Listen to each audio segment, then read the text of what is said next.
order the February 20th, 2016 special meeting of the Council of the City of Berkeley. Ms. Boucher, would you please call the roll? Mayor Pro Tem Baker. Here. Councilmember Blanchard. Here. Councilmember Edgar. Here. Councilmember Cadeco. Here. Councilmember Stedman. Here. Councilmember Turbrack. Here. Mayor O'Dwyer. Here. Is there a motion to approve the agenda?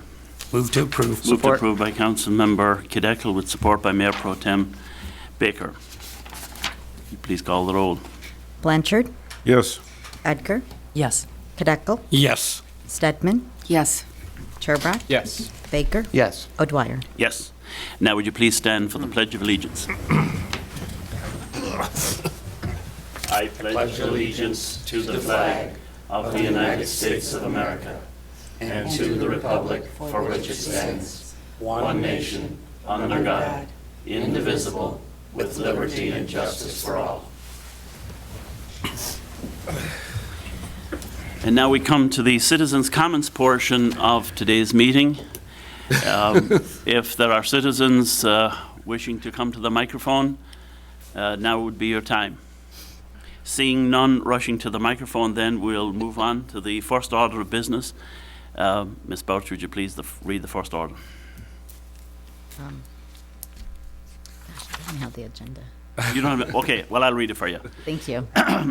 This special meeting has to do with the interviews for the new city manager. And to help us begin that process, we have Kathy Grinzinger from MML, who is going to brief us before we do the interviews. Thank you, Kathy, for being here. Oh, I have had a marvelous time working with Berkley. You just have an extraordinary staff, and people have been so supportive and wonderful, and thank you very much. So let's just get right down to it. There are a couple of things I just want to draw your attention to. Assistant City Manager Strickland Love put these books together for you, keeps your whole life organized, so your day should work really well. Under this first tab that says pre-employment, is the handout that the Michigan Department of Civil Rights gives us to remind us about what are bona fide occupational qualifiers and what are not. And all of the questions that have been prepared for you today locked in the parameters and the premise of this. One of the great things that happened in the prep work in Berkeley is that your staff and your citizens and you yourselves set some guidelines, not only around skills and education, which are BFOQs, but around personality and character attributes. So we've established those as bona fide occupational qualifiers. So when we go through the questions, we can talk about those things that fall back to the candidate's character. And the reason we bring this up, while all of the questions that you're going to ask today, the prepared questions, certainly fit into all of the guidelines for you looking for specific things. They fit into these, but I want to talk about it just a minute because any council member is certainly welcome to ask any kind of follow-up question. And so even, and we'll go through those questions a little bit, even when you're asking a follow-up, it is important that those follow-ups stay within the realm of things that relate to this job, right? So numbers of children don't relate to the job. Whether you're married or not doesn't relate to the job. What political party you belong to doesn't relate to the job. Whether you have a CDL doesn't relate to this job. So even when you're getting to clarifications, you want to make sure that your questions are about the job of city manager for the city of Berkeley. All good? Mm-hmm. All right. In the next tab is your brochure, and in the tab following that are just the transcription of the notes, your community profile. The reason I want you to keep those in your book, and the reason I wanted to have the reason I wanted you to have them today is not because I need you to follow them along in the interview, but when you get to the end of your day and you begin your discussion and your debate about the candidates you've heard from, I want you to work really hard to compare the people you've heard to where you began. Our tendency as human beings is to compare candidates to each other, right?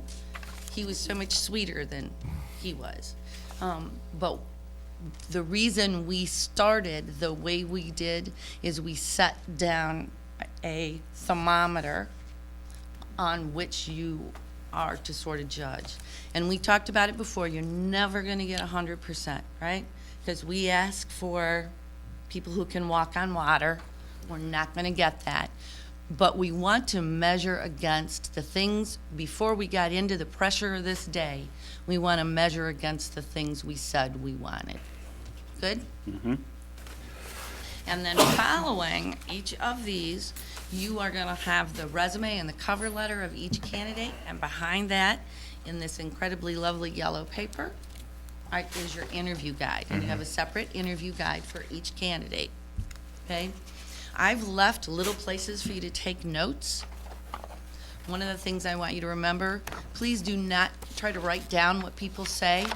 You'll be like stenographing through the day. What you want to keep track of is, I was impressed. This answer didn't make any sense to me. I heard what I wanted to hear right off the bat. Great poise. You're trying to capture your feelings about these, so that when you go back and look at the profile, you can say, aha, this worked for me, and this did not. Okay? And I know you haven't had a lot of time to look at these. They're very close to some of the things we talked about before.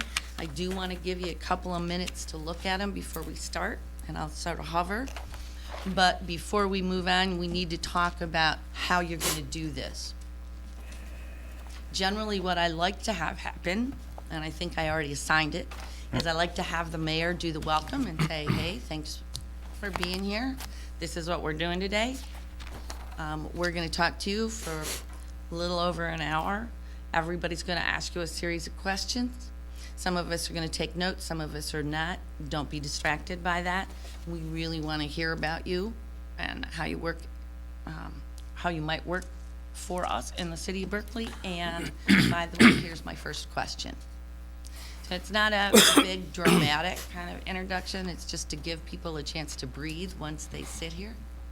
And I like to have the mayor take that first question, even though the mayor really wanted question number 3, and if you want that, we can work that through.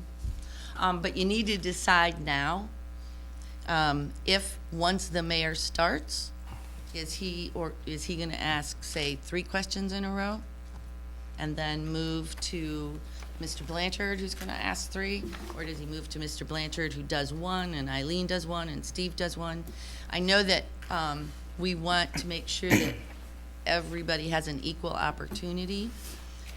Sometimes if you just go round robin, one after the other, as your day wears through, you will all have asked pretty much the same number. It's a little tougher to divide things equally from the start because the follow-ups are never equal, right? So we can take a minute and talk about the process first, and then we'll talk about the questions specifically.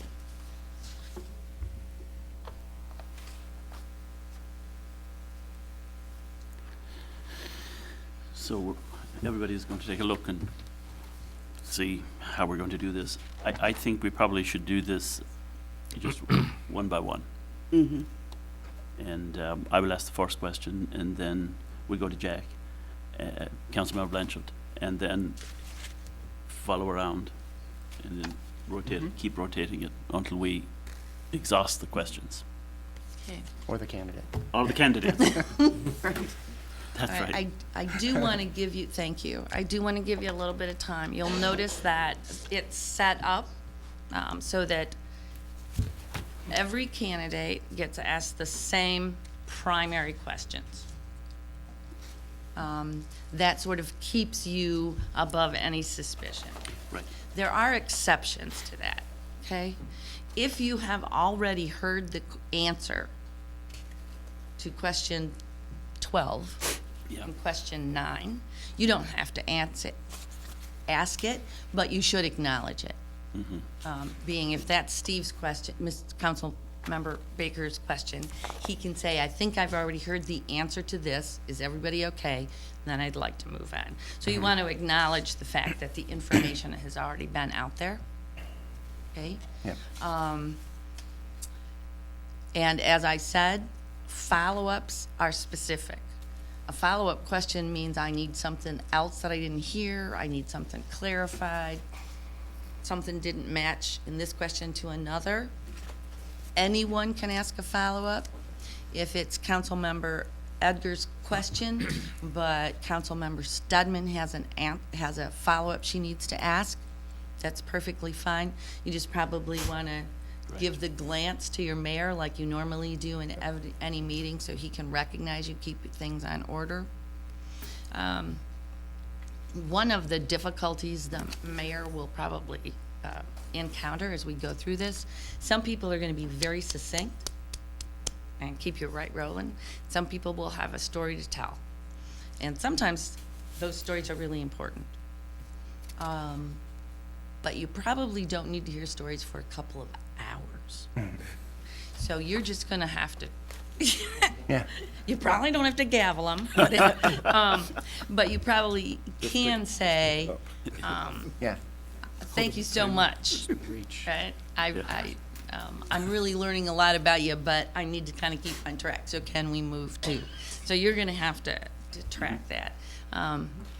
The average, I've assumed there's a 3.5 minute average in every question. I don't want you to time it, but you'll get the feeling of it, and you'll know. And if somebody starts dropping off to sleep, that's a good signal. So let me give you a little bit of time. I'm just going to sit here and glance through some of the questions. I have a question I'd like to ask you. Right. You have a set of questions behind each resume, in each tab. Perfect. Sorry. Yep. I know we can't ask questions about age, but Cannot. some of our residents have asked, how long do these people go to work before they retire?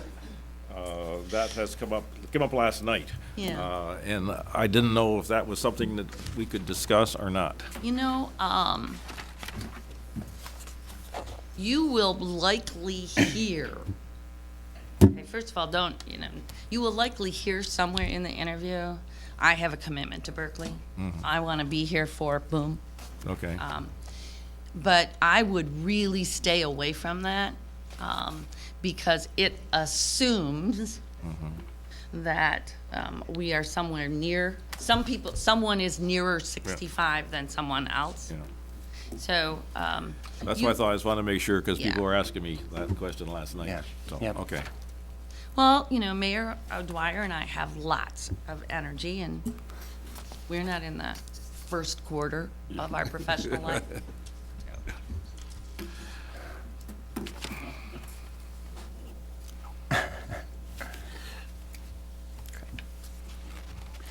Excellent. And besides, an answer to that kind of a question anyway doesn't take you anywhere. No. Okay. It doesn't give you any information that will help you make a decision. Right. Right.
And I don't know if I said it specifically, but you need not ask the follow-ups, right? Right. It's only the primaries. I just gave them those to you to give you some additional examples of things you might want to ask if you're not getting what you need.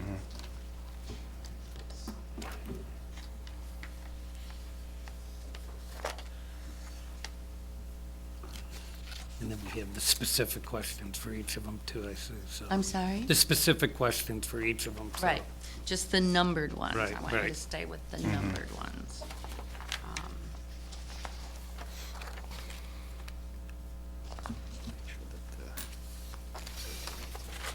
Yeah, potential. Mr. Baker, the things you were interested in following 19, because I don't want to name them Right, in the right. question. Yep, I saw that. Yes, this was good. Thank you.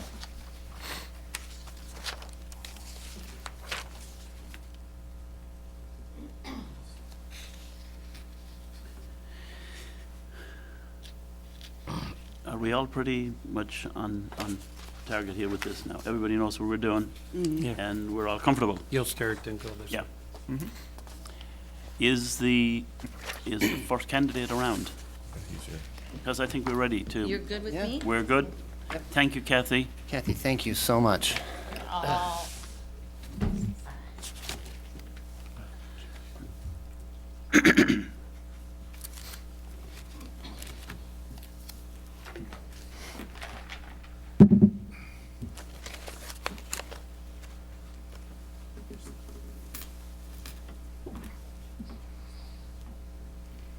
I've got my agenda. Do you want me to say the second portion, the second item? No, we're good. We're rolling. Morning, everyone. Good morning. Morning. I'd like to welcome you today, Mr. Baumgarten. Thank you. You've had an opportunity to meet several of our employees and so on over the past 24 hours or more. We're glad you're here. The council will ask you a variety of questions. Probably will take an hour-ish, we think. Okay. And they will have follow-up questions as well. Or they may have, if the answer isn't kind of pointed to the substance of the question, they may have a follow-up. I'll do my best. Absolutely. I will start with the first question.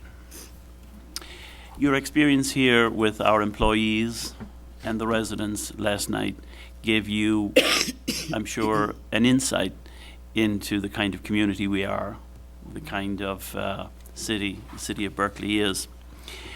What specific skills and talents do you bring to this whole proposition that would equip you to fit nicely and be successful in our city?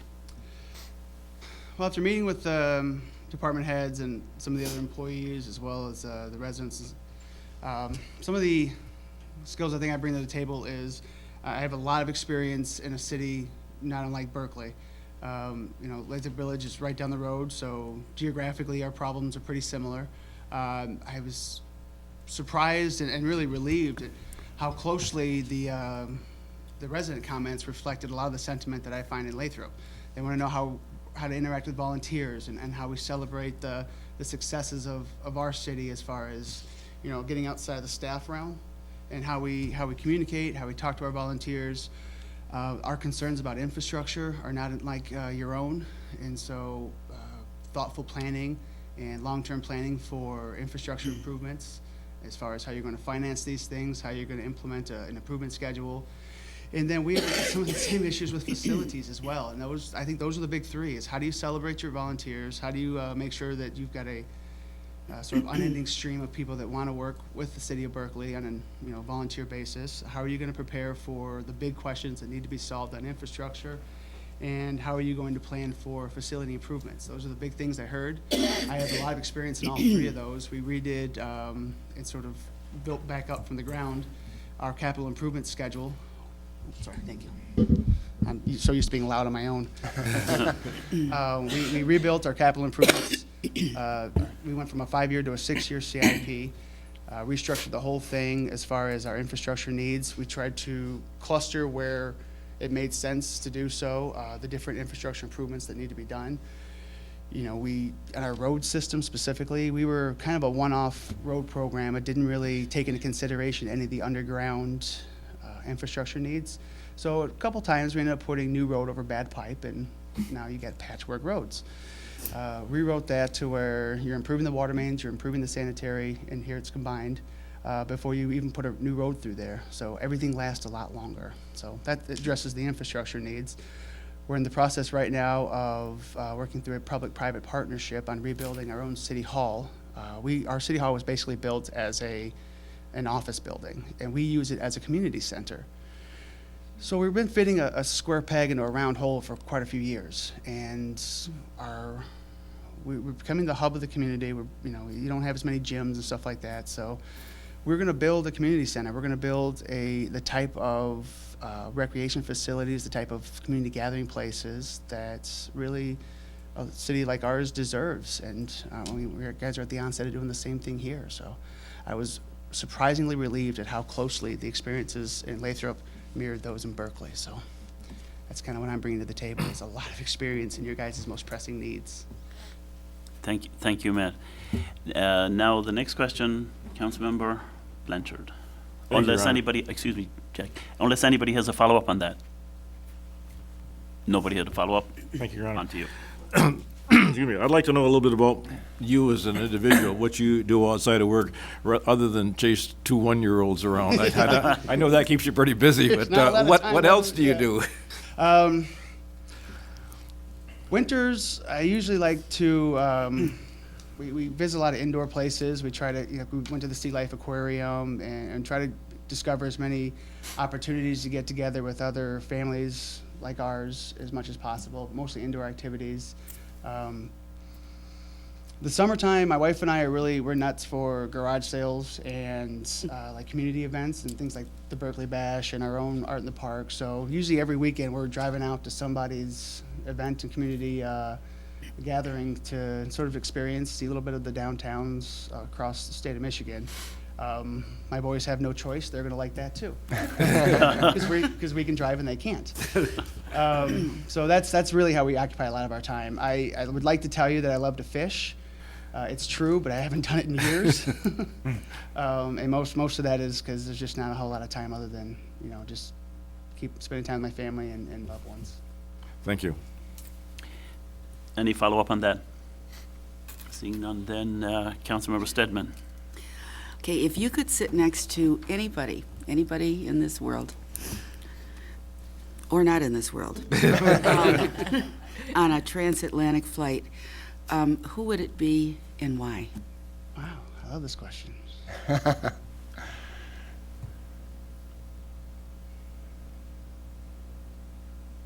This is going to come off sappier than I want it to, but I would like to spend a transatlantic flight with my grandfather. I moved to Arkansas when I was 12, and the whole reason we did that was so that we got some extra time with him as he was sort of losing himself to brain cancer. And so my experience with him was not really of the man that he was.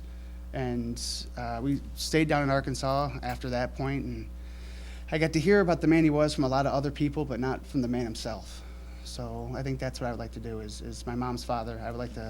I'll fly anywhere across the ocean with him and just get to know a little bit more about him from him instead of from other people. Thank you. Thank you. Any follow-up on that? Mayor Pro Tem. Thank you, and good morning. Thank you again for being here.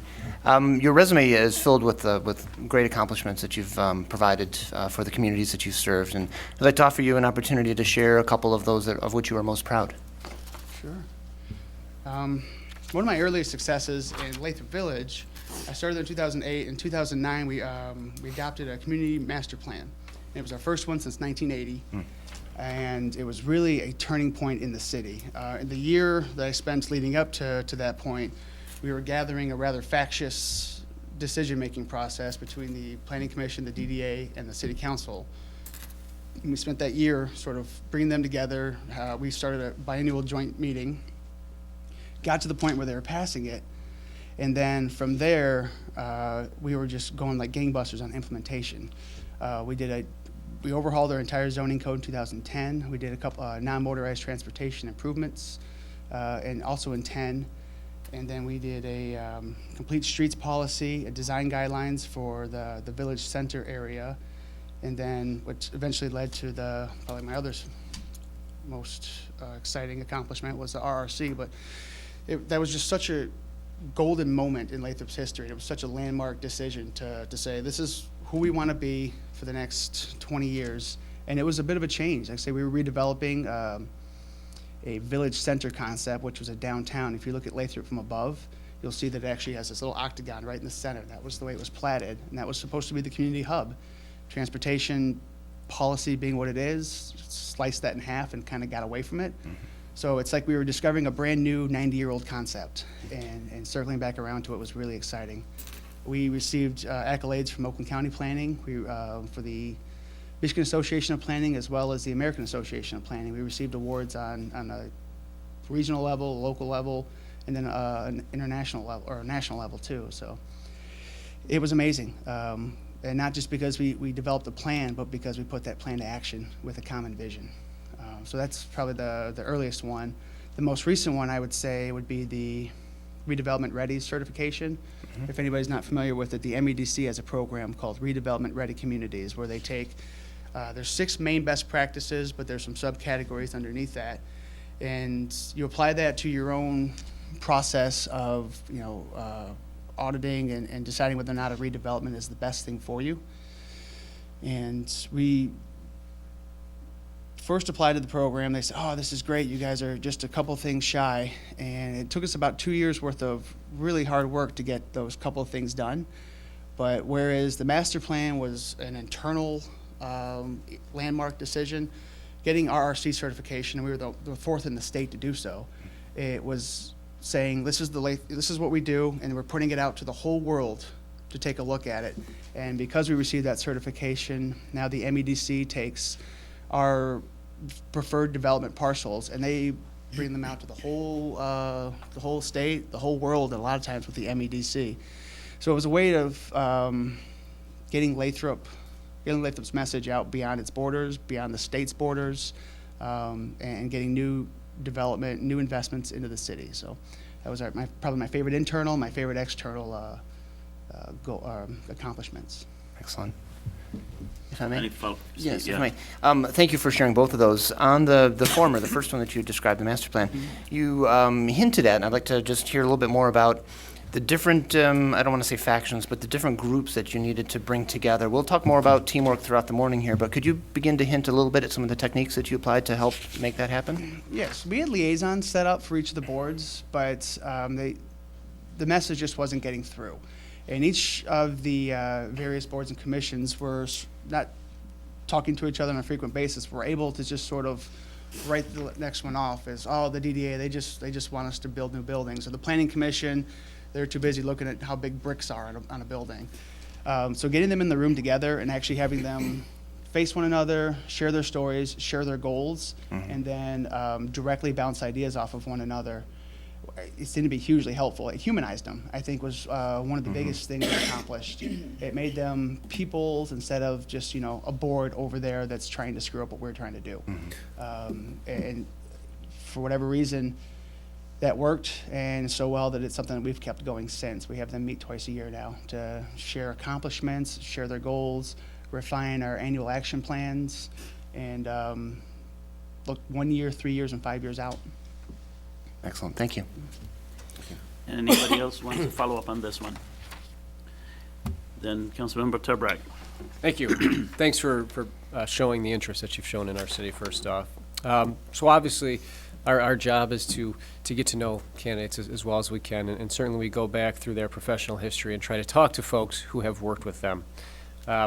Assuming that we're talking to people who have worked professionally with you over your career, and not just necessarily those that you've listed as references, but anybody that we reach out to, and we ask them to describe you, how would they describe you, in terms of what would they tell us about you, and maybe some adjectives that they would use specifically to describe some characteristics. I think one thing that's going to come to the forefront is diligence and passion. I really, really love what I do. I really love local governments. I'm passionate about the purpose that it serves and what it can do for residents. We might get into my thoughts on the state government if we have another hour after this, and likewise sometimes with the federal government as well. But your local government is where you do probably 90% of your interactions with government, and so when I go off on my rants about how much I love local government, I think one thing that speaks through on that is passion, and that's what you'll hear from people. And my diligence is I work my fingers to the bone to make sure that residents are well served, that the monies that they pay in their taxes are going to good use and going to a use that that serves them well. So I think those are the two adjectives that you will hear most often is passion and diligence. Thank you. Anybody have a follow-up on that one? Well, let me try one. What would happen if your passion conflicted with the view of the residents? I would like to know why and what apprehensions they have. So my ears, while they remain open all the time, would become specially attuned to what their concerns are. We've had situations like that where, say, what we want to do in Lathrop is not necessarily what the people in the room want to hear. While we think it's the best thing long term, that needs to be discussed and explained, and we need to communicate with our residents as to what our long-term vision is. One of my favorite quotes is from Henry Ford. It says, "If I'd asked the people what they want, they would have said faster horses." And I think that rings true. I'm sure that quote's probably 100 years old by now, but I think it still rings true sometimes that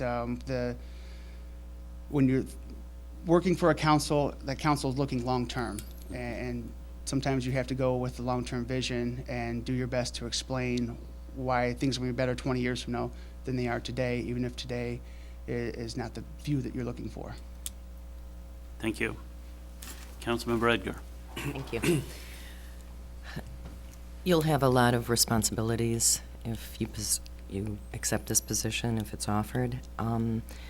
Part of that would be dealing with department heads and perhaps hiring a new department director to join your team.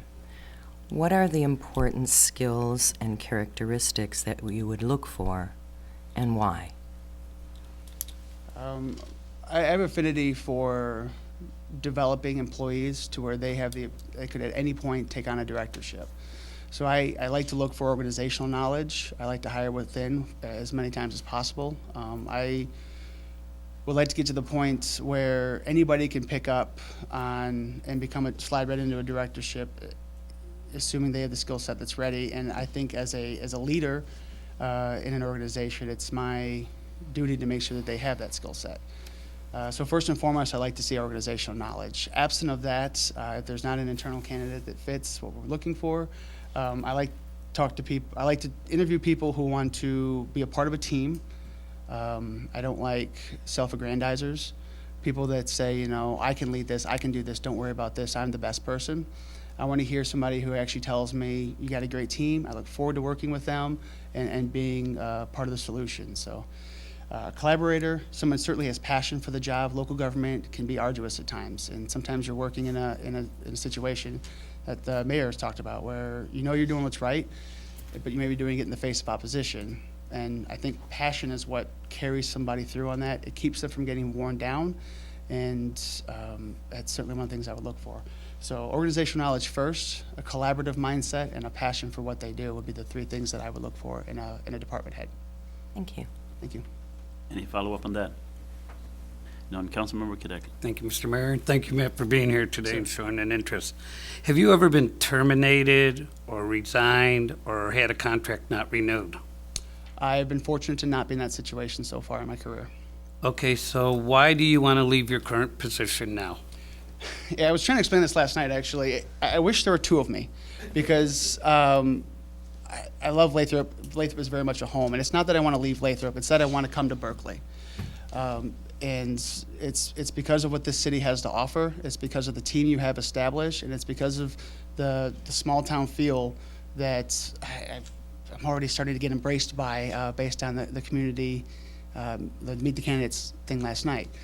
But no, I've been working very hard to try to say I don't want to leave Lathrop. I want to come to Berkeley, and that's really what this is. So that I'm not getting run out on a rail, or my position there is secure. I have a great council. It's a great community. I'm hoping somebody else is going to take it and run with it in the next few years. Thank you. Thank you. Any follow-up on that? Seeing none then, Councilmember Blanchard. Thank you, Your Honor. In any organization, we have leaders and we have managers. Describe to me how you explain the difference and how you would coach your team to handle this type of thing. I don't like the idea of saying that you manage people. Management to me is more project-based. You lead people. And when you start treating people like things, I think you're trying to manage them instead of lead them. In a sense that if you try to manage people, you're doing so in a way that makes you feel like you're important. But when you lead people, you're doing it in a way that makes them feel like they're important. And I think that's one of the main distinctions is the feeling that they're part of something versus they're a tool to be used towards a means to an end. And that, I think, is the big difference between leadership and management. You never hear anybody say manage from behind or lead from behind. It's always you lead from in front, and then, like I say, you manage projects as they come along. So it's I think that's the main difference that I would say is you don't manage people, you lead people. He answered my follow-up. Okay. Follow-up from I Councilmember got a 2 for 1 on that. I like it. So we heard about, the importance of leading versus managing it, and the differences there, and you certainly would consider yourself a leader of people in this role. Briefly, a leader has to be able to inspire folks. We've heard that you're very passionate. That's great. How do you inspire people so that they want to follow your lead? Making them feel like they have a seat at the table and following through once they have that seat at the table, I think is how you accomplish that. If you're talking to people and it's just, you might as well be a wall, they're not going to be inspired to do anything. They're probably not even going to give you a real answer. They're going to give you the grin. They're going to tell you what you think you want to know. And then if that's all you're getting, then you're going to fail. And so you inspire people first by communicating them, by acting upon it. You build trust, and then that's how you move forward with inspiring people, is make them feel like, and help them know that what they're saying is going to be acted upon, and that's how they follow you. Thank you. Any other follow-up on that? Very good. Councilmember Stedman. Okay. Can you describe your personal code of values or ethical standards for us? Tell us about a time, for instance, when you were confronted with an ethical challenge and had to rely on those standards as a municipal executive, and how did you handle the situation? And, however you handled it, would you do anything differently now? One of the passions I didn't mention earlier was sports. I love Tigers, I love the Lions. When you work sometimes with outside contractors, even when you're already working with them, they like to call you and say, hey, I got 2 Tigers tickets, or I got Lions tickets if you're interested this weekend. To me, it's a line I don't like to cross. Even if you're already working with them, even if they've had a contract for 20 years and they're not going anywhere anytime soon, I don't like the idea of taking any sort of gifts, any sort of services provided outside of the exact contract that you're working under. The idea of would I do it again? I turned down playoff tickets a couple years ago for a Tigers game, and sometimes I wonder if I would do it again, but I went to bed knowing that I'd done the right thing, so it's not something I would do differently. But I think that's the most frequent one I come across as far as ethical challenges, is the perks of working with outside contractors and being very mindful of how that could be looked at from an outside lens. Okay. Any follow-up on that one? Very good. Mayor Pro Tem Turbrack, Baker. Soon enough. See, the old habits die hard. Yep, The yep, old yep. habits die hard.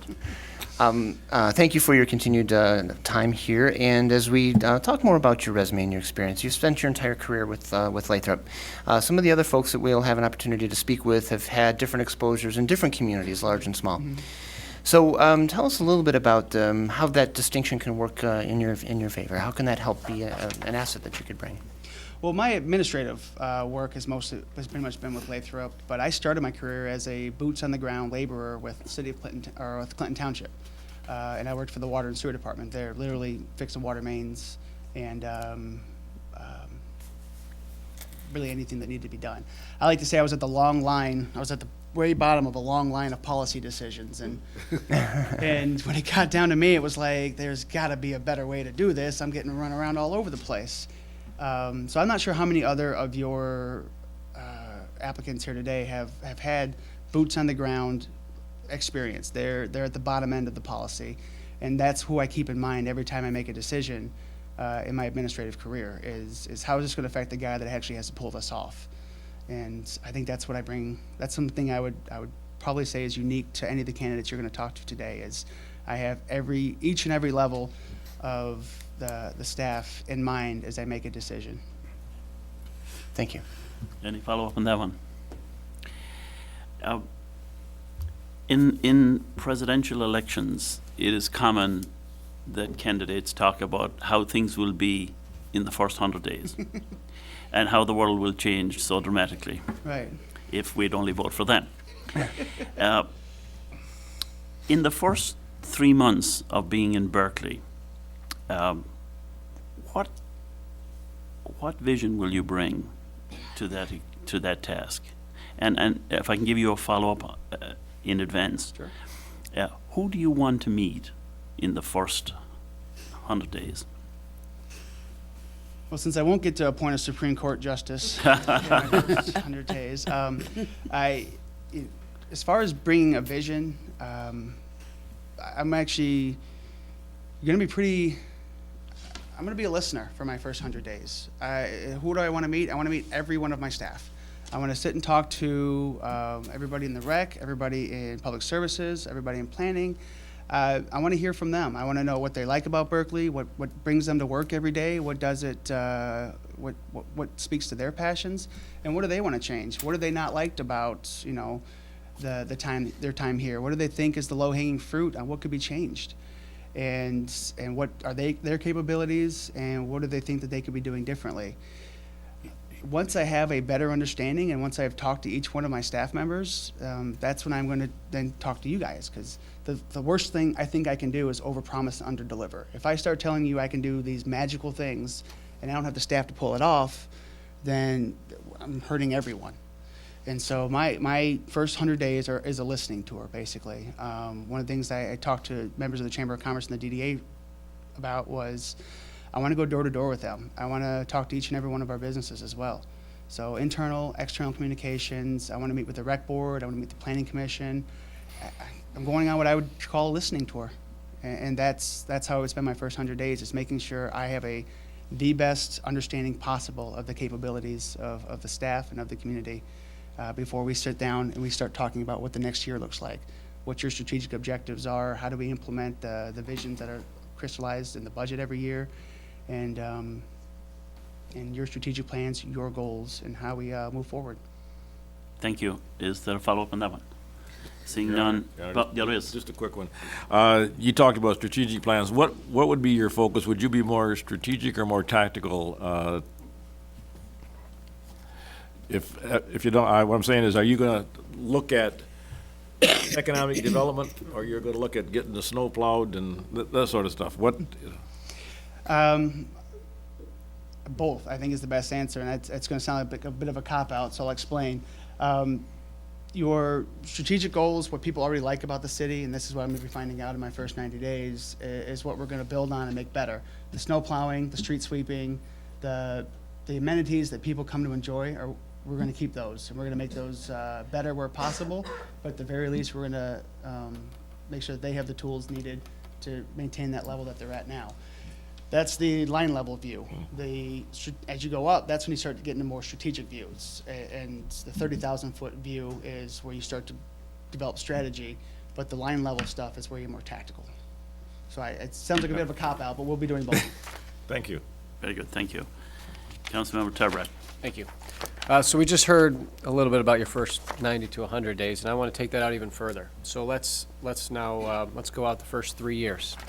And you had the opportunity yesterday to tour our community.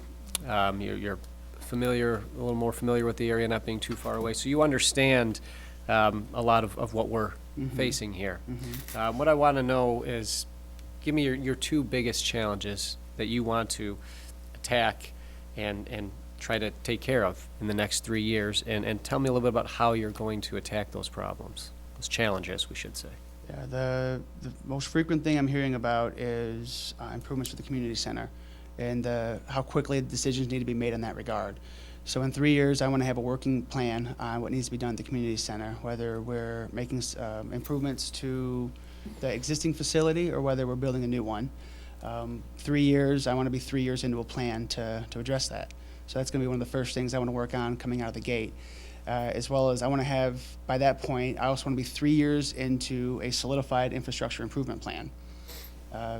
Affording the basic amenities to our residents is going to be of the utmost importance. So I want them to know what streets are getting plowed, where we're going to be improving the water mains, where we're going to be improving the other services. I'll be 3 years into long-term planning in 3 years. Okay, so we're 3 years into long-term planning. Just taking plan, the word plan, for example. So we want to put together some plans here. What are some components to a plan? So we'll just, for instance, let's take the community center. So we want to put together a plan within the next 3 years. You'll be involved in a plan.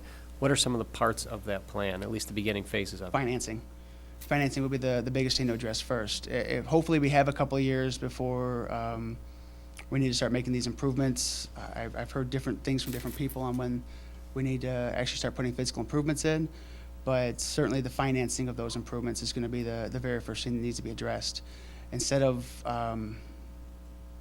having things be emergencies over and over and over again, planned financing, stashing money away for it, developing a rainy day fund, developing a capital improvements fund, that will be the biggest thing. And if it's possible we can't finance it out of our existing finances, then we need to perhaps be looking at bonding for something like that. And the same thing is true for infrastructure. There are varying thoughts on bonding for infrastructure. Sometimes you finance something for maybe longer than what you're going to get out of it. And there's good and bad for that. But that out of the gates, that was going to be the biggest part of that plan is how we're going to pay for the improvements that we know need to be made. Okay, thank you. Any follow-up? I'll try another follow-up on that. What are your views of public-private partnerships? I'm a big fan of them. In Lathrop right now, we're working on a project that's going to be a P3 project where we're actually looking at bringing down our existing city hall, moving into a privately owned former school building. That's the last building directly built by our founder. So we'll actually be tenants, or we're going to condo out a private development for municipal operations. That's going to be a mix of private uses, retail uses, commercial uses. And then we're going to be selling our existing city hall parcels off for private development as well. So I'm a big fan of them. I think they're the way of the future. I think they're just having us, us being the public entities and the private entities being over there, and the relationship is only, we'll give you a grant on occasion. It's not sustainable, and it's not going to be feasible in the upcoming future. So I'm a big fan of public-private partnerships. I think they can yield a lot of good, and it's a way to make your money go farther, I think, and the public resources. Thank you. Councilmember Edgar. Thank you. Continuing that kind of thought process, every community in Michigan has faced very severe financial difficulties. Again, small government, big government. When you reviewed our budget, what did you see? What are you bringing to the table that will help us meet and manage the challenges that we will be facing, or we are facing? Reading the budget, I see a lot of excitement over the fact that Berkley seems to have turned the corner on the years of loss. And I know what that means is that there's a lot of departments saying, listen, we've suffered for a very long time. We need to start, we want a little some of this for us. So I think what I bring to the table on that is, since you've got fantastic financial resources here in the city, and your finance director's phenomenal, since you've got all these competing wants and still very limited resources, even though you're gaining, I think the collaborative approach to budgeting and getting people to sit down and understand why their department's not getting this or that on a certain year is what I would bring to the table. Collaborative budgeting approach, building on what you guys already have here, I think is what I would bring to the table, on figuring out how to sort of disperse out during the rebuilding years, because everybody thinks that their department is the most important. I feel the same way about my own stuff, so I think it's natural and it's human to do so, but understanding why is a big, I think is really important to the budgeting process, and that mentality and that mindset is what I would bring to the table. Thank you. Follow-up from Councilman I Turber. kind of want to bring together a couple of questions that we've heard now. So we got to talk a little bit about our budget. Obviously, you've done some research on that, and we've heard what you want to accomplish in the first 90 days, a listening tour.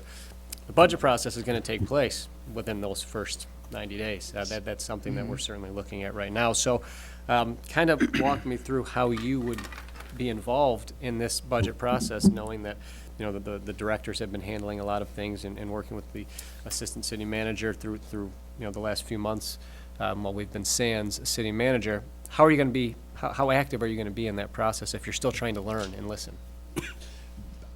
Timeline-wise, I would probably be coming on right about, well, if selected, not getting ahead of myself, I would probably be coming on right about the time that the city council is approving the budget for 16-17. So that first 90 days is going to be probably in the wake of knowing what our resources are going to be for the next budget year, starting July 1. And it's probably going to be in the wake of having at least the strategic portions and the city council's desires for the upcoming year set. So I will be jumping into an implementation phase, and my budgeting and my collaborative approach to working with department heads will probably not come into effect until post 90 days, until when we start looking at the 17-18 budget. I'm just being realistic on the timeline here. If selected and if I satisfy my remaining time with City Lathrop Village, then yeah, you will probably have your budget set, approved, and ready to go for July 1 by that point. Very good. Councilman Redger. To go back to Lathrop Village a little bit, what do you consider the most innovative approach that you've taken to stabilize Lathrop's financial position, to assure that revenues were available to meet the challenges that your community faced there?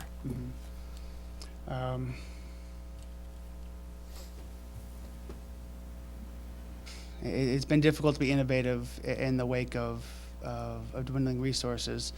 One of the things, at least from a personnel standpoint, is trying to learn how to get by with less through attrition and through I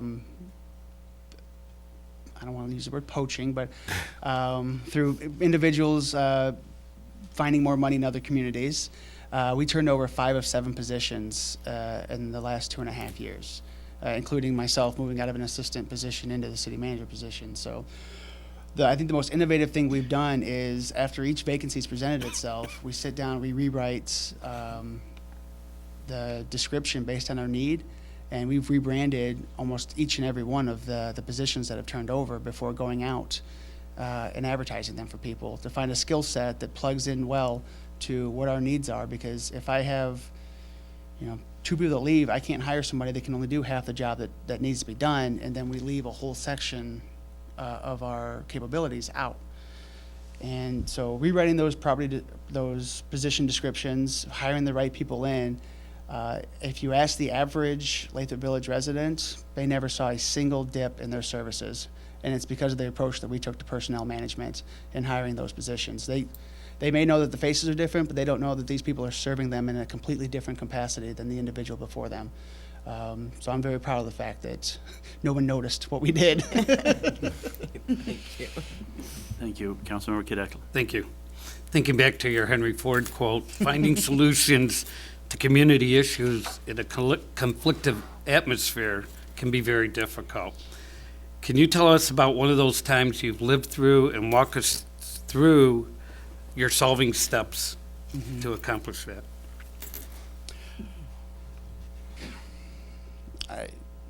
Most recently, like within the last several months, we have had a financial institution that was looking to expand.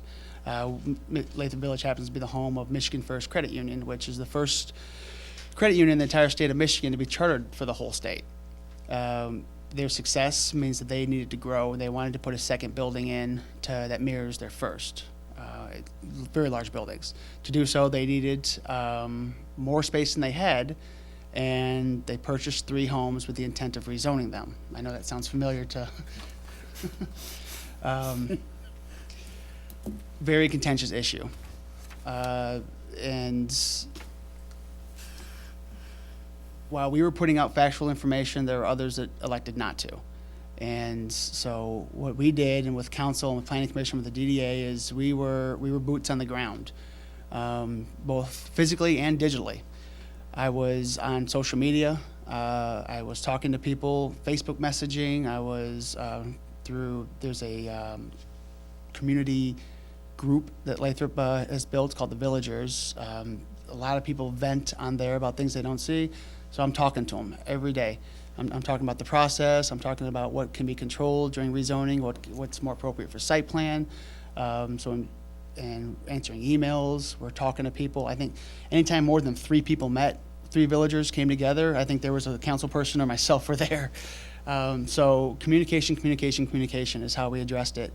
It certainly wasn't a silver bullet. There's a lot of people to this day that still are unhappy about the way that things went. But for the most part, we have understanding on what the next steps are going to be as we get into a site plan conversation, what we can control and what we can't, and how we're going to address their concerns at that point. And they understood that that's not appropriate for rezoning. So we had to do a lot of education on the process, a lot of education on the standards by which the city council and the planning commission will be making their decisions, and a lot of education on the type of partner that business has been and the good that they have done for the city. So we didn't want them to be demonized for success. So again, not a silver bullet, but we made a lot of headway, and we kept it from being a much more contentious issue than it could have been. So that's the approach we took. Thank you. Any follow-up on that? Councilmember Blanchard. Thank you, Your Honor. Community and economic development can take on many forms. Out of all the projects and programs that you've championed in your community, what do you consider your most creative, boldest initiatives, things like that? Our boldest initiatives would probably be threefold. It would be the RRC, the rezoning of basically the entire city, and then also our participation in the Main Street Oakland County program. And that's because on 2 of those, the RRC and the MSOC, the Main Street Oakland County program, we were leveraging monies and resources from outside of our own city, understanding that we can't provide everything that a small business would need. And instead of just coming up short and saying, sorry, there's nothing I can do for you, the conversation turned to, well, go talk to so-and-so, or this is the program you need to be tapping into, because we can't do it for you, and we don't have the resources for you.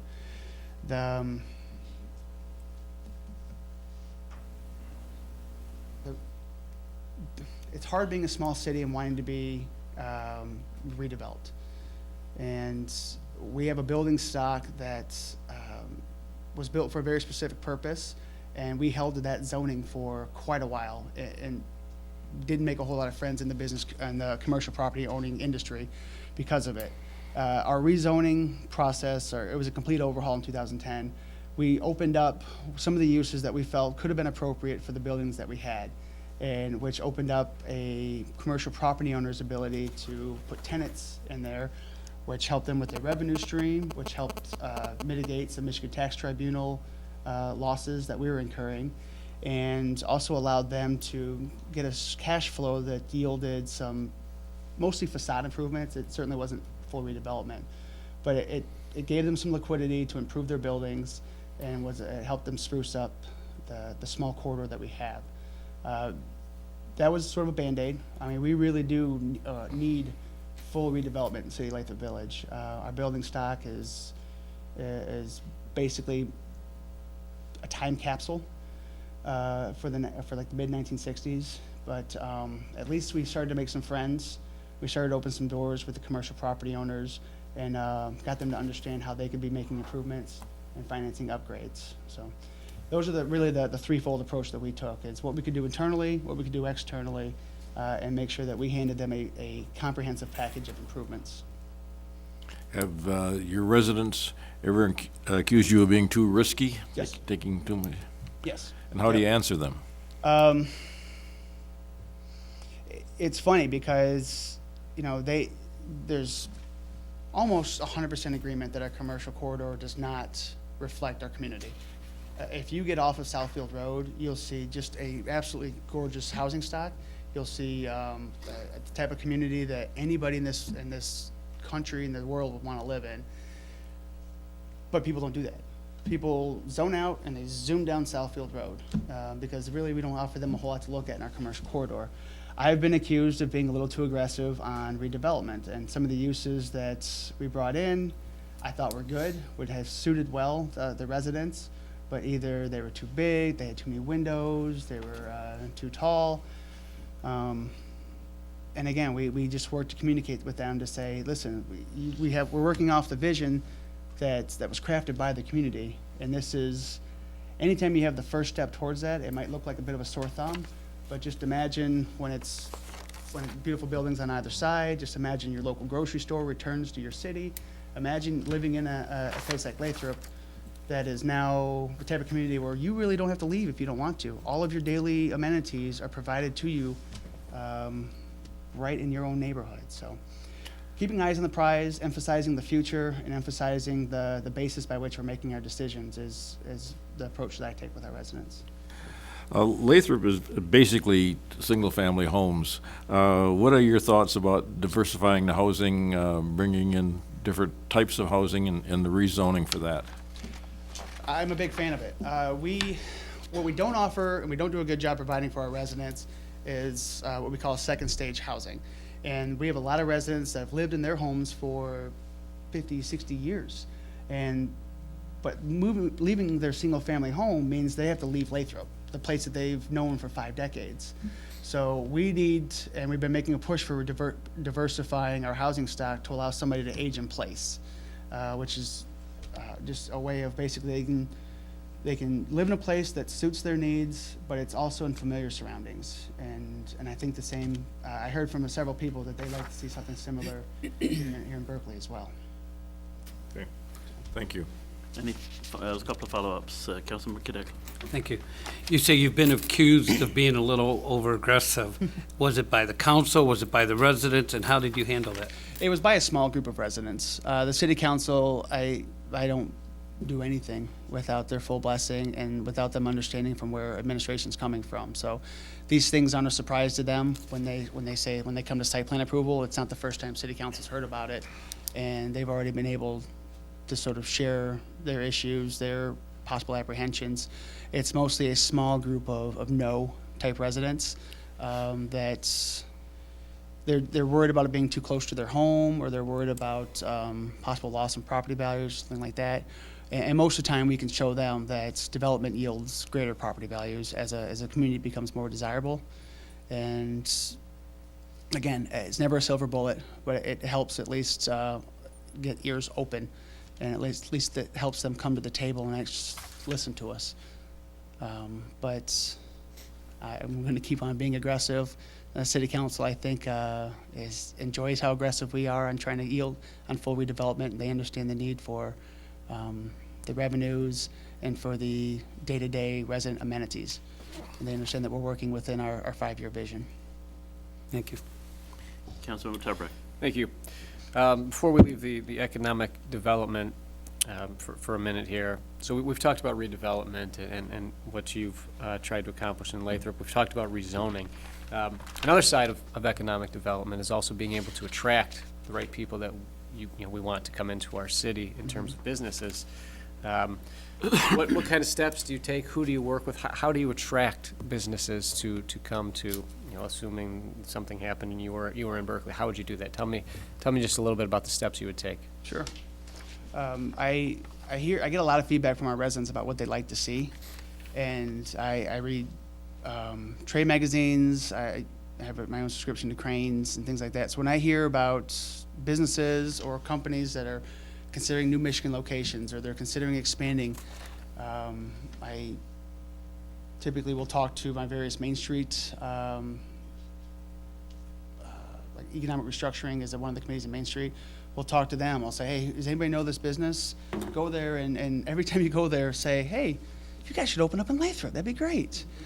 So they get bombarded with, probably at least a dozen or so people saying, boy, I'd really love you to open up in Lathrop. And then by the time I walk through, I don't have to go through the conversation of Lathrop Village, never heard of it, where is it? At least that part is already in their minds. So between having a really broad knowledge of the markets in this area, I'm not a huge fan of poaching from other communities. I think regional investment it would suit all of us a lot better. I don't consider it a win if I take a business from Southfield because we're all hurting because of it. But keeping my ears open to trade publications, to my residents, and to our long-term visioning plan is how we sort of make decisions on who's best, who's not, and who should we pursue, and how aggressive should we do so. We get a lot of people, though, that come to us. We're at the intersection of 696 and Southfield Road. We have about 56,000 people that go up and down Southfield Road every day, and I think the last I heard on 696 was nearing 100,000. So we have some of the best connectivity and best visibility that of any community in the area. So we get approached a lot on our own, just independent of our work that we do to emphasize how great of a place that Lathrop is, and how making the decision on where somebody should be or how aggressively we're going to roll out the red carpet is done so based on the feedback we get from our residents on what they want to see. Now, we've had situations where it's just not a good fit. One of those was a storage unit place. A beautiful building, great idea. It just was not well liked. The idea was not well liked by our residents, and we took them through the process. They ultimately did not receive the rezoning or the special land use required. But we were professional, but we certainly, when our planning commission came to the table, when our city council came to the table, they did so knowing that this probably wasn't a great fit for the community. And that was because we communicate with our elected and appointed boards so well. Thank you. Thank you. Councilmember Stedman. Tell us about your experience with public unions and explain how you would approach negotiations so that you could assure a solid working relationship with employees after you have finalized an agreement. I work with POAM and COAM through our police departments. Prior to taking over as a city administrator, we had MAPE, but we privatized our Department of Public Services, who were members of MAPE at the time. My working relationship with POAM and COAM is very good. Each year we've had healthcare reopeners as part of our current contract. It was finalized in 2013. The Affordable Care Act had not become law until 2014. So seeing that, they put in an annual healthcare reopener. So I'm at the table with our guys every year right now. And I do so with representatives from Blue Cross Blue Shield and Blue Care Network. And so they're not hearing sort of the options from me, they're hearing directly from experts. And so I think that's important to make sure that they know that we're operating for them in their best interest, and they're not trying to sell them on anything that could possibly be detrimental to their union membership. And that has yielded such fruit. We're going through the process right now of putting together our negotiations for the 2016 through 19 contract, and we're already starting to communicate with them on some of the things that we'd like to see, and they're already starting to talk to me on some of the things that they like to see. So keeping that door open, making sure that we understand their possible concerns, and make sure that our ears are open to what they'd like to see moving forward is something that's, like I say, has yielded great fruit. So I sound like a bit like a broken record, but communication is one of the best skill sets a manager can possess, and we do it in droves in Lathrop. Very good. Any follow-up on that? Seeing none, then Mayor Pro Tem Turbrack. One more time. Oh, it's my turn already? That's fine. Councilor Baker. Thank you, Your Honor. Let's pick up that communication opportunity for a second here, as I think more about the those big audacious goals that sometimes a city just needs to take in order to really take a big step forward, right? We have the incremental things that are important. We work it into the annual plans and things like that. But sometimes it's appropriate to take that big step. You hinted at it a little bit earlier about being, deemed too risky by some folks. And what I'd like to do is give you an opportunity to share a little bit about some of the techniques or the processes that you found to be successful in helping move that conversation forward and taking those big steps. I'm of the opinion that city council meetings are not the best opportunities for dialogue. And so in lieu of that, when large issues are coming up, we actually have informational meetings and not so much public hearings, but opportunities for dialogue, real dialogue, where you can come and talk to myself, my staff, an applicant directly. And you can have, in a lot of cases, a one-on-one conversation. More so, it's like one person kind of getting, it's a little bit like this. You guys are the residents, and you guys each have questions for staff. But that dialogue is more important than I think having just everyone has 3 minutes to speak. I'm sorry, you're done. We'll answer your questions after everyone's done talking. That's not a great opportunity for building rapport, or building trust in what your local government's doing. So we do a lot of public meetings. We open up our community room. We have typically food, which seems to be the single biggest driver of getting attendance in the building. But dialogue is big for us. Often by the time something comes before official review, we've had at least one, depending on the size of it, 2 or 3 public meetings before that. And we learned that out of our visioning sessions for our 2009 master plan, about how important that was to make sure that people have a working knowledge. Because for as much as we like to be the ambassadors to our policies, what's being said over the hedgerow is just as important. And the more knowledgeable people we have, the more accurate that information is, as neighbors are out raking leaves talking to each other. If I may. Yep. Building on that, and you hinted at this earlier as well, sometimes conversations expand more broadly than just a single organized session in the community center and things like that.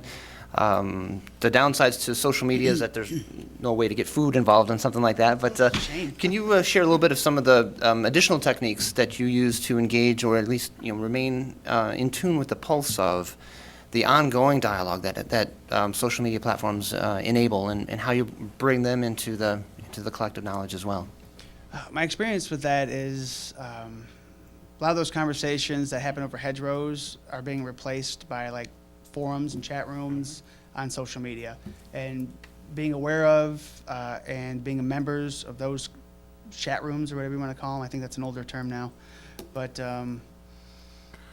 you digitally insert yourself into the conversation that way, and you're there to provide factual information. It's bold new world, I guess. In the informational age, you don't have to be sitting on someone's driveway overhearing 2 different people speak. You can do it because it's blasted out to the whole world. So, and I really enjoy social media because there's no barrier at all. Good and bad sometimes, but you're a click away. It's not like you have to drive up to City Hall, catch them during office hours. You are 100% available 100% of the time. And if it's 2 a.m., I'm probably up rocking a kid back to sleep. I've answered messages, and people are like, what are you doing up this hour? And for this or that reason, but the message, it's not like if you don't catch a guy, you don't get a chance. These messages sit and wait on you, you run through, and you get them all answered that way. And it builds, I think it humanizes somebody, and it builds a lot of trust that you'll get to hear it right from the horse's mouth instead of the other end of the horse. Thank you. Thank you. Any follow-up on this? What intergovernmental or regional cooperation efforts have you been involved in or led in the past, and how do these endeavors work out? A lot of things. I'm a member of the Michigan Local Government Management Association, and I've been a member of those committees that service our profession and Michigan communities all over the state. Regionally, I'm a member of the Water Authority and the Waste Authority for Southeast Oakland County, SACRA, SACWA. as well as SEMRIO, which I'm not sure if everybody's familiar with that, but it's the Southeast Michigan Regional Energy Office. Lathrop was one of the earliest and founding members of that organization. And what it is, it's 22 municipalities across Southeast Michigan, and it's spurred out from the Suburbs Alliance, but instead of having a lot of little one-off attempts at addressing energy needs and energy policy, we have bound together and are working as a single voice to try to have a more standardized approach to our energy policy. In the early days of it, it mostly dealt with waste and consumption. So we had a couple of different organizations, and through pooling our resources, we got very technical analysis of our municipal buildings and how to make improvements there. From that, we combined our applications for, this is during the era of the stimulus, the ARA grants. We received a rather large ARA grant to redo all of our lighting, which was a huge consumer of power in our municipality, as well as redoing all of our HVAC units. We have 4 units on our city hall, and they just were very wasteful. They were very old, very wasteful. So we redid those 2 in order to, so that was a regional approach at how to change and improve our own city hall. What SEMRIO is doing now is they're fighting the fight of streetlights and trying to get a rate case that makes sense for municipalities who are improving their streetlights from LED. I know that Berkley's working on the same thing right now. So they're actually combining their voice. They're going up against, it's more combative than I intended, but they're working with DTE through the Michigan Public Service Commission on getting a rate case that favors LEDs, so that it makes that, so when you actually do change over your LEDs, you're actually seeing savings there instead of just going, well, it's about the same as high pressure sodium, so we're just going to charge you the same. It's not fair, it's not right, and if you're going to use less power, you should pay for less power. And so they're really changing the conversation on LEDs, and they're doing a lot of great work. I'm very proud to be Lathrop was one of the founding members in that effort. So those are some of the regional bodies that I've been a part of so far. Any follow-up on that? Have you fashioned any collaborative efforts with local cities? Yes, being a small city, completely surrounded by a much larger city, we do a lot with through regional cooperation. Policing, emergency services through fire, medical, and dispatch are all provided through the city of Southfield for Lathrop. We've worked with Berkley on occasion through utilizing some of your public works equipments, and we work with Beverly Hills and formerly Beverly Hills and City of Birmingham on some policing, as well as prisoner exchanges and things, not exchanges, but prisoner housing. I wish I had my collaborative report back from the EVIP days. But yeah, we had about 22 different efforts that we utilized in order to provide services from outside municipalities. Very good, thank you. Governor Turbrack. Oh, moving on. Those EVIP days were fantastic. One 4-letter word I'm glad has gone to the wayside. Agreed, and I think most in municipal government would agree. Let's change. I want to change the conversation a little bit. I want to go to organizational culture. Your philosophy on building organizational culture. Some of the hallmarks of what that would look like, and then a little more specifically, how do you go about installing this culture, and how do you gauge whether this is successful? Are there some kind of metrics or anything that you use to say, okay, I wanted this to happen. It doesn't seem like it's working.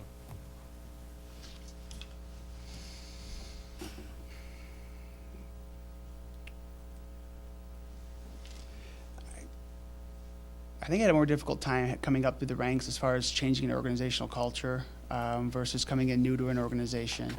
So I get the benefit of being the new guy, and that's good and that's bad. Like I say, my first 90 days, there's gonna be a lot of questions and a lot of listening. And then after that's done, it's on me to put that into action. So if I botch that, if I seem more like a wall than a manager, and I don't put any of that information into practice, then I've lost it already. And so making sure that people are heard is going to be of the utmost importance to me. I don't want to lose them right away. And so that's going to be at the forefront of my mind. The metric and how I would measure that, and introducing the new organizational culture and the change in more of a collaborative approach to problem solving, The way that I would measure that would be how much conversation I have with people. I actually would like, and this is going to sound silly, but if I get somebody who says in a closed door meeting, "You doofus, that's not going to work," I'm actually more comfortable with that because I'm hearing them come from a place of honesty and a place of comfort. They know that they can talk to me in a way that yields productive conversation. They can be truthful. If I'm just hearing "yes, sir," and they're walking away, or "we'll do what we can" and walking away, then I'm going to take that as a failing metric. But the more honesty and the more the more truthfulness I'm feeling like I'm getting out of people is how I would measure that, even if it's not the kind of thing I want to hear. And it sounds silly, but I would love to have a conversation like that because at least that's how I'm checking in and hearing that I'm getting the truth out of somebody. Are there any specific, improvement, maybe techniques or programs, for example, that you subscribe to as it relates to organizational culture and analysis? Like, there's, a few different options: total quality management, Yeah. Good to great tactics. Some of those, is there anything that you, personally find more value in and try to use and try to incorporate into your role as the leader? Not on the whole. You have to be able to move based on the context of the situation.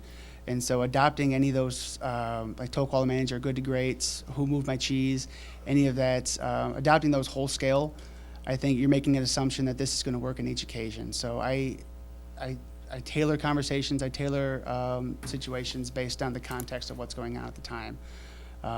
There's a lot of great information in there and a lot of great ways to approach people, but to think it's going to work for everyone, I think is a bit of a misnomer. There's our bestsellers, and I don't doubt that they've improved organizations all across the country. But I try to be as contextually sensitive as possible and make sure that we're tailoring my approach to the person themselves. And that's why it's so important to listen to them and get to know who they are and what motivates them. That's how you tailor a conversation. That's how you keep things productive on a person-to-person basis. That's my thoughts, anyway. I haven't written a book yet. Thank you. Any follow-up? Councilmember Edgar. At one time or another, every community will experience a disaster. The surrounding areas, including Berkley, and August 11th had our flood, which was horrific. There's also illegal activities by trusted employees that communities have to deal with. Sudden job loss because of a surprise shutdown by a major employer, perhaps acts of violence that affect the city or its residents. Do you have a story to tell us about your experience in some kind of emergency situation? And can you walk us through the steps that you used to manage this crisis? Labor Day last year, I had an officer who was off duty involved in a conflict in which the person he was involved with passed away. And he was at his home.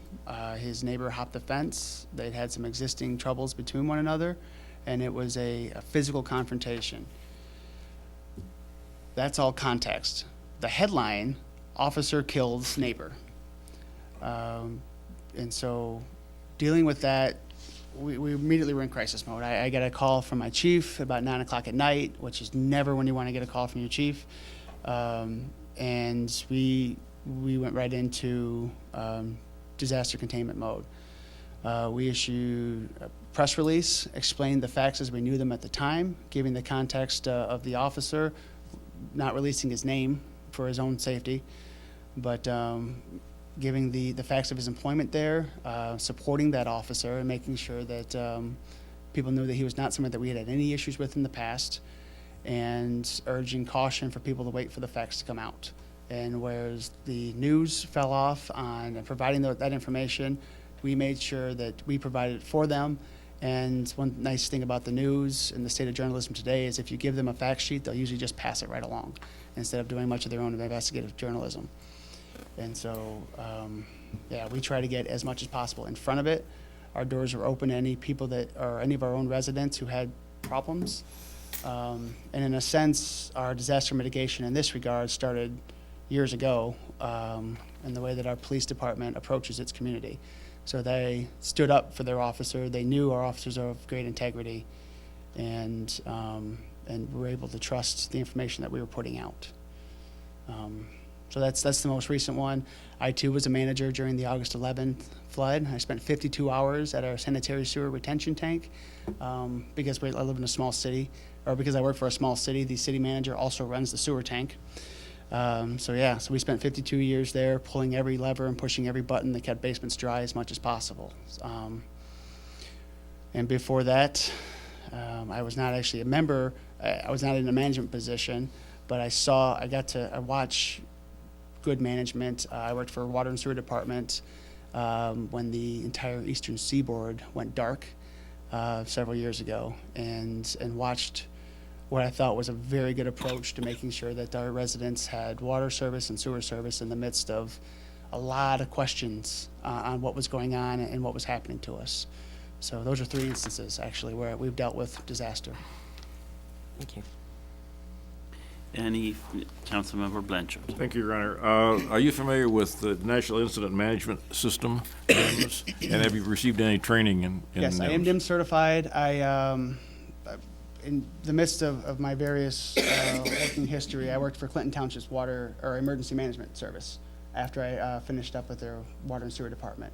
So I did about a year of working with them. I was in the office as an intern for about 8 months or so, during that which time I became Incident Command certified and NIMS certified. Okay, thank you. Thank you. Any other follow-up on that? Then Councilmember Cadet. Tell us a story about an employee you're really proud of, and how did he or she get there? The gentleman is actually not in Lathrop now, but he was one of the ones that was plucked. But Sean Kammer was a gentleman that joined my organization after one of my administrative assistants left. He was fairly fresh. I think the week before he joined Lathrop, he was working at Starbucks. But great, we saw great potential in him. He had the educational background. I allowed him access to a lot of outside resources. He went through Maligma trainings. He went through some of the professional development trainings that we set up through that organization. I sent him to a lot of outside trainings for economic development, through MSOC, and through some of the things that Oakland County has to provide. I very quickly put him into positions that allowed him to excel. He started heading organizations, heading committees, and all the while I said, "You got anything going on, come talk to me." And on occasion I would just go sit at his desk. I don't like calling people into my office so much. I like to go where they are and where their working environment is. And I said, "What are you doing, and what's your thought process on it?" And then we'd sit and talk about how to handle something. Sean, the day I was going to promote him to assistant city administrator, he handed me a resignation letter. He was going to the city of Flint. And Sean's first day was about a week before the water crisis hit and went public.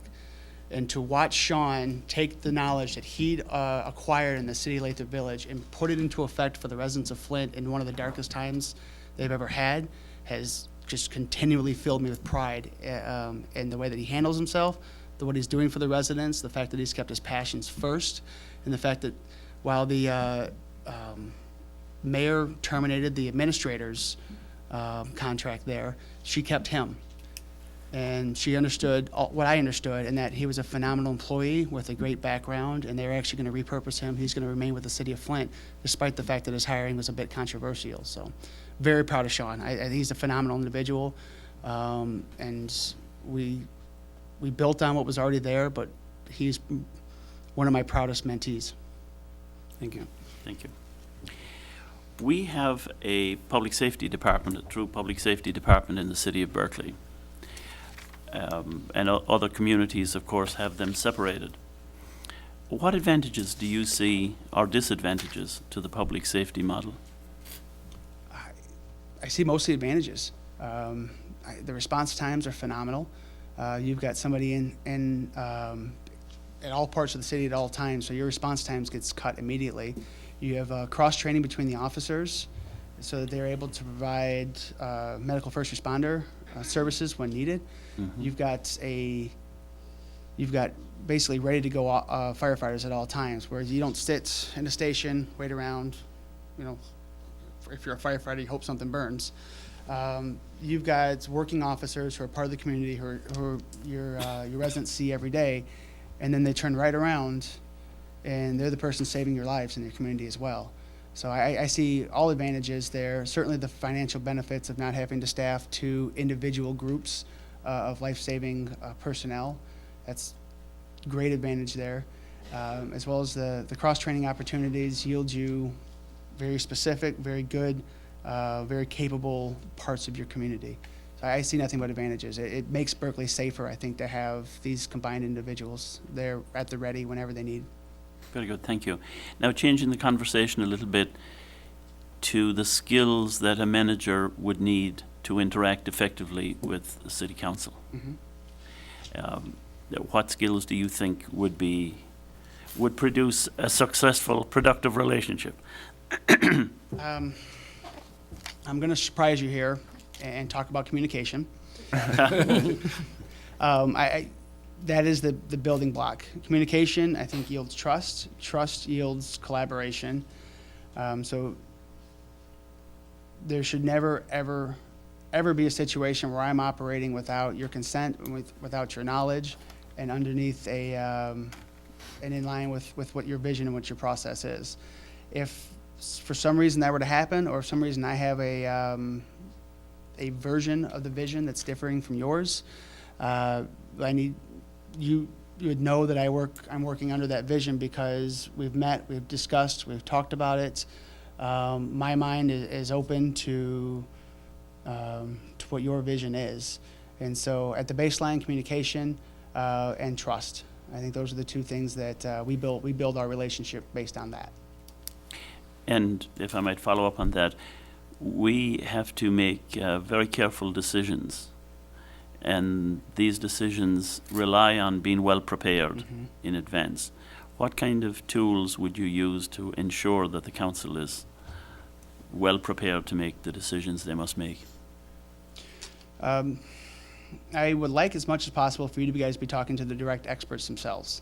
And so I believe in bringing in as much as possible outside resources. I believe in having you guys talk directly to the department heads. They're going to be handling some aspect of the policies.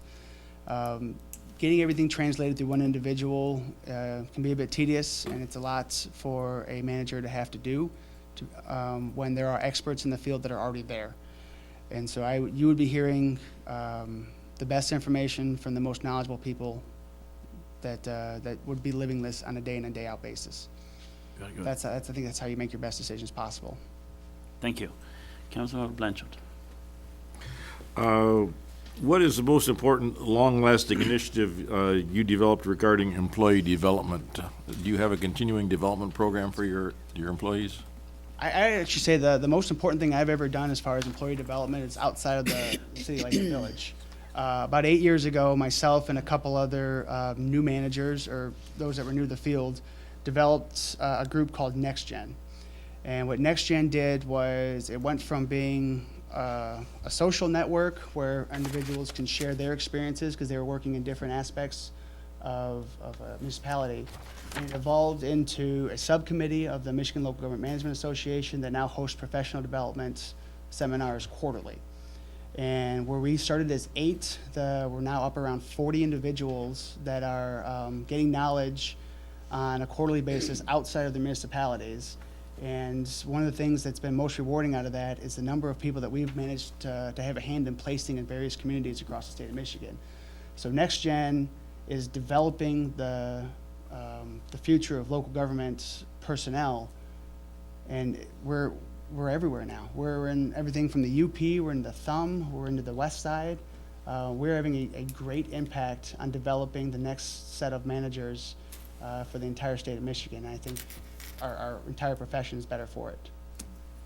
Good, thank you. Any follow-up? Seeing none. Councilmember Stedman. Getting everybody to agree on a vision can be really pretty tough. Oftentimes there is a lot of resistance to change, you know, as you mentioned before. Sometimes the resistance just comes from a small group of residents or employees. In other times, people just have very different opinions on how to get to that vision. Can you walk us through a time when you faced a similar challenge, building consensus or selling the council's vision for the future, and what kind of strategies did you use in order to do this?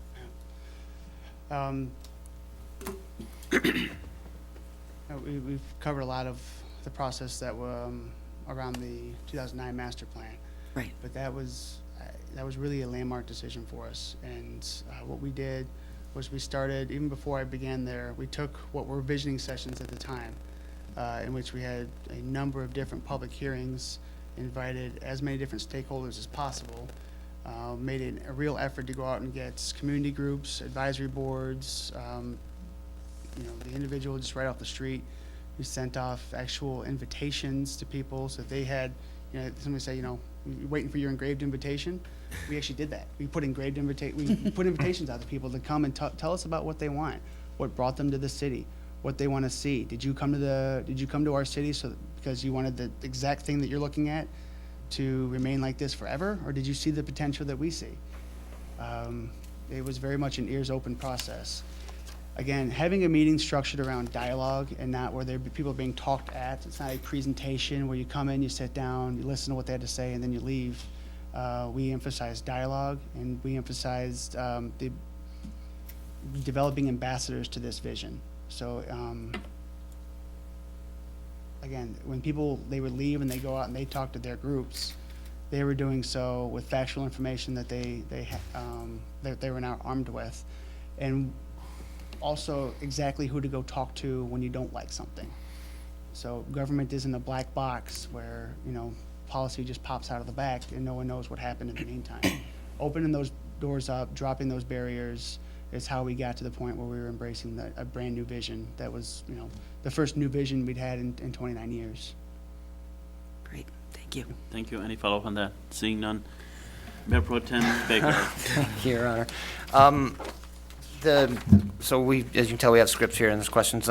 This one is pretty well covered in some of the earlier comments having to do with, big surprise, around communication, things like that. But what I would like to do is kind of pivot a little bit as a follow-up to the prior question. It kind of works into this a little bit.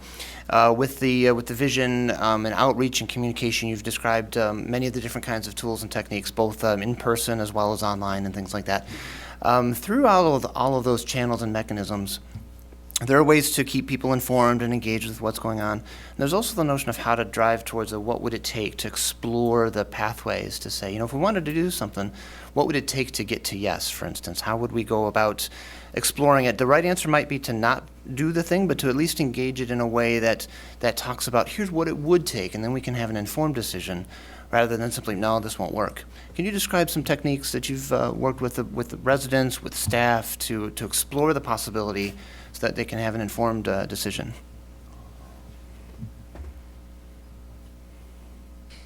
I'm trying to think of an example. So we do a lot with long-term planning, coming from such a small organization. So when we're talking about doing something, we're engaging it early on enough to where we have some time to develop it. Through that plan, we look at finances, we look at the resource, the physical space that we would have to make that improvement. Depending on the size and the scope of it, you delegate specifically to certain individuals. And while I have a staff of 6 in-house, I've got a near army of outside consultants that we would task to take a look at something. So what I like about using the outside consultants is, since very rarely do you ever reinvent something brand new, you put somebody on it who has experience outside of just, you know, our 1.5 square miles, or in this case, our 2.6 square miles. You pull in a much broader view from all sorts. So again, that's applying experts to a situation, using a resource network that you develop as a manager, to get the best and most factual information possible. And that's really how we approach sort of auditing the idea of a new policy or a new development. See who's done it first, see who's done it well. When it hasn't worked, I want to hear from people on why it didn't work. Why did something fail is just as important to why something succeeded. And what were some of the pitfalls and how do we avoid it in the future? I'm not sure that I'm answering your question though, now that I'm Yeah, talking about it. you're working right through it really well. I was thinking about the source of the idea sometimes. A resident might call up or come and say, hey, I have this idea, you know, and then the due diligence that you're describing around exploring that rather than just shutting it down because it's not part of the existing plan. Okay. And you've hinted at some of those techniques already. Okay, yeah, we try to use as much outside expertise as possible. I don't like the idea of reinventing the wheel. I think can be a waste. And again, I want to hear where something failed and why. I am just as interested in that as anything else. Great, thank you. Very good. Thank you. We have asked you a lot of questions to try to determine if you are a good fit for our community. Do you have questions that we might answer that could help you determine if we are the right community for you? Sure. One thing I'd like to try to get some information on is internally. When you guys have something that's, say, half of you agree on, half of you don't, and there's one person in the middle, what process do you guys usually use internally to try to unify your vision? And it's whomever would like to speak to that. We'll let the Mayor Pro Tem handle that. Well, a lot of what we do is based on the kinds of things that we look from our city manager. So providing us with access to information, the ability to interact with the folks that could provide us with the right kinds of details and experiences and facts that can help us either better understand the situation so that we could at least see where our colleagues are coming from if there is an area of disagreement, and then help us better understand which way an approach would make sense. I think that, again, you've hinted at the notion of communication. It's, you know, in real estate, it's all about location, location, location, and in leading a community, it is all about communication times 3. And so by having the hub of the wheel, in this case the manager role, to be able to interact with council members to provide a common set of facts and information for all of us, at the end of the day, we pull back to the vision and the aspiration that we have for this community. And so sometimes we get lost in the weeds and the details, but by being able to pull back and say, look, this is what we're really trying to accomplish for our community and for the region, that clarity really helps us work through the details in much more effectively. We use work sessions frequently Good. so that we can get a better understanding of the issue itself and the varying perspectives. So work sessions are helpful for us. Councilor Blanchard. Thank you. We also, as you saw last night, use a lot of input from our residents. So we have meetings with our volunteers, our different committees, to get the sense of what the community really wants to help us on the council come to the right decision. Councilmember Edgar. I also think that using experts and/or manager heads, people, you know, speaking personally, I think, oh, this would be great, or I know I want to do it this way. And then when you really understand the situation through facts and communication and knowledge, oh, okay, I get it.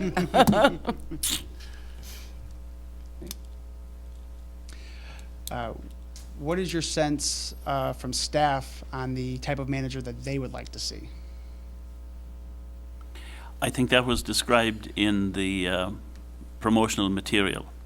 We utilized the insights and the vision of the directors and the residents and the council to compile that kind of narrative describing what we were looking for. So it's all there. Can you walk on water? In the summertime. Yes. Those are the two things that I was really interested in hearing from you, is your sense of the staff's expectations as well as how the processes by which you guys solve problems and unify your vision. So I appreciate your input on that. Well, thank you. Are there any final questions from the council? Hearing none, then thank you, Matt, for your interest Thank in you our all. city. Thank you for being here today and for being patient with all our questions. This is an important decision, and you It- guys are going about it the right way. It is a critical decision for us. Yes. And now to the council. Is there a need for a physiological break? I'll say yes. So we're going to take a little recess for 5 minutes or so and you be all. ready for the next candidate. Thank you. Thank you. Thank you.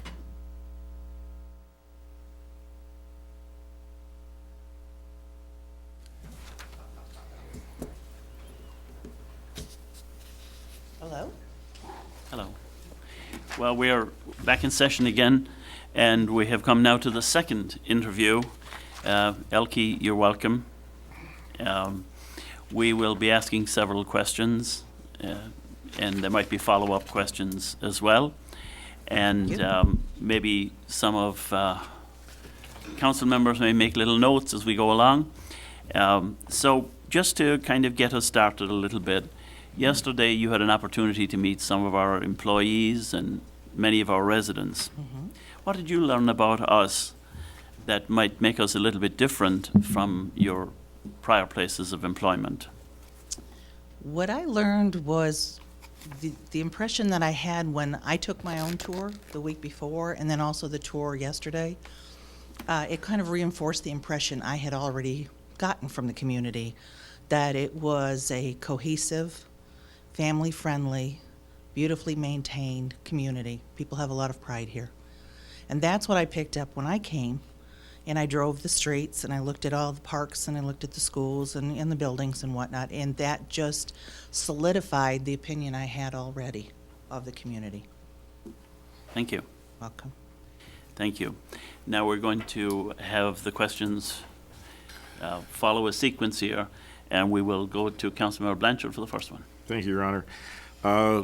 You got to meet a lot of residents, you talked a lot last night, and we know a lot about your background from your resume, but what do you do when you're not being a city manager? When you're not, what do you do on your own time to enjoy yourself and have a good time? Well, I enjoy a lot of time with my family when I can find them. I have 3 adult daughters, and only one lives in Michigan. The other lives in Ohio, and one lives in Australia. So it is a little bit difficult to find family at times, but I'm a person who likes to be outdoors quite a bit. I like to walk. I love to cycle. And I love being in a swimming pool and swimming laps. It's one of my favorite things to do. Most people think it's a little insane at 6 in the morning, but it's typically the only time that I have, and rather than tire me out, it energizes me for the day. Thank you. Thank you. Councilmember Stedman. If you could sit next to anyone on a transatlantic flight, you know, for hours and hours, or maybe to see your daughter in Australia, I do that regularly. right? Who would that be? Living or dead, and why? Living or dead? Eleanor Roosevelt. Reading the history on her leadership, her quiet leadership, and sometimes her very progressive leadership, I'd like to know more about her, the person, and the wonderful things that she did for our country. But often she didn't get recognition for it, but I'd really love to know her. Okay, thank you. Very good. Mayor Pro Tem Baker. Thank you, Your Honor, and thank you for your time and opportunity to get to know you better. Appreciate your participation here. As our opportunity to kind of get to know you a little bit better, we had a great time to review your resume, and it's filled with tremendous accomplishments.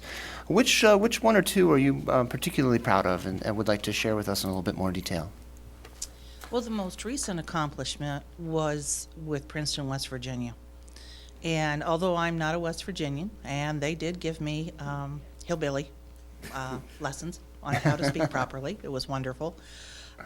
It was such a challenge to turn around their community, excuse me, and revitalize their downtown. And it was very much like Detroit in some of the areas where you almost didn't want to walk down the street.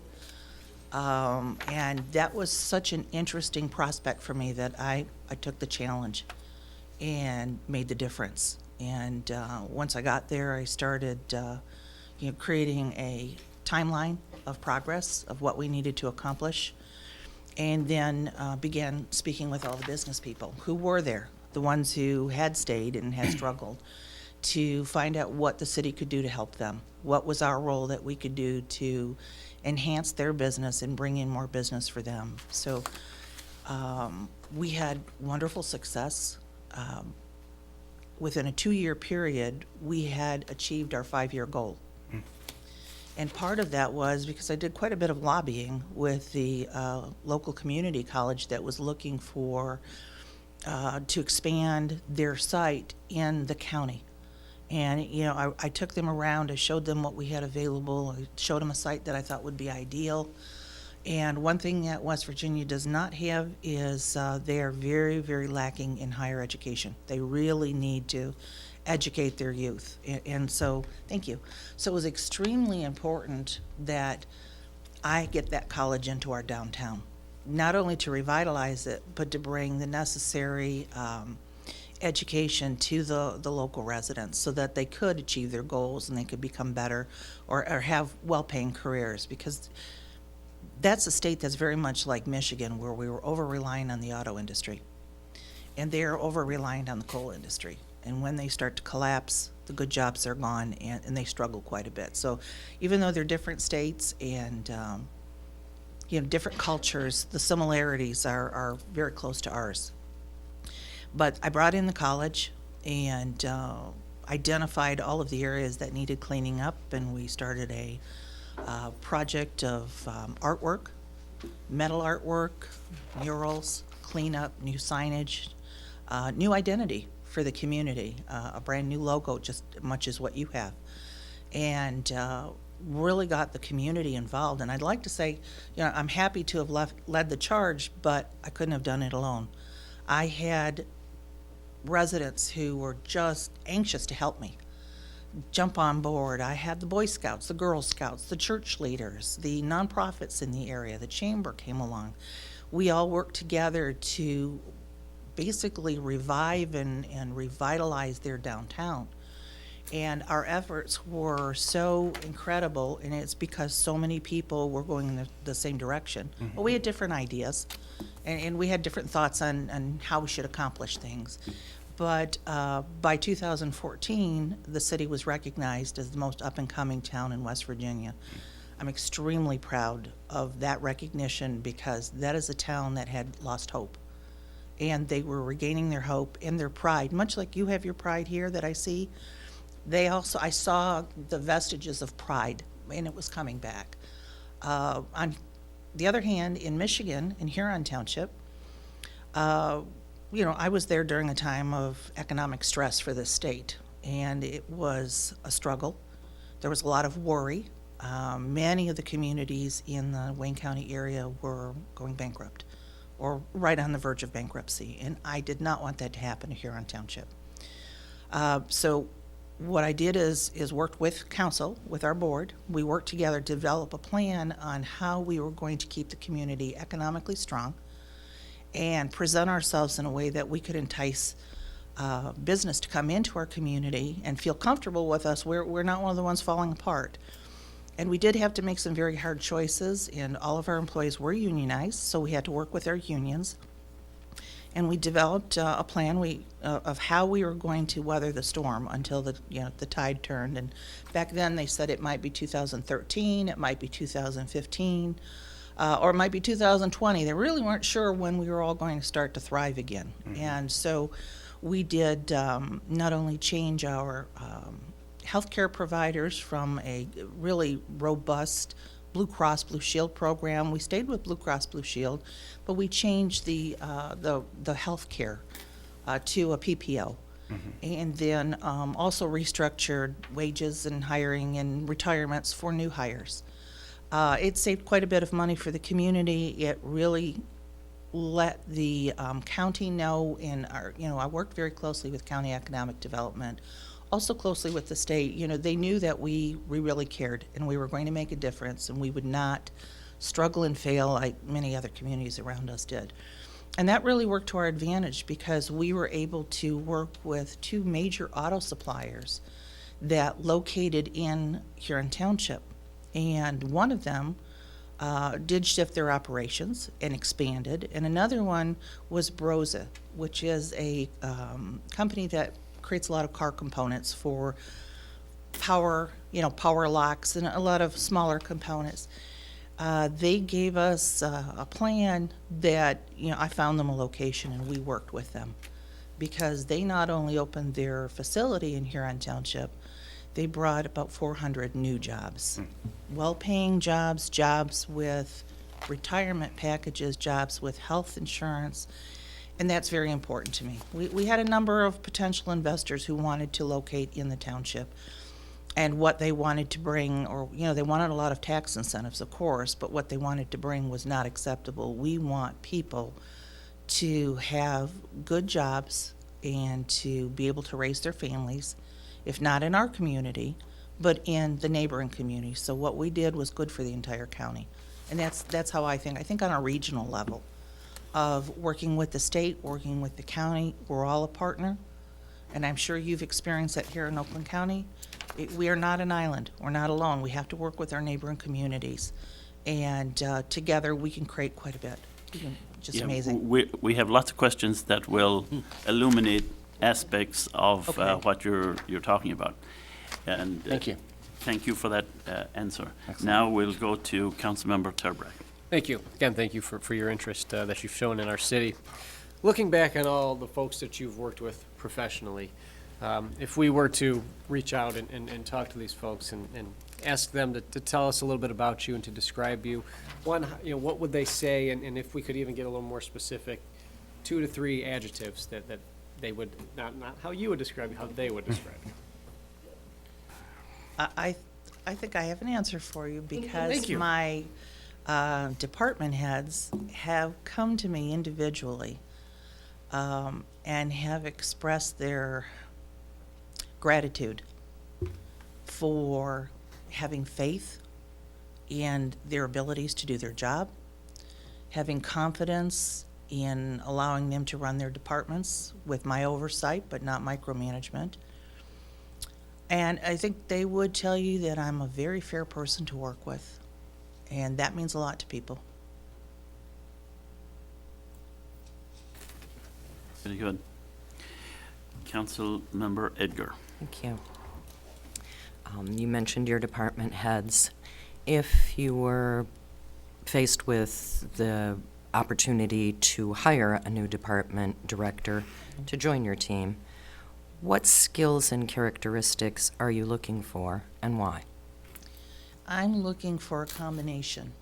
I'm looking to see what skills they have, what they've accomplished in the past, whether it's in that particular position or had they been in another area. And then I look for a personality type. I look for someone who has that true enthusiasm, that they want to do the best they can, and that comes through very quickly. And there's just, it's difficult to describe. It's more of when I talk to people and engage, and I'm a conversationalist. I could chat for hours, but I like to engage in, excuse me, that was a kind of a windy day today. I like to engage in conversation with them that perhaps leads me a little bit away from just the job description and tells me a little bit more about them, their lives, their families, just try to engage and understand the personality. And I've done that for Princeton, and I've hired a new police chief, and I've hired a new public works director, and a new finance director. And I'm very impressed with all of them. They are absolutely excellent. And, I've kind of kidded with the council that I bring you the best. But they have proven themselves, and each one of them had that true desire to do the best that they could, and that came through in our conversation. Thank you. By way of follow-up on that one, what would happen if that police chief that you hired turned out to be not amenable to being directed or guided by the city manager? How would you handle that? Oh, we would have a chat. We would probably have a few chats. You're right. Sometimes you get an impression of a person and you find out they're really not that person. What I did with our police chief, we had some issues, which is why I had to hire a new police chief. And I can't go into them because there are some legalities that are attached to those issues.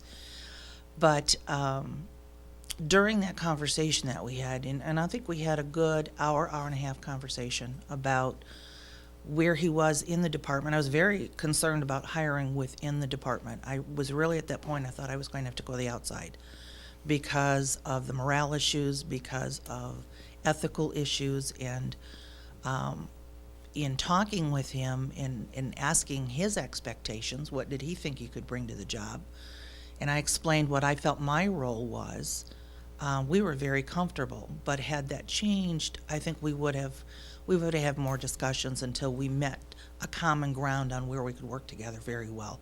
And knowing that I'm very supportive of the people who work for me and recognize that they have special skills and special knowledge in their various departments, I think that goes quite a long ways.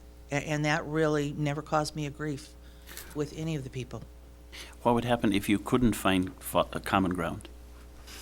It depends on what the issue is. Okay. If they're still doing their job very well, and they're ethical, and they're honest, and they treat people properly, I will probably get along with a prickly personality. But if it really is to the point where it's disruptive to the community, disruptive to council, and also, has a real low morale factor because of this person, that person would no longer be with us. Thank you. Councilmember Kadekla. Thank you. Thank you, Elke, for being here and showing an interest. Have you ever been terminated or asked to resign or not had a contract renewed? No. No. Okay, why are you looking to leave your current position now? When I first met with the Princeton leaders in late 2012, they were a very progressive, forward-thinking group of individuals, and they had clear goals on what they would like to see accomplished. And I felt I could accomplish those goals for them. During that time, as people had to step down for health reasons, other people were appointed. They have a slightly different system than we do with the appointing and filling vacancies.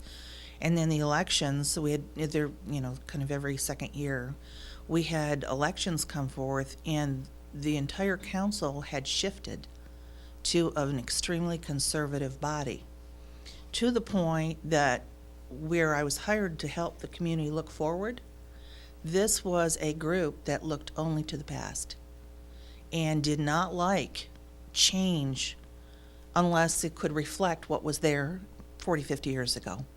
So it was such a unique challenge from really moving a community forward and then being told, we don't like this.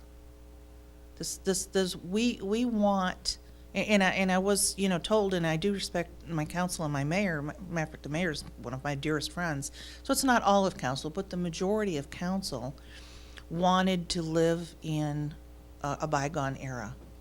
And they came to me, in the newest council member who was just elected in June, we had a meet and greet and a conversation about his ideas and his thoughts and where he'd like to go. And he shared with me that he was very dismayed over the wonderful growth in Princeton. And we were also featured on NPR, and it was a lot. It was more than just winning an award. We were really recognized for the work we had done. And I said, well, what is it that you are not happy with, that you don't like, that you've seen? And he says, well, look at downtown. It's you've brought in hippies. and he was sincere. I mean, this was truly from his thoughts, from his heart. He felt that having art galleries and a coffee shop that served very healthy meal, had a really healthy selection, and college kids, in his mind, they were not what was there in his youth, and therefore he saw all these unique people. You saw the artistic and creative, and you saw the college students. In his mind, that was just not acceptable, and I realized that it would be best for us to part ways and part on a good footing, shake hands, wish them the best, but I couldn't continue to work for a community because I can do a lot for you, but I cannot take you back in time. That's something I can't do for anyone. And so that's why it's time to leave. Mr. Mayor, quick follow-up. Last year, you did turn in your resignation, did. and then you rescinded it. Can you walk us through the process of why? Certainly. This already by my second year, and what I had done, because so many things were happening, I had put together a slideshow each year. And in January, it was a look back on the accomplishments that we had had. And we showed everything. There was pride in everything. And after the second year, when we had our usual kind of pre-budget end of the year wrap up, and we talked about this is what we've accomplished this year, and we've so exceeded our goals. And then afterwards I said, well, how do you feel? Let's go forward for the third year. Let's focus on what we can accomplish. And I wanted to talk to council and the mayor. And the council at that time was already starting, the mentality was starting to change of, we don't really like this newfangled stuff. We don't like public art, and we really don't like murals. And that's, and these murals were on buildings where, you've lost a building and they've been torn down, and you see the ragged brick, or how unattractive that can be when building. There's not just on a good building. This is really an eyesore area. They were not real pleased with that. And I said, well, I'm here to help you in this way, and if you'd like me to go a different direction, please tell me. Tell me which way you'd like to go, but they couldn't. And at that time, I said, well, I do think it may be best for me to resign. And I have to resign there because, oddly enough, the contract is a never-ending contract. There is no timeline. I had to tell them, I had to give them notice. I couldn't simply let a contract expire. So we talked, and I said, it's obvious you're going in a direction that I can't take you. And so I did give them my resignation. I tendered and give them a 30-day notice as required by the contract that I had. And in turn, they came back to me and they said, well, we recognize, why you'd like to leave because of our change of our thinking process. But we had so many things, so many projects underway. In West Virginia, in order for community to make decisions that are really good for the community, you have to apply to be in a home rule program. It's a pilot program for that state. And it's a very top-down state where they, pretty much control everything from the capital. And this is a way for them to slowly ease away. Well, we had that application in. And I was also completing a 10-year comprehensive growth and development plan for the community. So we had a number of plans in the works, a number of things. And they asked me, could I and would I stay for at least one additional year and help finalize these projects? And I thought about it for a few days, and I said, yes, I will stay with you. I will finish the project through, put you in a really good position, and also help create a transition team. And during that last year, I worked very closely with our community development director and mentored our director to be in a position to apply for the position. And so I think I've left them in a wonderful position. They have good quality staff from within that has had the opportunity to learn the job. And I've also completed a number of initiatives for them. So I have left. My contract, year to year, I gave them a 3-year, and then I did leave. But we left on good terms with a handshake and well wishes. And you would be able to, today, pick up the telephone and call the mayor, call any of the department heads, and I think you'd hear a very similar theme of appreciation. I appreciated what they brought to the table, and they appreciated me in return. And I don't think you can leave a job on a better footing than that. Thank you. Thank you. Councilmember Blanchard. Thank you, Your Honor. Are you more of a leader or a manager, and would you explain to us the difference between those two philosophies? I believe I'm more of a leader. I have been in a management role, running departments. I was a department head. But my role as a city manager is one of leadership, oversight. I am the go-to person, and it's a rare day that I micromanage. If I ever was in that position, then we have a problem in the department.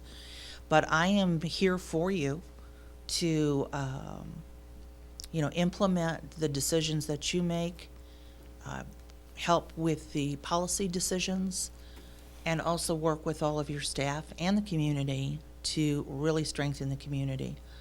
But leadership is you know the difference. You're asking it, so you and I both know the difference. It was that old saying, managers manage and leaders lead. I lead. Good. Okay, Very good. thank you. Councilmember Stedman.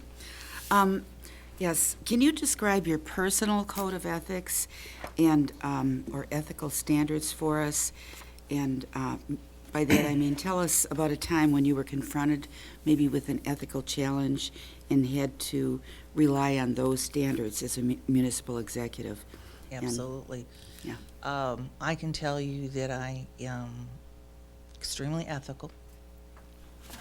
People would probably tell you that I'm a very honorable person. And that makes it difficult for me when I'm in a situation where I do have someone who is unethical, or often the unethical leads to illegal. And I have had to let people go for unethical behavior, dishonest behavior, misuse of equipment for personal use. From the Public Works Department, I did have to hire a new Public Works Director.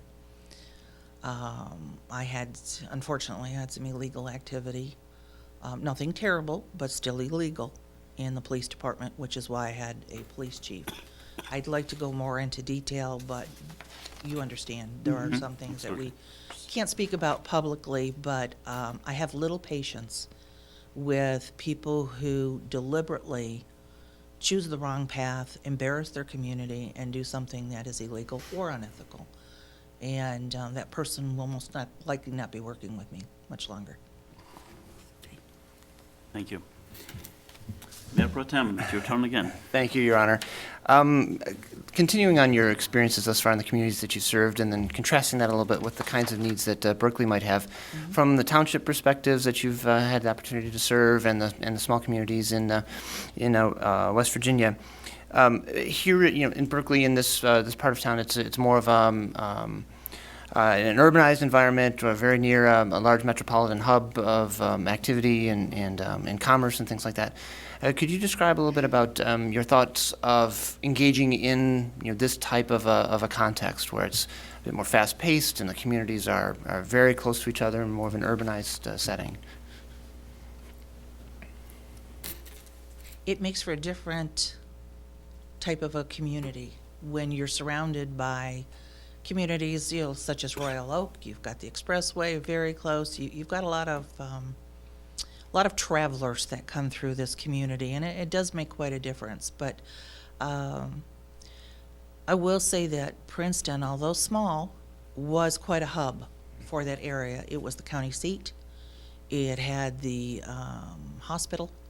It was all the operations for the school district were there. So even though there were 6,400 residents in this approximately 5.5 square mile area, we had an influx of about 30,000 people per day come into the community to either pass through the community on their way to I-77, which is a major, interstate, or come work into the community. So it was a very vibrant community, very active community, and we did have to provide services to police and fire as people are coming through. So I am really very accustomed to working in a very active city government, active environment, very much like your community is. Thank you.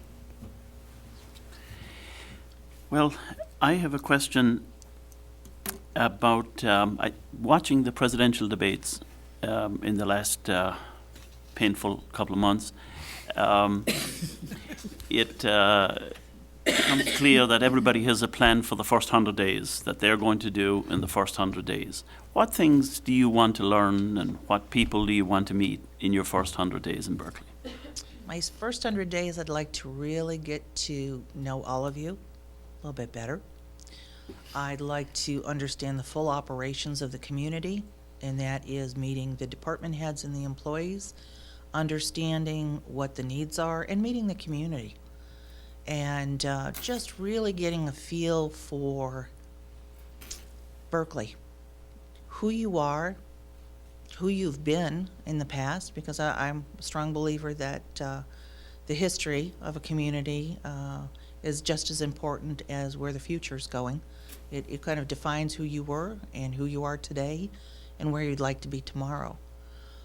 So I'd really like to get to know more of the community, get out and meet the business people, and just really become as involved as I can in understanding what your goals are, what your needs are, and of course you represent the community, so it's what the community's needs are and where you'd like to go.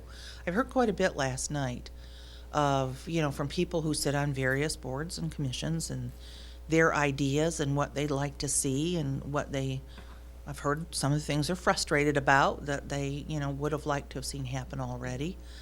And I'd like to explore some of those ideas that were brought forth. Are they feasible? Are they economical? Can the city afford to make these changes? I heard from quite a few volunteers on how this is a community that it really relies on volunteerism. And that's important. I'd like to know the volunteers also, get to know them and get their thoughts and ideas.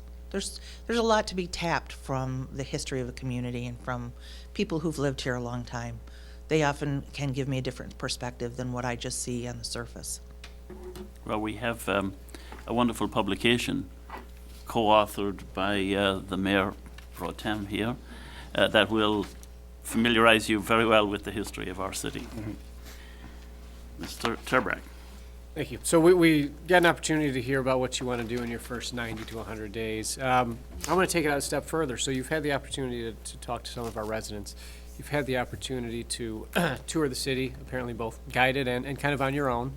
So I'm going to take this out 3 years. So over the next 3 years, what are the two biggest challenges that you think you would like to tackle, and just kind of the processes that you will begin to take on those challenges head on? And again, just a couple over the next 3 years, either things that you've heard last night or things that you've seen on your own. Well, I've heard that you have some important projects that need to be tackled that aren't necessarily glamorous. They're the water and sewer issue, replacing sewer and water and drainage, and you have a lot of new homes, and I understand you have some difficulty with parking. And a lot of families would like to see the recreation expanded and updated. And I understand you'd like to do some updates here also. Those are all things that I'd like to look at. There's the cost factor. How's that going to be funded? Are there grants available? Is it something they'd have to present to the community as a millage?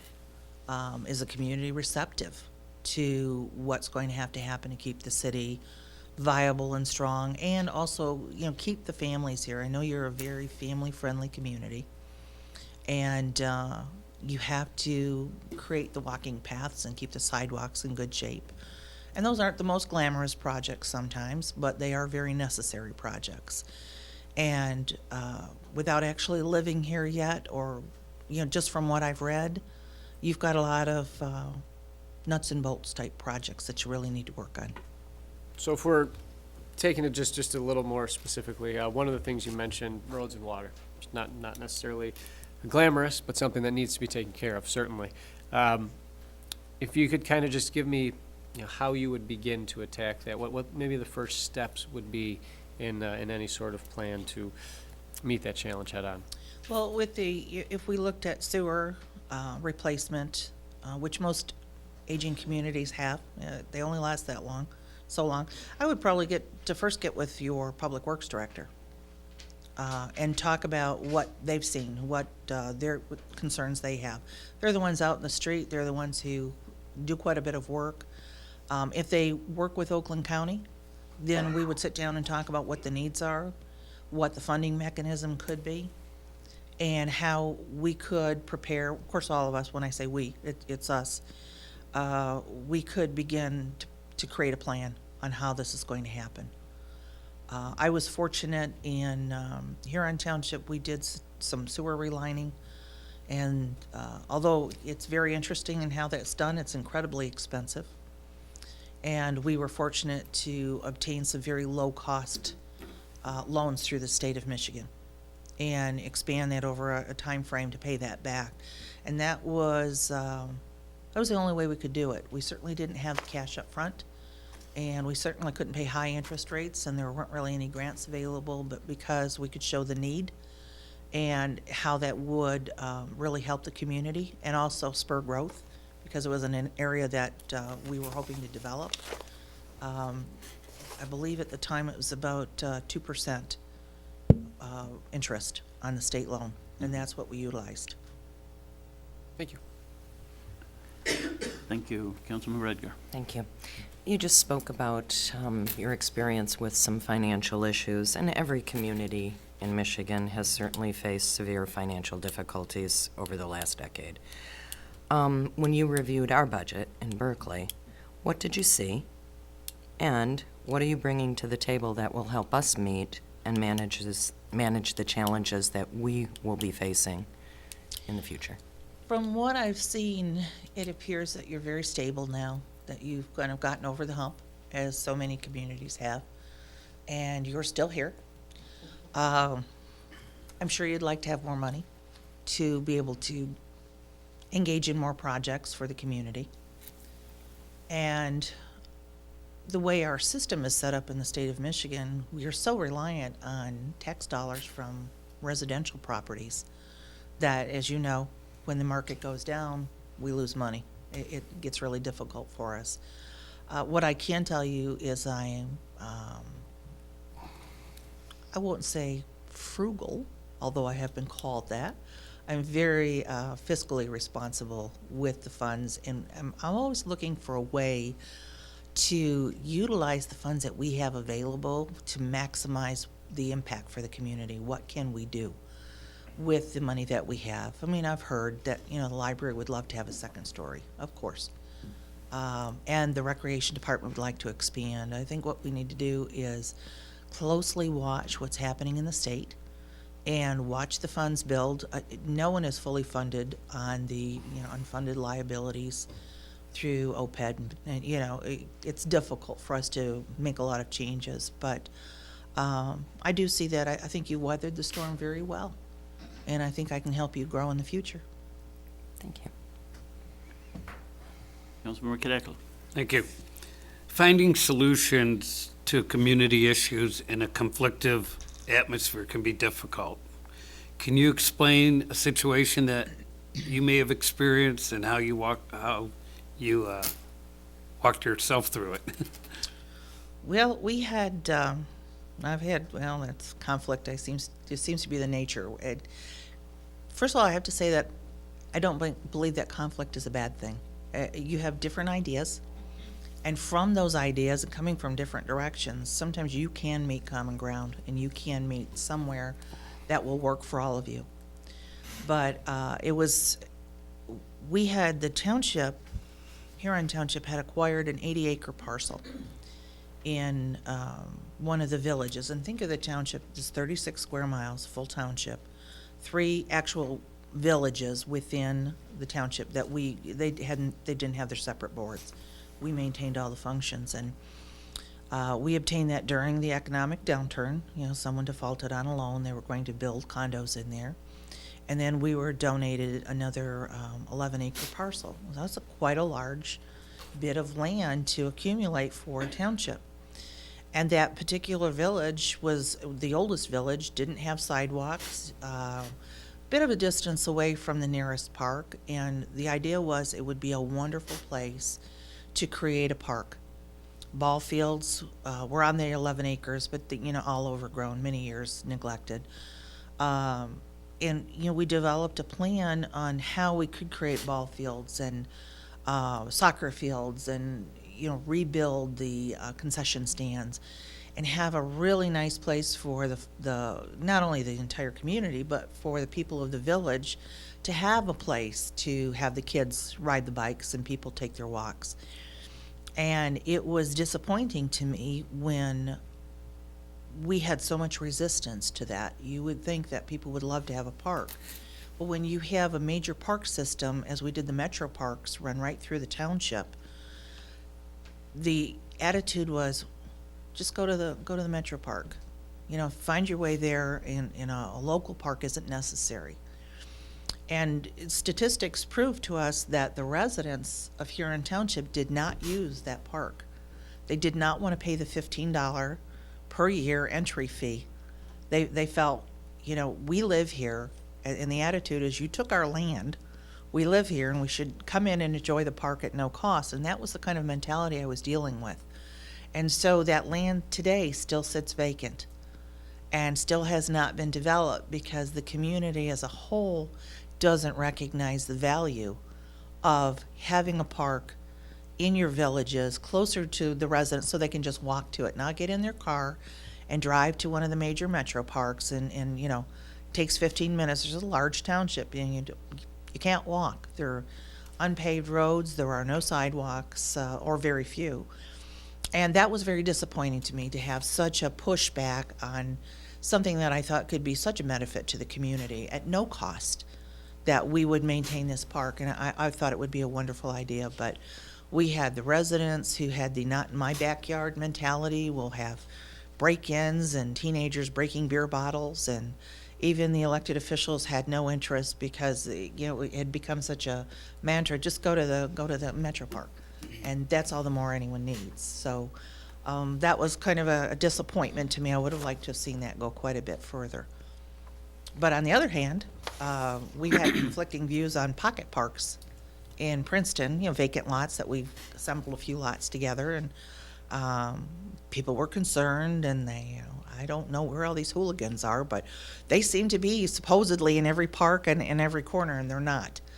And so we did have quite a bit of success in creating the smaller community parks for the neighborhood, and the fears did go down, you know, and they were eased. So, you know, sometimes it's difficult to show people that in your backyard can be a really good thing. Thank you. Councilmember Blanchard. Thank you, Your Honor.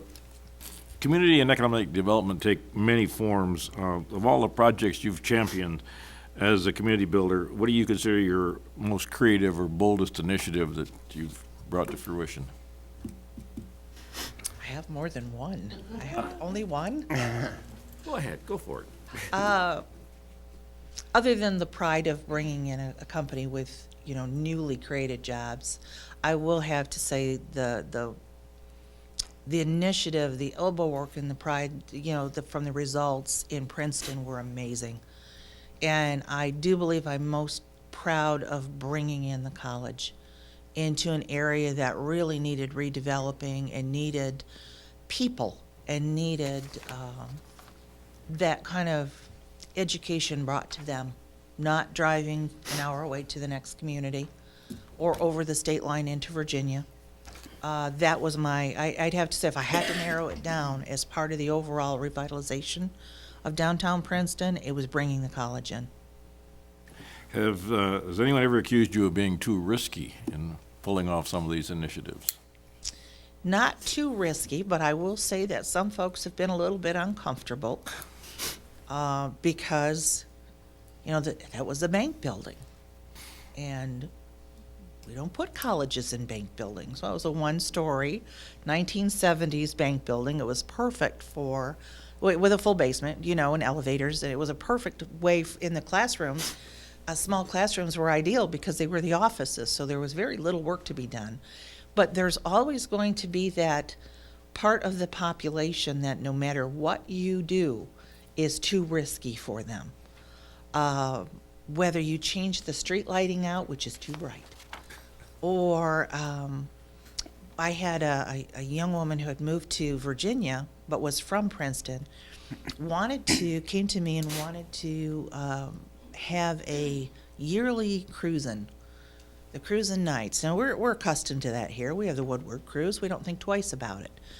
And I did give her permission and ask her what we could do to help her.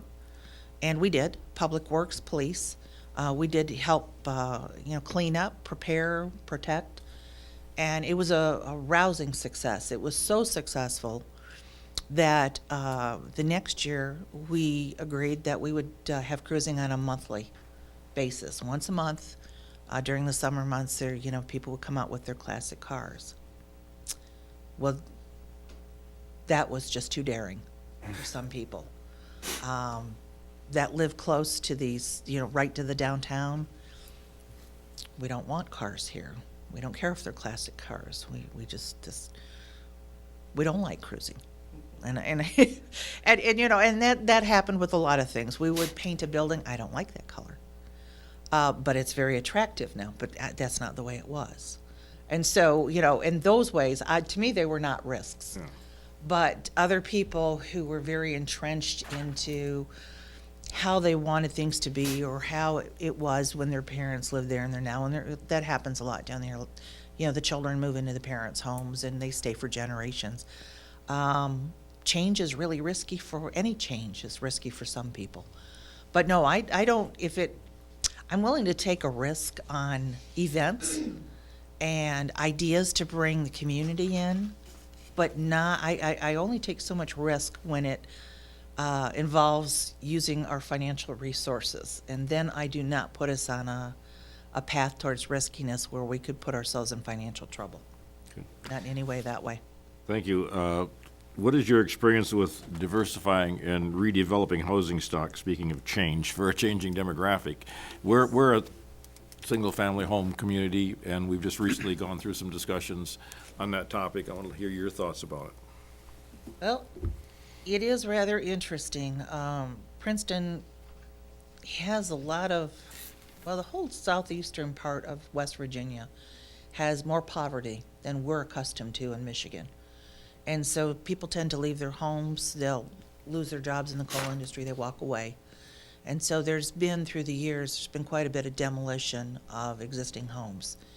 And I've spoken with many a builder down there and talked about the vacant lots, what could be done,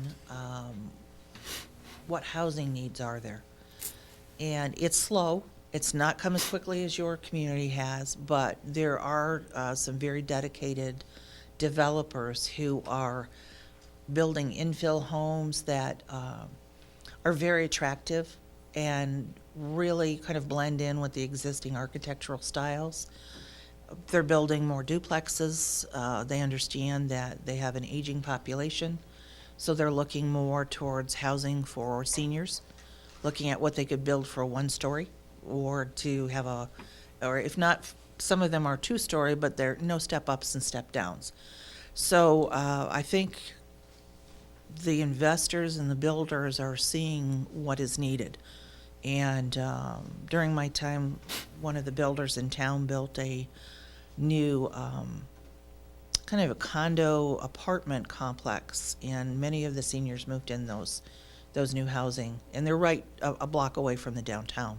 So it gives them the convenience of being able to walk freely, walk to church, and live right in the downtown area. But they haven't had the success that you have yet.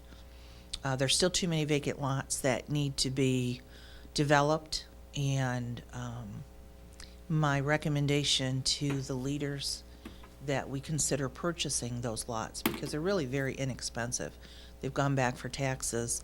The leadership in West Virginia did not feel that a community should acquire property. That was strictly to be left for private investors. And sometimes I think it really is good for, if you have the ability to acquire property that may benefit the community in the future, or also may give you the choice of what developer comes in there because it's your property. That was a little bit of a foreign concept for folks in West Virginia, that cities should acquire property and then utilize them wisely, whether they're pocket parks, parking lots, or working with developers for good development. That was, and it was a different culture. It was very friendly, but it was a little bit unique from what we're accustomed to. And in Huron Township, well, they were really a close the door and don't let anyone in type of mentality. They had been a farming community for many, many years. Still a lot of homes on acreage parcels, And of course, as water and sewer came in, the subdivisions started to build around the, the developments. And that was a struggle for the community. They really didn't want any change, but they wanted everything. They wanted a grocery store, and they wanted a pharmacy, and they wanted all the amenities that you could get in the neighboring community, but they didn't want anybody to come into the township. So it was an interesting time for me in both communities, because I'm more accustomed to being in communities where there's a little more forward thinking on the possibilities of what could be. And so it was interesting. I'll leave it at that. Thank you. Before we leave this concept, we've talked about a number of things in terms of development and economic development and the housing stock. So I want to talk about economic development just for a minute. So we have a very vibrant business community here, Downtown Development Authority and Chamber of Commerce. How do you go about attracting businesses? So you mentioned you were able to bring in the school there. In Berkeley here, how would you kind of, what are the steps you would take in terms of attracting businesses to our city? Well, first, I would need to really have a good understanding of all the businesses that are here. So, being as active as I am, I do like to attend chamber meetings. We also had the economic development for the county. I was set on their board. I like to learn as much as I can about the businesses that are here, what is needed, and then once I have a clear understanding or an inventory even of what's here, and I get input from you also, and I get input from the community as what you'd like to see, and then I go looking for that. And sometimes it's making phone calls, sometimes it is reaching out to businesses in other communities and sharing what we have to offer and why it would be in your best interest to come down and take a look at the properties we have for you to open a second location or a third location. Or, we hear quite a bit. We know when businesses aren't doing as well as they should in certain communities, perhaps we have the better location. And so working with the Economic Development Department, whether it be county, community, or even through the chamber, or a combination of all of us, we can reach out to businesses.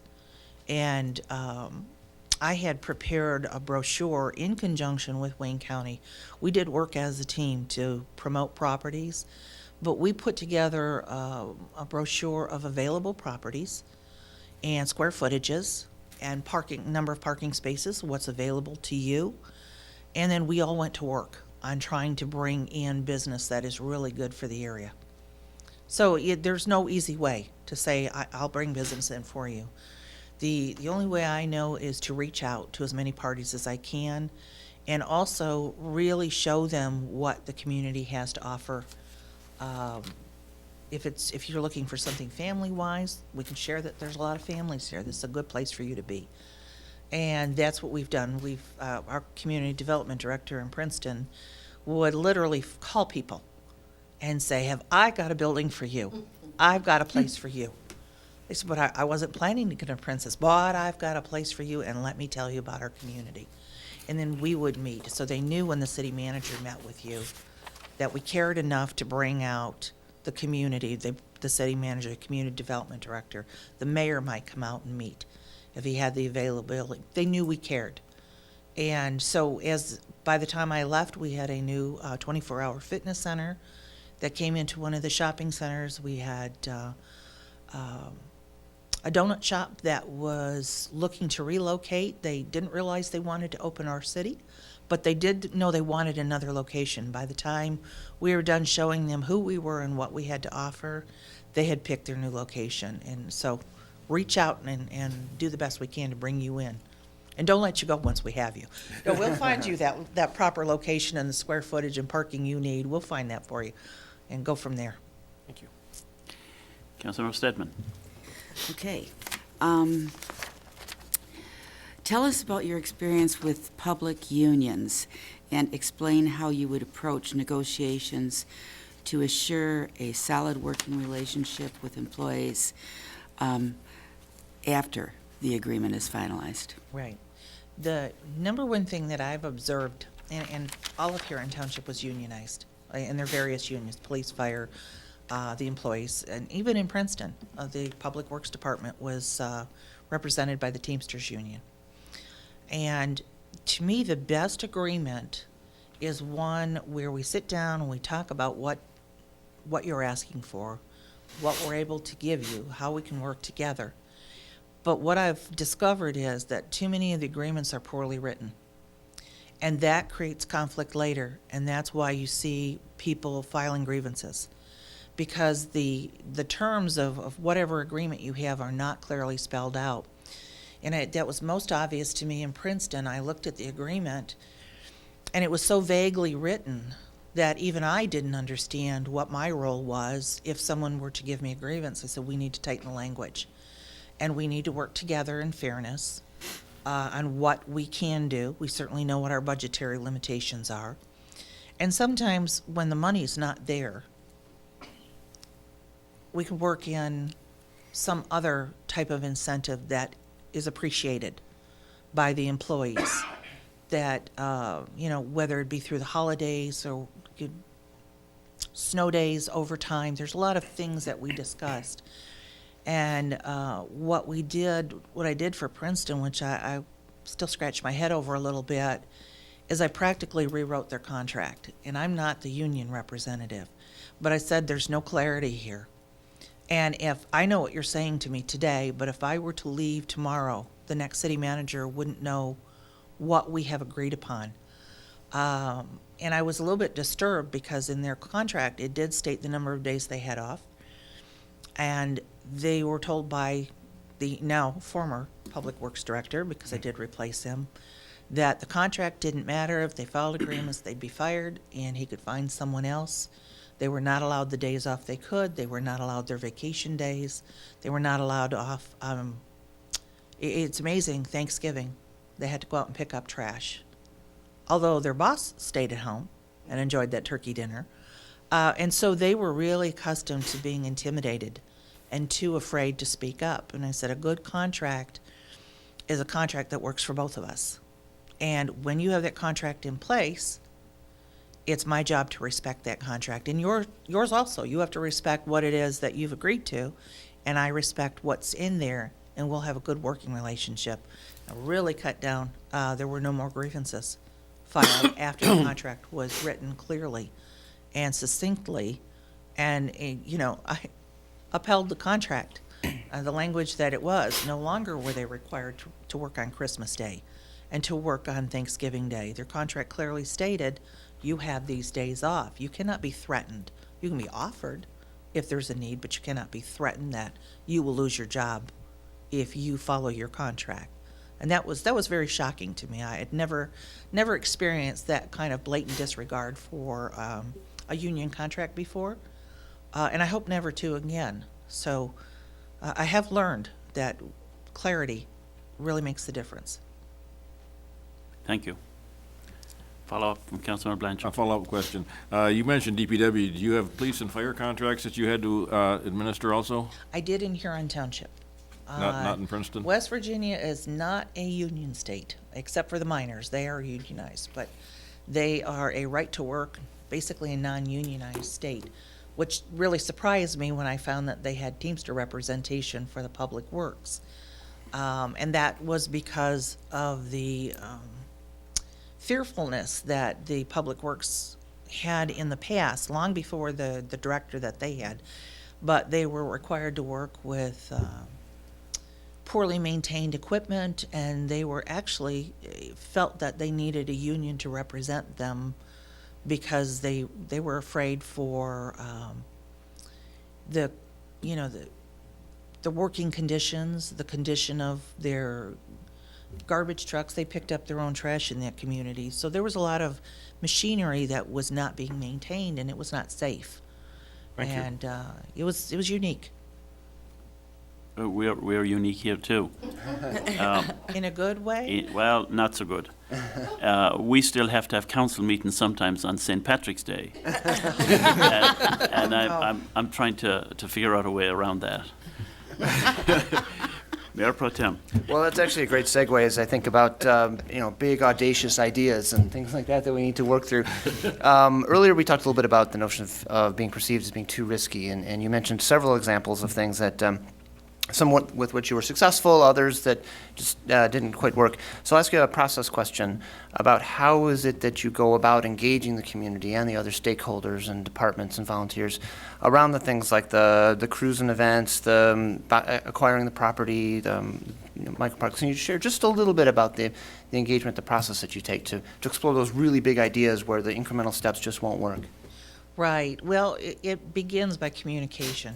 And when I'm invited to a meeting, whether it's a community neighborhood meeting or whether it is through the Rotary or wherever, I will talk to them. And of course, council is well aware of some of the ideas we have. We'll share some of those ideas. We'll kick them around a little bit. Is this a good idea to explore? Let's get the community's opinion. And if it's a really big project that is going to be a multi-year project and it can be quite costly, we have held hearings, kind of an open house for the community to come in and tell us their thoughts. We've also used SurveyMonkey for people who don't like to come in person and set out a survey and also advertise that on our website that there's a survey available. We'd like to hear from you. The local newspapers published what our ideas were. We'd like you to come in. Please tell us what you're interested in, what you'd like to see grow. Here's some of the ideas we have. And I'm just I'm a friendly kind of a person.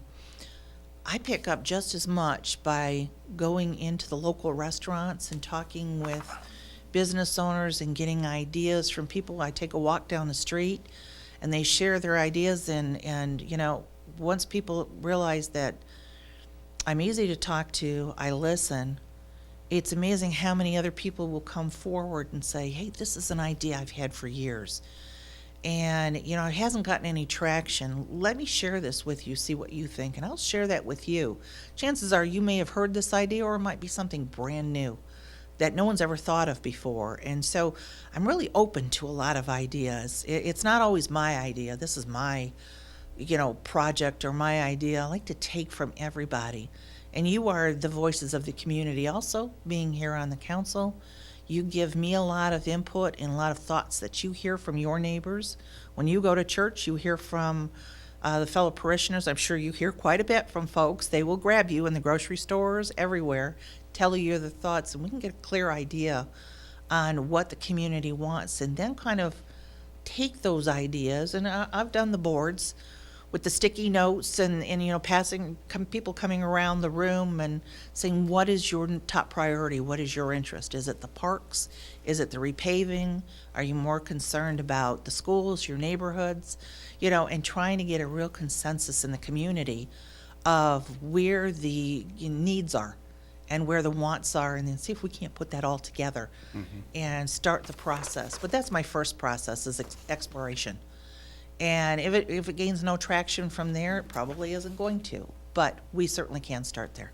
Thank you. Very good. What intergovernmental or regional partnerships have you championed in the past, and how have they worked out?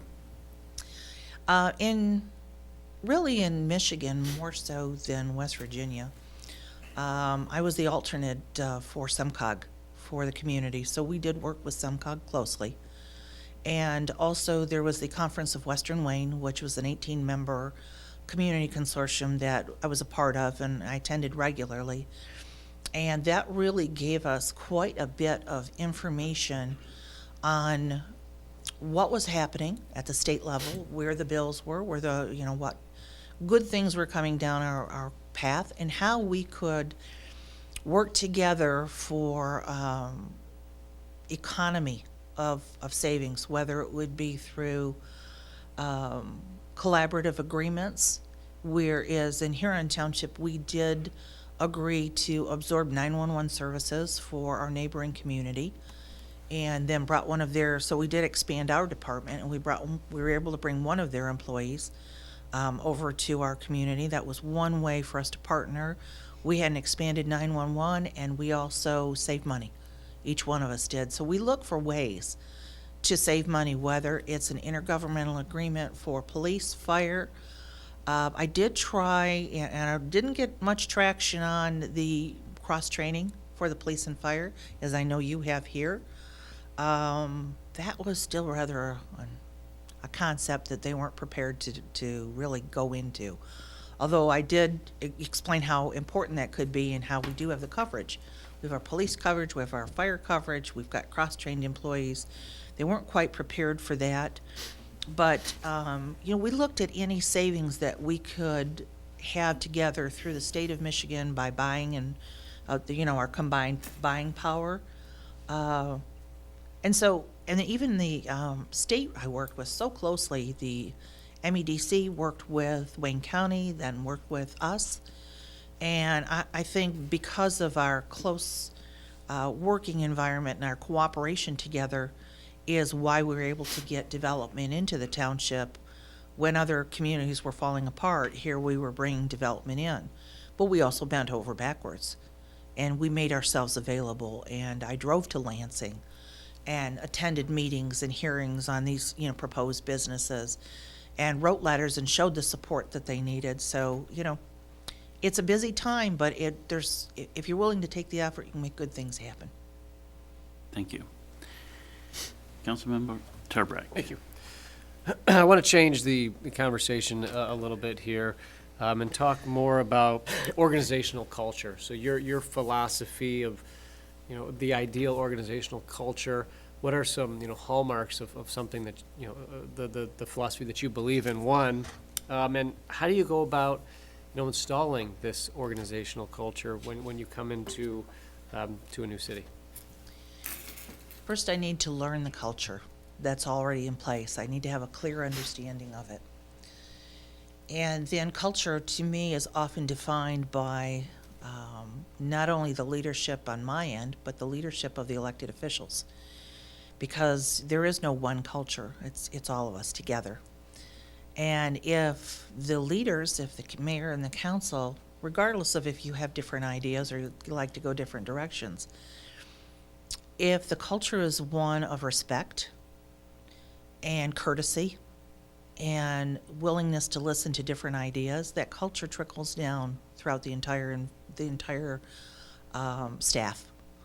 And when they see also that I have a culture, my own personal beliefs of respecting the people that work with me, that I have high expectations for myself and also for them, and they meet those expectations. And it's not difficult, or it can be very difficult to have a good working relationship and a good culture. And I do that by example and by leadership. And people understand that I stand by my word, I say what I mean, and I follow through. And people really gravitate towards that because many times they've not had that kind of working environment. It is a little bit more difficult if the culture has been extremely entrenched in poor behavior for a number of years where people have lost morale. And sometimes morale is the hardest thing for me to change in a working environment in that culture. So to bring up the morale, have people, once again, know that their work is respected and I have pride for what they do and the community does, that changes the culture to a really good working environment. And it's not the easiest thing to do, but once that culture is in place and it's operating beautifully, you've got a great team. Now, is there any way to measure, what you talked about, once that culture is in place? Are there any metrics or anything that you subscribe to, or any techniques? There are a number of them out there: total quality management, good, great tactics, that you subscribe to try to make sure that what you just spoke about is actually implemented, and yes, everything is going the way that you Well, I want do it have to. quite a bit of oversight, and I am the person who's out and about, and mine is more of I could go through the very, classic metrics on how we measure quality, performance, and, the culture, and are people really producing and working well, and are they happy? Are they proud of what they do? Are they happy? I guess my personal approach is more of a one-on-one of reaching out on a regular basis with our department heads to gauge their level of confidence in what they're doing and my confidence in what they're doing. And also, I engage with the employees, and not in a more formal way. I'm more of an informal person. But because I'm informal, people are more comfortable about coming to me and saying, you know, this isn't working, or I'm not really happy, or I need more help in this department, and this is why I feel this. You know, I like to keep that really open dialogue. And, you know, I've been a person who has had formal evaluations on a yearly basis, and I've had some communities that are very strong on the formal evaluation. And they do have their purpose. But I'd rather let you know now if I see that there needs to be a change than wait until that once-a-year evaluation, say, you know what, 9 months ago, you could have done this a little bit better, and I'd really like to see you improve here. To me, the opportunity is lost by then. That if I see something that has to be changed or needs to be changed or, you know, fine-tuned a little bit, I'll approach that person then. We'll talk about it then. Because I've had those evaluations, and I've seen that it actually creates conflict if it's not done well, and if it's not done fairly, if there's a little bit of slant there. And I've seen very frustrated employees who leave very unhappy, and that's not the idea of an evaluation or to be able to measure. The idea is to give you the input you need to go forth and do better at what your job is. And so I like to do that throughout the year on a, you know, as needed basis. If I see it, I'll address it. Thank you. Councilmember Edgar. Thank you. At one time or another, every community will experience a disaster. It can be a severe weather event, it can be illegal activity by a trusted employee, as you mentioned. You experienced sudden job losses because of a surprise shutdown, a major employer, acts of violence that happen in the community or within the workplace. Tell us the story of your experience in a similar emergency situation and walk us through the steps you use to manage a crisis. Fortunately, we haven't had that big of a crisis. We did have, during my time in Huron, we did have a tornado come through and tear through one of our loveliest neighborhoods and create quite a bit of disaster, a lot of damage to the homes. And of course, our police chief and fire chief called me right away and said, it's come through, taken a good path of the community. Luckily, no lives were lost. The damage was great to some homes, and the first thing I did was go out to the site. And I wanted to see the damage, and I spoke with the residents, and I went to the various homes, and they were pretty upset, as I would be too. And you know, I know as a city manager, many of these jobs are to emergency responders, and I let them do what they do. But also came back a few days later and said, "Are you all right? Have you worked? Has the insurance company come out? Is there anything that we can do for you? Do you have temporary housing? Do you need? You know, we sent out additional police presence because of concern that people could break into the homes, you know, and they could lose even more. So we got a lot of feedback on that they really appreciated the fact that their leadership came out and said, we're part of the community, we're concerned for you, are you all right, what can we do to help you? Can we we'll send out the Public Works Department, we'll get the debris out of the road, we'll clean up, you know, a lot of this trash that has blown out, garage doors blew out, you know, a lot of siding, windows shattered. We sent out the crews that we could to keep the streets clean. And again, you know, we spoke with the insurance agents in town. Many of them had insured the properties, and they came out immediately. And I just felt that it was a teamwork effort, that you know, we really couldn't fix their homes for them, but they knew we were aware, and they knew we were concerned, and they knew we cared. And then we came back again. We would make a point, and the council did too, the board, to really kind of check up on the neighborhood. Are you good? Do you need more police presence? Do you need more help? And so that was taking the most negative situation we had and trying to make it as positive as we could for them. And people do appreciate knowing that you care. Absolutely. You mentioned that the police came out and added assistance. Little add-in here, the Berkley community has a true public safety department. We combine police, fire, you tried to do that. What advantages or disadvantages do you see in this approach? And is there a particular measurement for effectiveness that we should be looking at? I believe that the approach that you've taken is the right one, that the cross-training is very important in a small community when you need fast response. And I would like to see other communities also join in. I know that, I've heard that many have, but there are many who have not. There is always a slight concern that when you have a public safety director, are they stretched a little too far? Are they overseeing too many departments and too many things happening at one time?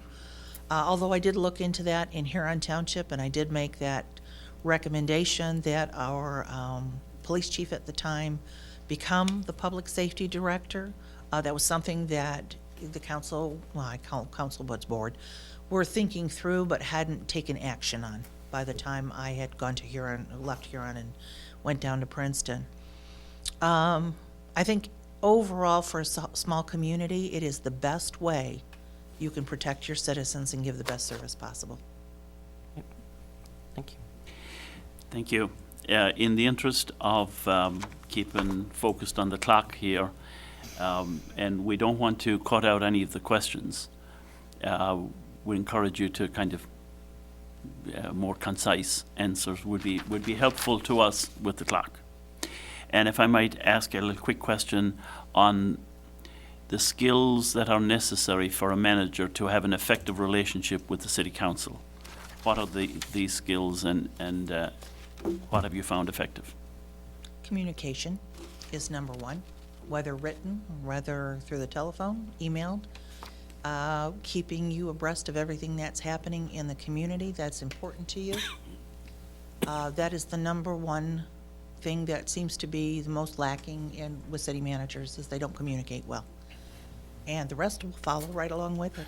Thank you. Councilmember Cadecle. Thank you. Can you please tell me a story of an employee that you're most proud of, and what happened with him or her to get them to that position? I had a gentleman who had been in the Public Works Department for over 20 years as an employee. And the Public Works Director retired, and he was next in line to be promoted. And he accepted. He said he would be very interested in becoming the new Public Works Director in Huron Township. And then he came to me and he said, I've thought it over. I don't think I have what it takes. I'm really concerned. This is a big, big jump for me. And I realized that his fear, it was justified, but this is a man who's worked very hard with his hands all of his life, and now he was going to be in a leadership position. And he hadn't ever anticipated that that was going to happen in his life. And so we went through, what is it you're concerned about? Where do you think your weaknesses are? What do you see as your struggles?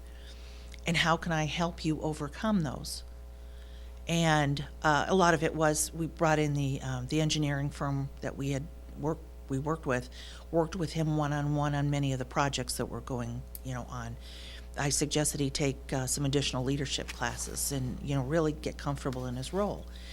And by the time I had left Huron Township, he came to me and said, thank you for believing in me when I didn't believe in myself. He had what it took, but he didn't have the confidence, and I had that confidence for him. And today he is still the Public Works Director, and he's doing very well.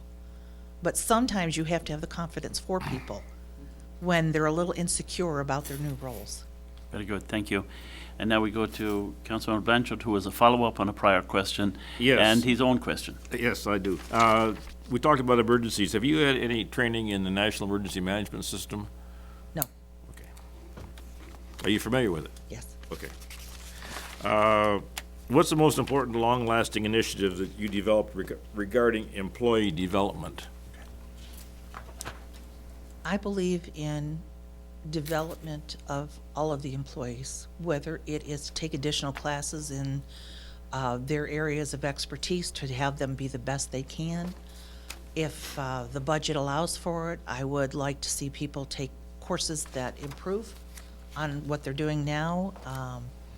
An ideal situation would be able to bring people up from within and promote them and have them in leadership positions. And so it's important to me for continued learning and also to learn to be better at what you're doing and prepare yourself for advancement. Very good. Thank you. Thank you. Councilman Stedman. Question number 23, I feel like has been answered quite a Okay. lot. I mean, quite a bit. So I'll move on to 24. Go ahead. What tools and techniques have you used to keep the community informed and engaged with what is going on in their local government? And how do you know if they are working as well as can be expected, these tools? I mean, Well, how do you you're assess? right, as can be expected. There are some people who don't watch television, read newspapers, and then are angry because they're not informed. Right. But we also, like you, have live televised, Huron Township, we televised live, and then it was taped also for playing, repeatedly until the next meeting. So people had many opportunities to see what was happening. Also, we utilized our website to inform people, and then often at the meetings, or well, usually every meeting, we would invite people to come to the website, take a look at what we've put up there, that we have information for you, get people accustomed to going to the website when they need to know something. And then many times, of course, it's dropped down, we had reporters in the audience, and they would also kind of give a synopsis on what happened, and if there's something interesting, they would put it in the paper so that people would understand. Or sometimes I'd simply create a press release and then send that via email to our newspaper and say, hey, could you publish this? This is really important. We'd like our community to know. So we did try outreach in as many ways as we could to keep the community informed. Thank you. Mayor Pro Tem. Thank you, Your Honor. As a quick follow-up to that, you mentioned a lot of successful scheduled events where people can communicate with one another through, meetings and town halls and things. And you talked from the website as an ability for folks to go out and kind of access what they're looking for. In addition to those types of tools, can you speak a little bit about the social media aspects that you've seen or leveraged where we have more of an ongoing dialogue that isn't necessarily episodic from one meeting to the next, but it's rather a flow of interaction? Can you share some stories about that? Yeah, I'm really excited about what was created, and this was by volunteers. They created a number of pages on Facebook regarding the Historical Society, and I do love to see the old photos of what was, and also created web pages inviting the community, and of course this was in the newspapers and we would share this, for the cruising nights, for the events, the downtown, we created a garden. Please come out and help us. We'd make sure to broadcast that, primarily through Facebook. I'd like to say we're really up on Twitter and a whole lot of the others, but we're not. But the Facebook pages often got a lot of hits and a lot of likes and a lot of interest in inviting people out to the events. So that was a very economical and volunteer-based creation that kept those up to date and told people what was happening. And please join us. And it was very informative to our community, and we saw a lot of people. Good, thank you. Thank you.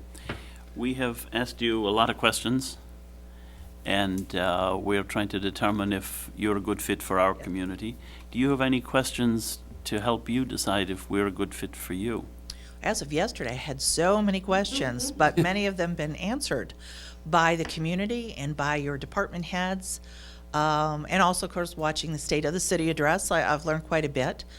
The only thing that I have for you, and I've kind of gotten a feel for it, is, and I know this is a broad question, but where would you, I'll throw this at all of you, where would you like to see your city go in 5 years from now? What would you like to see happen?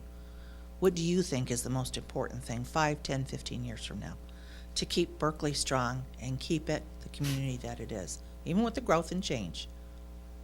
I'll address that to you, Mr. Mayor, otherwise we'll be here another hour. That's right. And I will give you a brief answer. We follow the proverb, where there is no vision, the people perish. We operate from a vision for the future that improves each department and each of the services that we provide for our community as best we can and as well as we can afford. Thank you. Are there any other questions that anybody here wants to ask?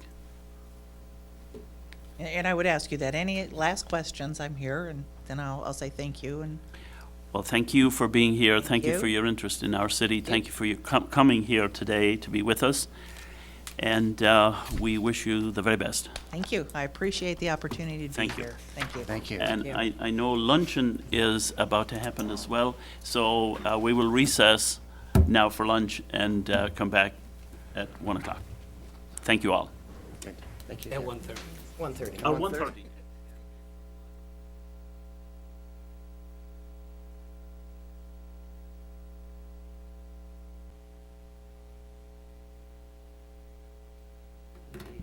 Well, we're ready to resume again. And now we have the third candidate, Mr. Tim Boland. And you're very welcome.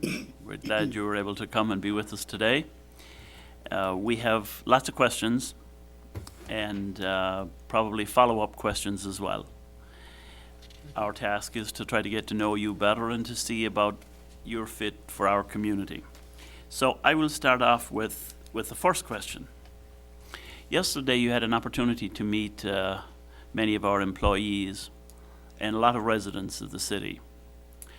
What was it that you got to find out about us and learn about our community that was helpful to you, and how would that contribute, the knowledge of that contribute to your success here?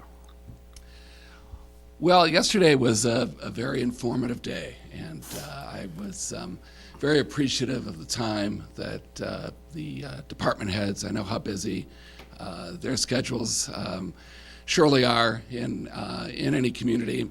I would say that also the chance to meet the residents, stakeholders in the community was a unique experience, and I think that it allowed me to see a little bit more about the passion in the community, the commitment. Certainly, in that evening meeting at the rec center, there was a lot of people coming up to me saying, well, why do you want to work for Berkley? Why do you want to be our next city manager? What do you think about volunteerism? Business redevelopment, the mix of businesses downtown. And my answer to those questions was basically this. This is in the research, and I've gotten to know Berkley in a pretty short period of time. This is a premier community. What a wonderful opportunity it would be for me to utilize my background and experience in neighborhood development, downtown redevelopment. Certainly the issue of aging infrastructure came up, and that's not unique to this community. Many communities are faced with that, but there was certainly a concern, a level of sensitivity to that. And I think it really came down to the passion that I felt and was communicated to me by the residents and by the department heads, just their commitment and concern about the quality of life in the community. So in all those areas, certainly in working with volunteers, without volunteers, it's very hard to be successful in a community today. And they need to be valued, and they're part of the partnership network. I think in those areas like volunteerism, like aging infrastructure, and my background in capital improvements planning and preparing funding structures for improving aging infrastructure. In the area of new businesses, the mix of businesses that the community has. Fortunately, I've had the opportunity to be involved in many aspects of downtown revitalization, marketing studies, infrastructure development, tax increment financing. So Mr. Mayor, what I felt was, again, a concern, a pride, a passion in the community and its quality of life. And some good questions as to how Tim Bolin, coming from the outside, coming from Ohio, would be able to help. And I think that was areas that I pointed to my expertise, my skills, what I've been fortunate to learn over a number of years of working in municipalities and counties. And hopefully I was able to address some of those concerns. And I think citizens and the department heads hopefully came away with a feeling that this gentleman has been here before. I certainly feel I can provide a strong leadership, but also outreach. That I think has been a key hallmark of my background. Partnerships, working with individuals. City managers can say an awful lot, but you don't get a lot done by just saying things. You have to do the hard work of working with stakeholders, working with your department heads, your employees, and through a team and coordinated effort, I think you can accomplish great things. So that's what I learned yesterday in a very, very short amount of time. I was fortunate, Mayor, to come the day before, do my own tour a little bit, and I would just add one more thing, that I always, when I take the responsibility in a community, I take it very seriously, but I also always try to keep a perspective of, it's the first time I've ever come to this community, and seeing my community as others would see it. And I think keeping that fresh perspective always helps me, keeps me grounded, allows me to see things that need to be addressed, and I try to retain that as I go forward. So those are my impressions, and I'm glad I'm here in this seat today, talking about this opportunity. Thank you. Thank And you. now the second question, Councilmember Brent. Thank you, Your Honor. We heard a lot from you last night. We're going to hear a lot about you today, but on another, we'd like to know a little bit about you as an individual, or what occupies your spare time. What do you like to do? Volunteerism or anything like that? Sure. What are you into? Sure. Well, and I have to apologize for being the reason to keep people from the beautiful Saturday afternoon, but in February, which is hard to come by. But on a serious note, or not so serious perhaps, I certainly enjoy the outdoors. Biking is really my passion. Trails, that's where I think I have the opportunity to not only get well-needed exercise, but also have the opportunity to reflect a little bit more in more quiet arenas than I'm usually involved with. So a lot of outdoor activities. Certainly, I've been a Rotarian in the past with a couple of different Rotary groups, service groups. Certainly, volunteerism, and being, although with being a city manager, you get to have the role of city manager, but also be part of the volunteer effort and help guide it in partnership with them. So certainly being a part of the community, being seen in the community, but I have to say my passion from a standpoint of exercise and just being off with my wife is biking. Thank you. Welcome. No fun as I see for Ohio State. I was thinking about asking. It's wise. I wouldn't say anything about bring it up either. Let it be. There are certain topics that city managers learned to avoid or postpone at least. That's right. Eileen? Okay. Claim the fifth. I thought of that. I was wondering how to squeeze that in there. So early in the interview. Right? Now I'm You ready. did it. Okay. If you could sit next to anybody, living or dead, on a transatlantic flight, who would it be and why? I'm a great lover of American history, but I think that I would have to say an historical figure, and history is one of my passions. But I'd certainly like to get to know Winston Churchill a little bit better, and than I do through books. And I'm sure that, you talk about an individual who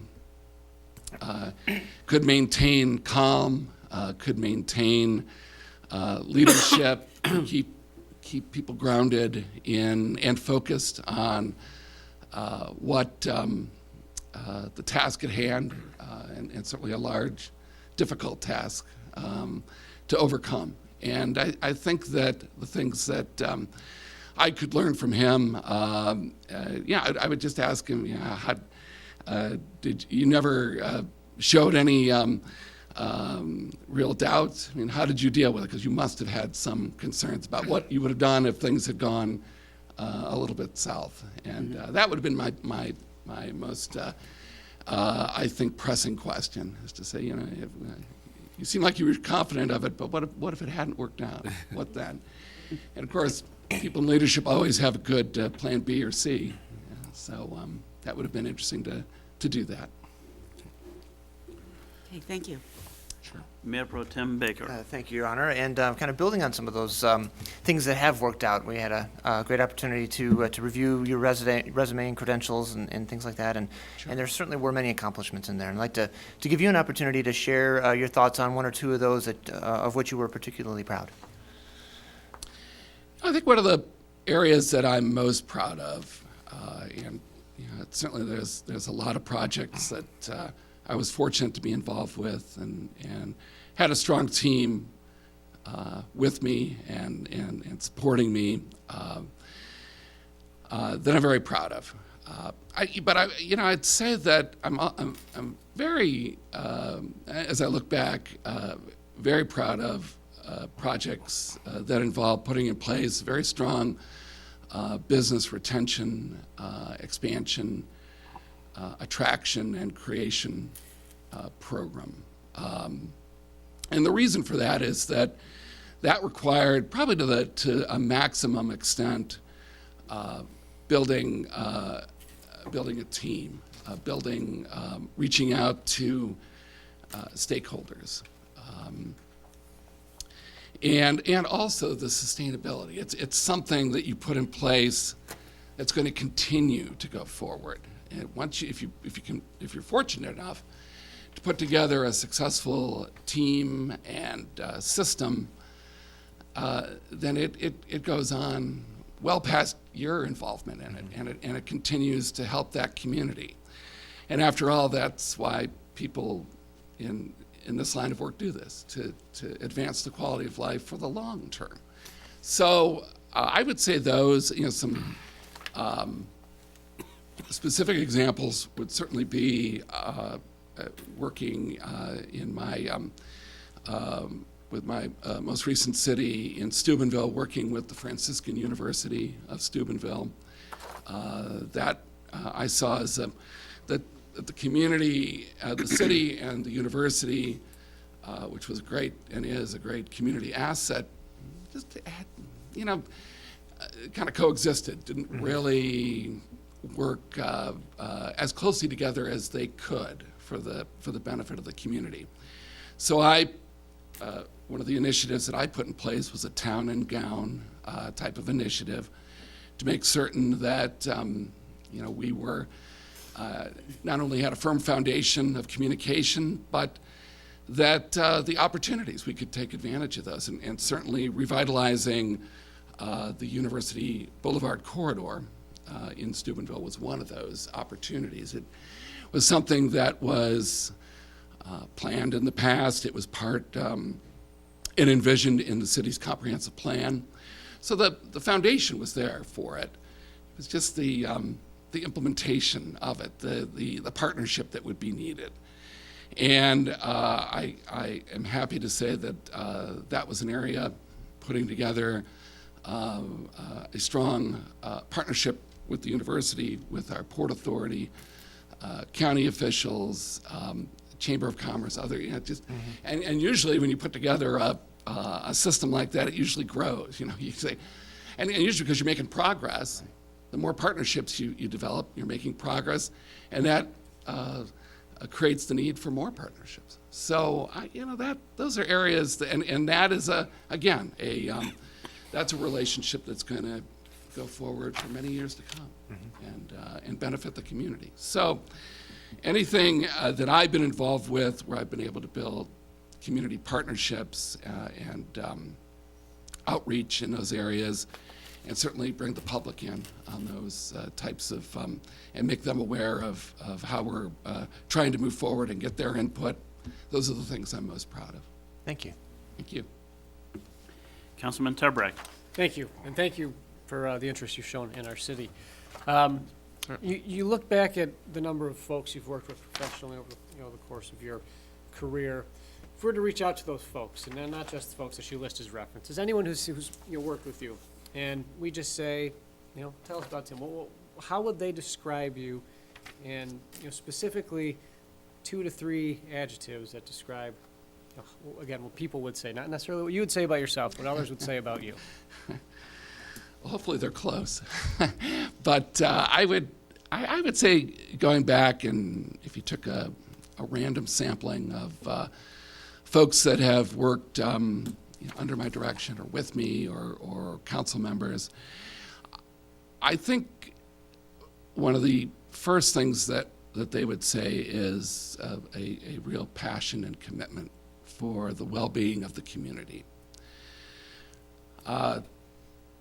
Certainly second, and not, or in addition to, I would say, and it's something I do hold very strongly, and communicate that throughout the way I try to meet my own standards for accomplishment, but a high level of integrity and commitment to ethics and always following the law. That is, once if we're always doing that, then that's foundational.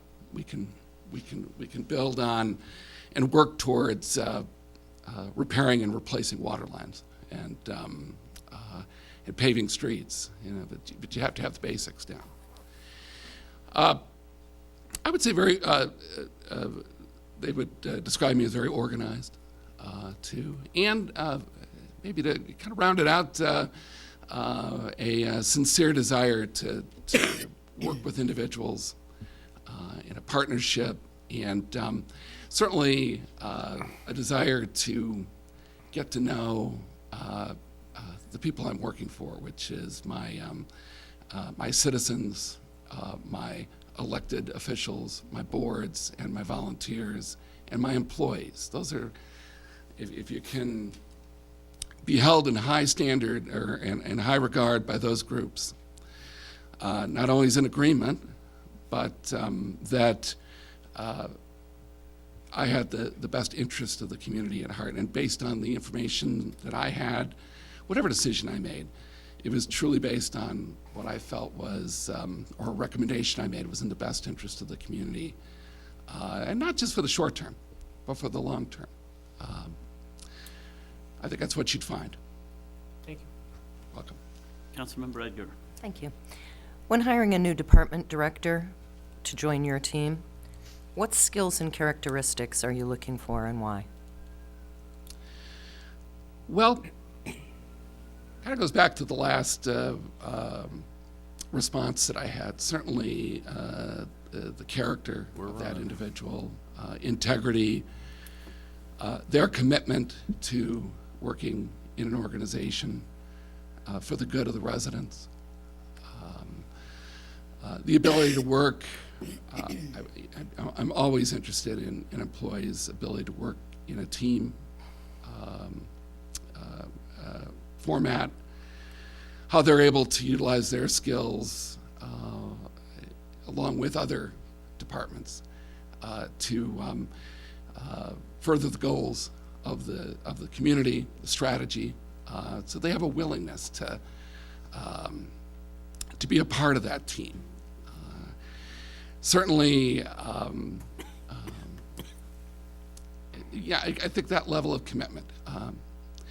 Yeah, certainly, it goes without saying that they have the qualifications to do the job listed in the job description, but you need to go beyond that with any position, and how that individual is going to help further the goals and strategies of the community is really what I try to get after in an interview. Thank you. Welcome. Councilmember Kadekla. Thank you, and thank you, Tim, for being here and showing an interest pleasure. in Berkeley. Have you ever been terminated or asked to resign or not had a contract renewed? The in my most recent position with Steubenville, there was a significant change in council makeup just this past November, and we had reached and these were primarily new, at least 3 new council people. So I didn't really have the opportunity to work with them, but it became clear that they were desirous to go in a different direction for the community, not and how the direction we had been going before with our strategies and the comprehensive plan and our financial approach. So we had a very amicable agreement. I received a buyout package at the end of last year, and where it was I suppose the way that an agreement like that should be reached, and I think we were very straightforward about it, and so I appreciate that. I appreciate my time in Steubenville. I think an awful lot was accomplished, and I wish them the best of luck, and they did with me as well. Previous to that, in Pataskala, I did, after 7 years and 2 contract extensions, I think that was a time that we, again, there was enough of a change in council and a pretty wide gap in some ways between residents who wanted to really not have a whole lot of change in the community, and some residents who really wanted to embrace that. I think that it was time with that community. My contract did expire, but previous to that, I did get the position with Steubenville. Follow up, Mr. Mayor. Yes. What did you learn about yourself, and how did that experience change or shape your current management style? Well, I you get the opportunity to reflect. You've had a number of accomplishments with the community, and I think there's a dynamic in communities, and you sometimes the change in the direction that the community can go can be fairly pronounced. I think what I learned certainly is that fact, and certainly my own resiliency and my own desire always to maintain, and keep things on a very high level. I mean, I didn't doubt, as in the situation with Steubenville, certainly didn't doubt the desire for council or elected officials to want to pursue what was in the best interest as they saw it in the community. It's just that we had a different approach and different philosophy. And so I think that addressing that, it isn't a personal issue. There are sincere differences of opinion that individuals can have, and that's going to happen. And I think you need to maintain, always your respect for the institution, your respect for yourself, and move forward, and take your skills and work for the betterment of that next community. Thank you. You're welcome.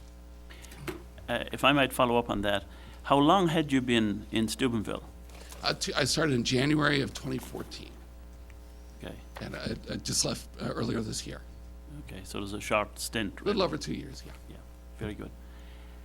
Councilmember Blanchard. Thank you, Your Honor.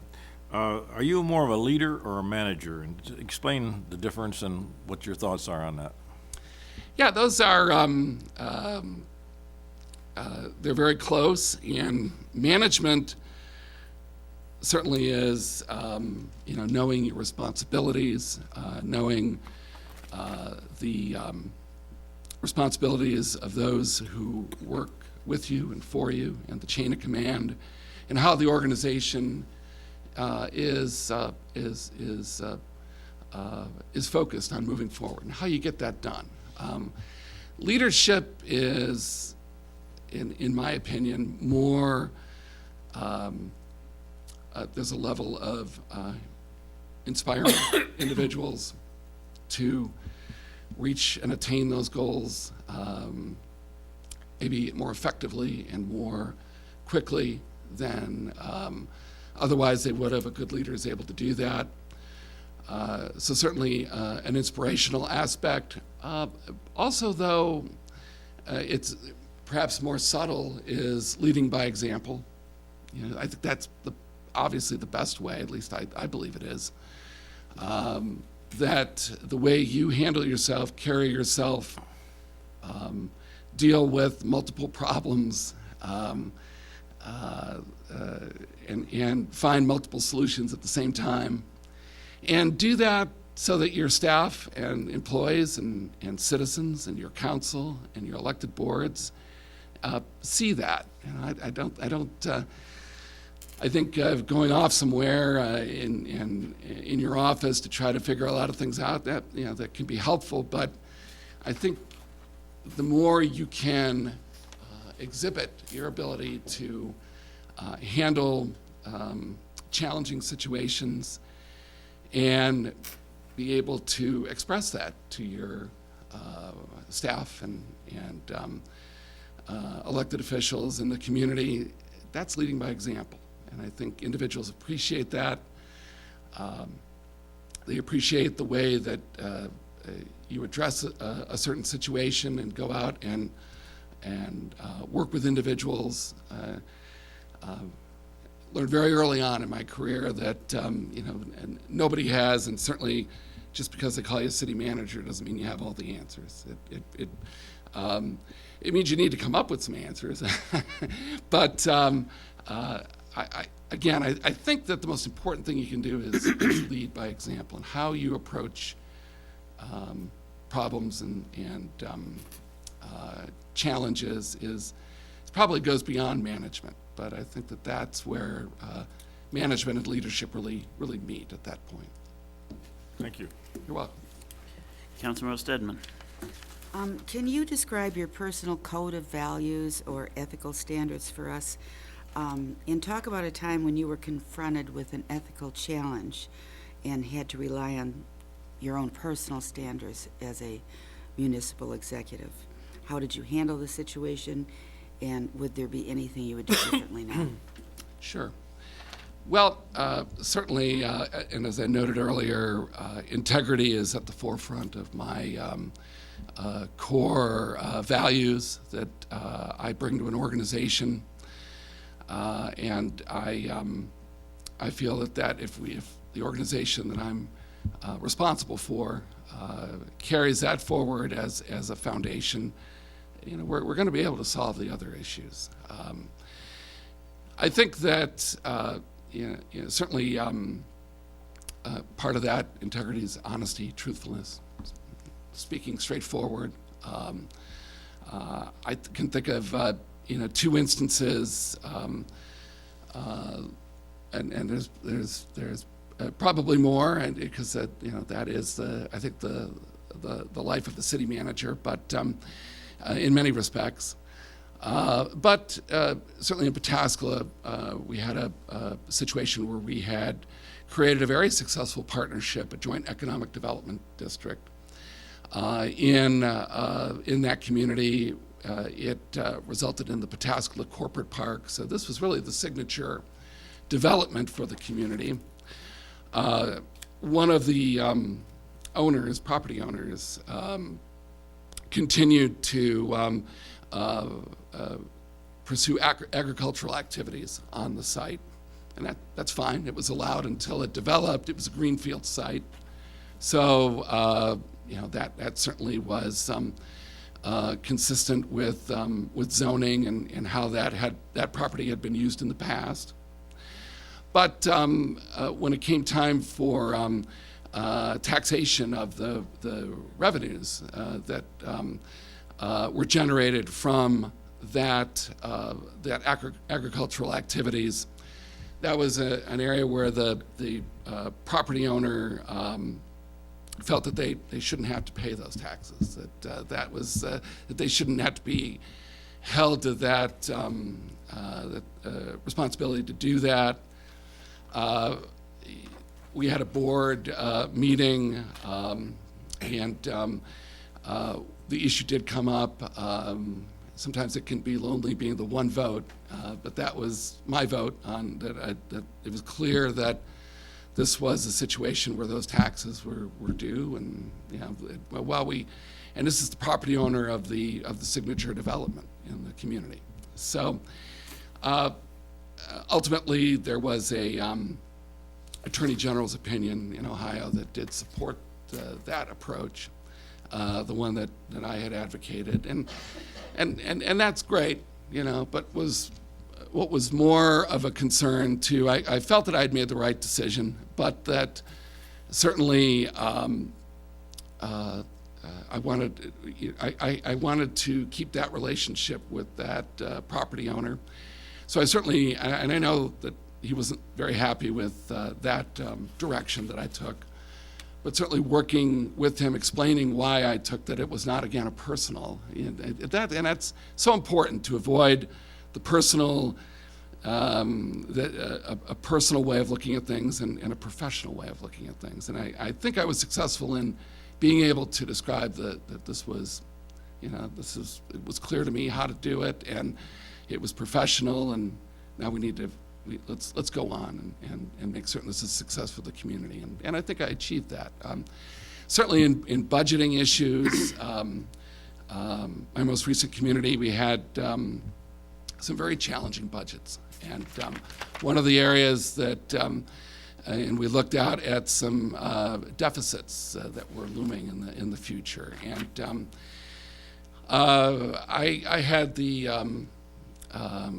unenviable situation to be the one to say, if we look at our financial situation, we're not going to be able to sustain some of the things that we hope to do for the betterment of the community. Financial stability and safety are my two cornerstones. I mean, that's if a community isn't financially stable and has the safety of the community addressed, everything else flows from that. So certainly recommendations that I made regarding suspending certain activities, trying to find a new model in our Parks and Recreation Department to really look towards more volunteers and put a more workable model together, and look at other areas that we needed to not abandon forever, but that we needed to focus on shoring up the finances of the community. Those were, and for someone who in communities has resurrected Parks and Recreation, who has been a great supporter of a lot of different initiatives for a community. You're talking to someone who's grounded in planning.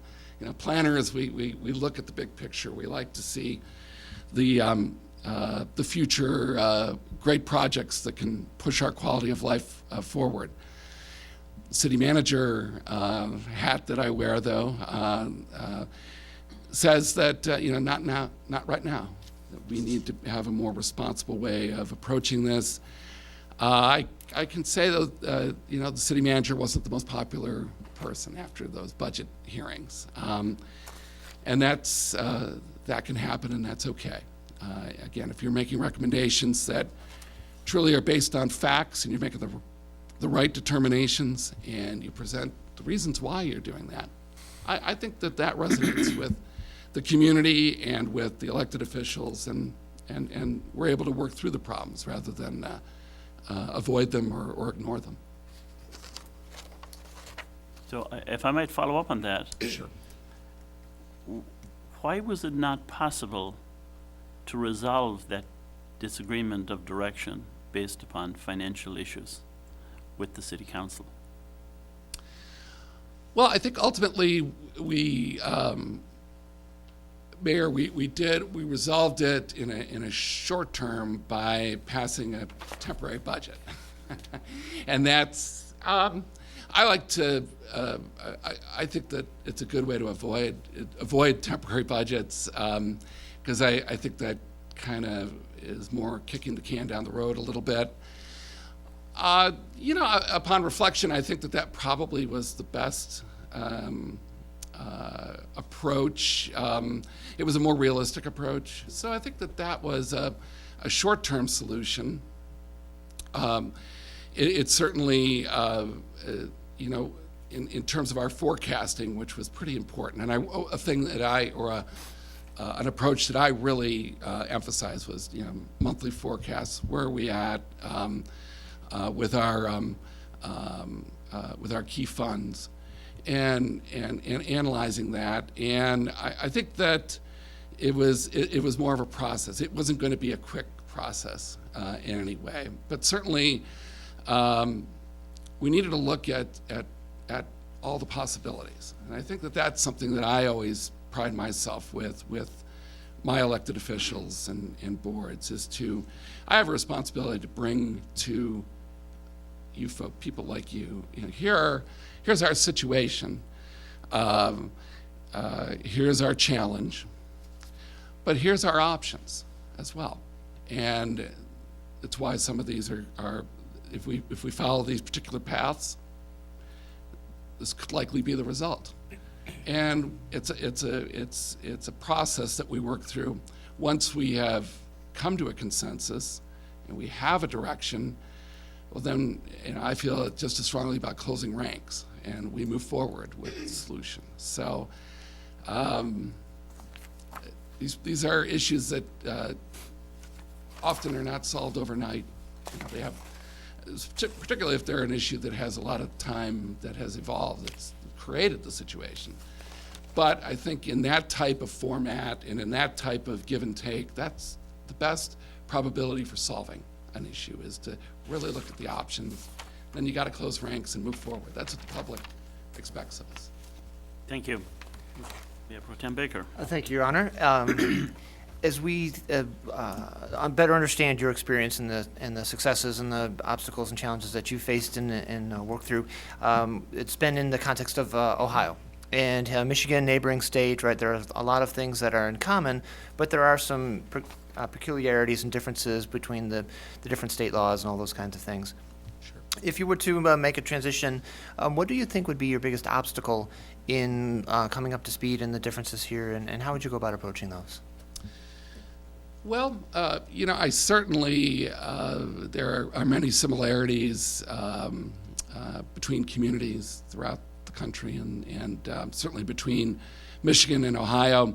I certainly would immerse myself in, because I'm very well immersed in the Ohio Revised Code, so I would certainly, in terms of city management in Michigan, would become very well up to speed in those areas very quickly. Certainly working with the city's legal representation, and seek out, our state has pretty strong Management Association, Ohio City Managers, County and City Managers Association. Certainly would avail myself to the counterpart here in Michigan and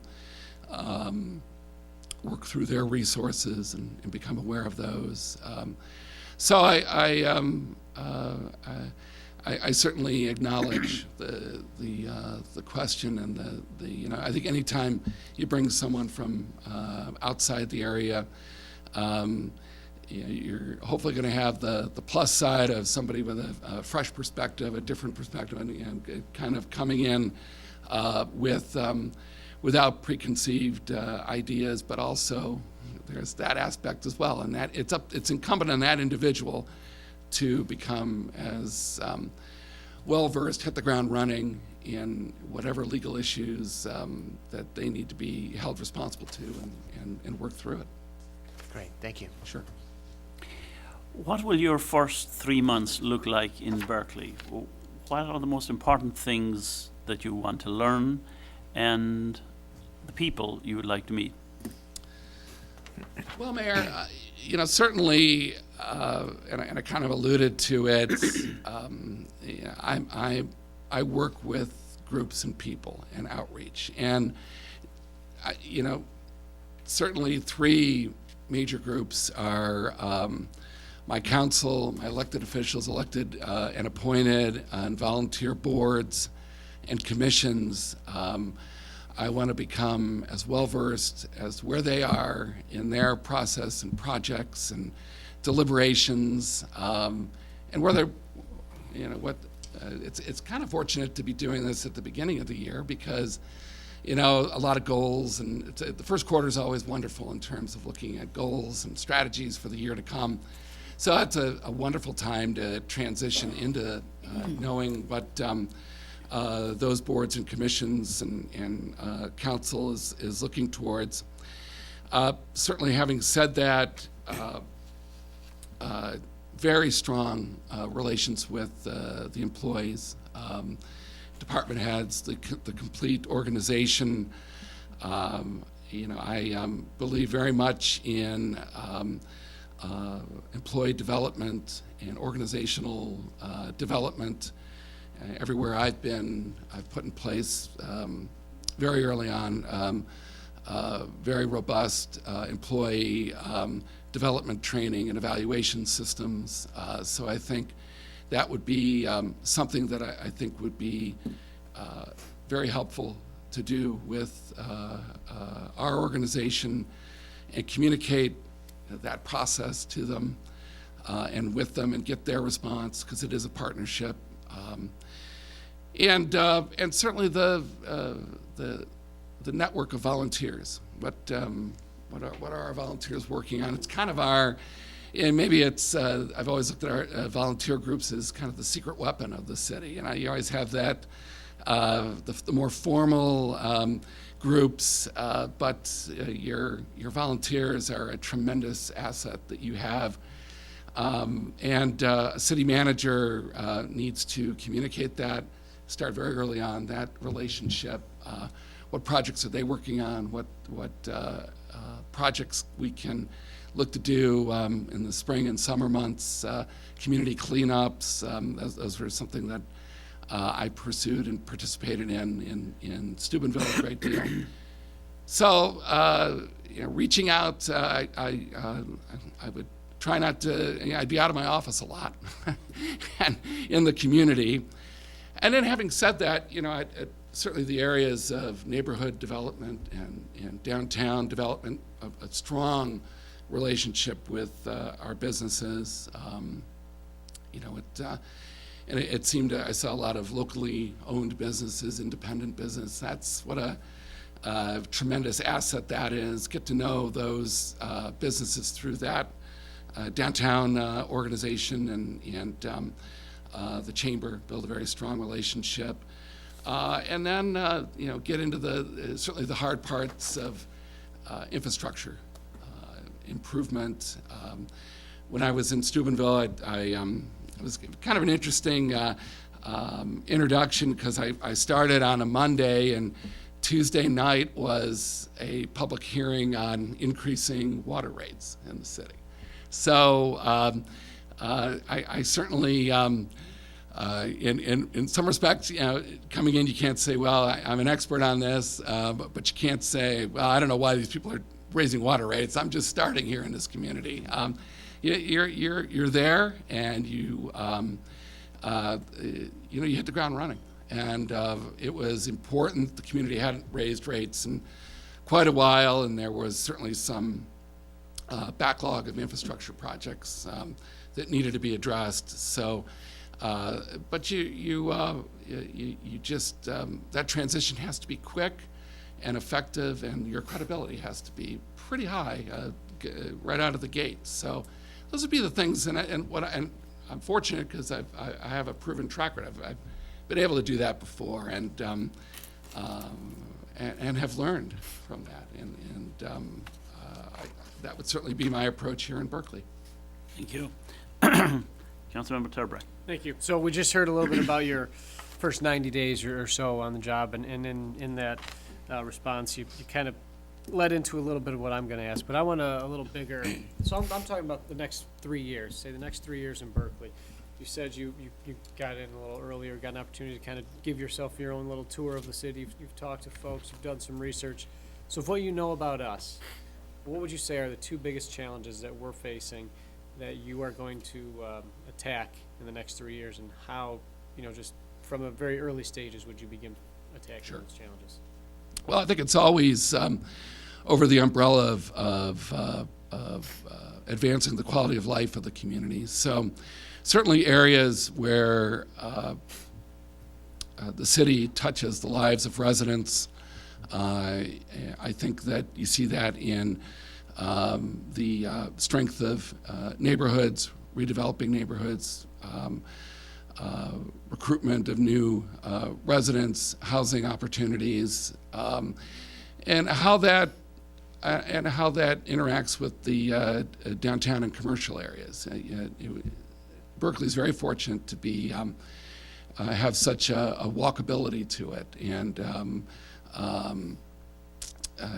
again, it goes back to my planning roots, and when planners see a grid pattern and an older downtown and walkability, they get very excited, and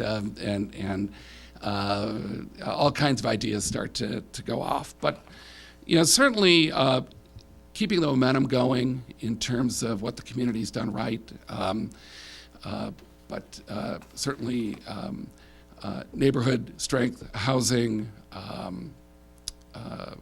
the downtown development. Certainly, I don't have all the answers today, but I've certainly, in working with communities and downtowns, I've worked very successfully with mixed-use development, form-based codes, corridor studies. So, when you're looking out, as you mentioned, 2 to 3 years, you start saying, well, what are we going to put in place now or in the next year to 2 years to, again, achieve that, as I mentioned earlier, that long-term growth and sustainability and development. And I think that type of planning and system, putting systems like looking at form-based and neo-traditional planning and things of that nature certainly are things that can have a long-lasting effect.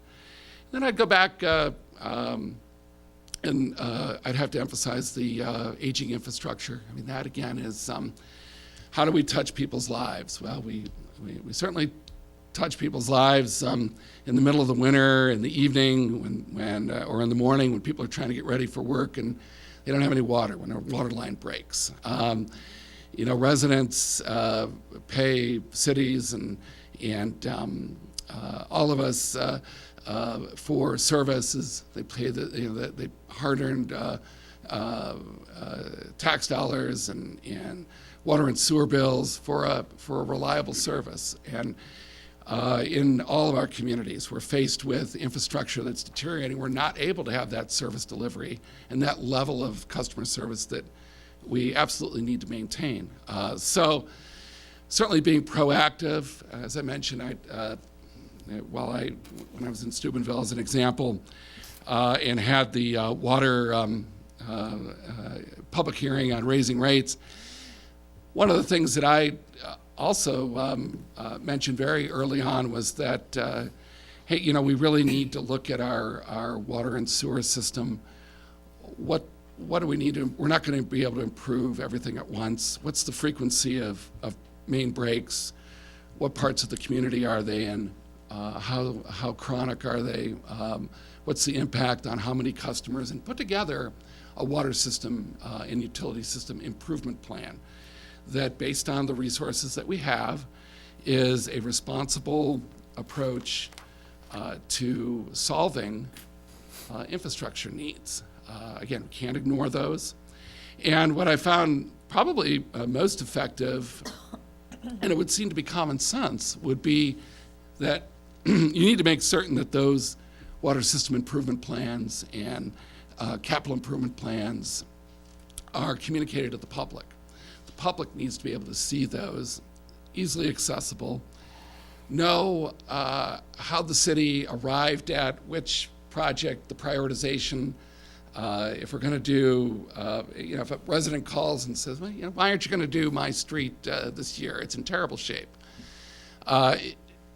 If myself or any city employee is able to look at that plan, or they're able to, the citizen, and say, well, this project is earmarked in this year. We're going to do this type of improvement. This is the cost. And unfortunately, these other roads or lines were a higher priority. We're going to do these now, but we're going to get to your improvement in the future. You know, I think residents, again, that's credibility with them. They may not be completely ecstatic that their road isn't going to be done that year, but they're certainly going to, I think, have a better understanding of why the city prioritized the projects that it did and the cost involved. So I think those are really the areas that I would focus on. And certainly, again, as quality of life, Parks and Recreation is, I've always put in place in my communities strong grant programs, researching grants, matching them, applying for them, implementing them. Those are things that we certainly need to look at in any community, and we were very successful in Steubenville in getting grants. And you know, you got to keep your eye on some of the improvements that are needed. You know, not just the water lines and streets, but also in Parks and Recreation as well. Very good. Thank you. You follow up? Okay. Councilmember Regner. Every community in Michigan has faced some severe financial difficulties over the past decade. When you reviewed our budget here in Berkeley, what did you see? And what are you bringing to the table that will help us meet and manage the challenges we face? Well, I think one of the interesting things that, and certainly the financial stability certainly appeared to be, that the city appeared to be in very strong financial situation. It's interesting, you know, debt capacity levels. I think you always want to be aware of what that debt capacity is for a community. And not that you're going to go ahead and utilize it, but it certainly is a dashboard indicator of the health of a community, your ability to tackle large projects in the future. And then, you know, you overlay that with aging infrastructure. So there certainly is the opportunity to move forward and invest back into the community in infrastructure. I think that just seems to be a clear need and a desire among the community to do that. How that's done is the fun part. You know, how do you structure that? Can you grants, in-house funding? Do you look for or put a bond issuance together? Combinations of these. You know, fortunately, I've been involved in all those and those kinds of discussions. As I kind of mentioned earlier, though, the financial stability of the city always needs to be maintained. So it's always going to go back to whatever we invest in, we're going to be able to absorb it and sustain our strong bond ratings because, you know, city manager typically is the person who gets an opportunity to go before the bond rating firms, Moody's, S&P, and I've always liked the meetings that I've gone to because of that that approach. That here are the smart things that my community is trying to do. We do need to invest in this area, but we've got a plan to do it responsibly. And fortunately, in Steubenville, we had a increase in our bond rating, 2 levels, which is not easy to do in a challenged community, and financially and economically. But it was, again, kind of goes back to that philosophy. If you keep the financial foundation front and center, I think that good things flow from that, and you have the bond rating to be able to absorb projects like that. Very good. Councilmember Cadeckel. Thank you. Oh, wait, we got a Oh, I'm follow-up. sorry. Yeah, sorry. Real quick, I'll follow up. What are your thoughts on public-private partnerships to help aging infrastructure? Well, I certainly advocate public-private partnerships wherever they can be successful and wherever it can be shown from that it cash flows out for the city. We're following all our laws, rules, requirements, and obligations. So I'm fairly open to options that move my communities forward. But again, it has to meet all legal muster. Certainly, in the past, in communities I've been involved in structuring public-private partnerships through, as I mentioned, joint economic development agreements. I think really the kind of the devil's in the details. The agreements are really the important thing, and the any overriding compensation agreement, does it impact the schools, any other stakeholders? So it really comes down to those agreements and knowing what you're going to get out of those agreements and working through that negotiating process that fortunately I've had a lot of experience in negotiations from an economic development standpoint and collective bargaining. They're kind of different, but they're both, you learn a lot from both of those. So Thank you. Thank you. Councilmember Cadeckel. Thank you. Finding solutions to community issues in a conflictive atmosphere can be difficult. Can you tell us about one of those times that you experienced something like this and walk us through how you handled it? Well, I think that, and I have a lot of experience, as I said, in management and economic development, but yeah, I was grounded in city planning, so I think oftentimes I would go back to some early planning projects that I was involved with, the community you might be familiar with. I was the planning director for a number of years in Perrysburg, just south of Toledo, and that's a community that, very strong historic district, very prominent downtown historic area, surrounded by a lot of greenfield development. So you kind of have both worlds. But I think one of the things that I was involved with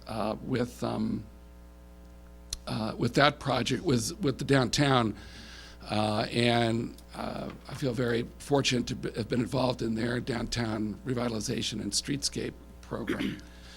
But you have a historic downtown, and people are very sensitive to how that has developed and is laid out. And you come in and say as a planner that, well, we really need to reconstruct and remove everything from building facade to building facade and just take everything out because it had it had served the community, its value within it. It was tired, and it wasn't getting the investment and reinvestment that was needed by businesses and a vibrancy in the downtown. So right there, people are, I think, very much in favor of revitalizing downtowns, but when you say you're going to remove everything, then usually they pause, and they should. And one of the things that I was involved with, and really being the project manager for that project, was making certain that businesses were property owners and merchants were involved in the project. Their livelihood was at stake. Having them interrupting, or at least having it very difficult for people to shop at their businesses, you hit people in the pocketbook, they're going to be concerned. So we had to keep that process moving forward. Certainly, part of the structure of that project was assessments downtown for the sidewalks. Nobody likes to be assessed for anything, but when we were able to put it into the structure of, well, if part of our contribution from the city is your assessment, then we're going to be able to make the grant application, and we can leverage that and get new street furniture, new period street lights, curb and gutter, take the overhead wires underground. We're going to get a lot more for that. Well, then you show people what the benefits are, and you work through them. So I think that was a very intense project. Had a lot of stops and starts, but what came down with the success of that project was really came down to communications and being accessible and working through issues as they came up. Certainly the plan and getting the grant funding and the city's contribution, that's only the beginning. It's the construction part is the hard part, and I'd like, and I would say that anyone involved in that project would come back and say that, that was the signature project for our town for the last 20 years, and it worked. We don't remember and finding the old tanks underground and all the different stops and starts, but you go back to communications and keeping your eyes on where we're going with the project, keeping it on focus. I think that was the important part that I learned in that project. Thank you. And we have to do the same thing, keep focused. So I'm going to ask my colleagues to make those questions a little more precise so that your answers can be more concise. There's a lot of overlapping with regard to the questions we have. Mr. Mayor, I think the 15 has already been answered. That's what I think the follow-up question here, I would like to ask quickly. And based on your community development, has anyone ever accused you of taking too risky a position and thinking you're overreaching?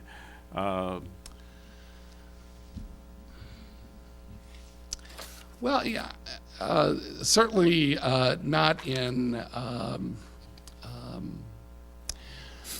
Well, I would take a step back. Certainly, we put together a very strong bond package in 2014 in Steubenville. We hadn't had that type of investment in water and sewer infrastructure and demolition of blighted properties. So it was a new approach. I think there was at first a reluctance. Well, do we really want to issue the debt for this? We were able to quickly address that and show financially that we were able to absorb that.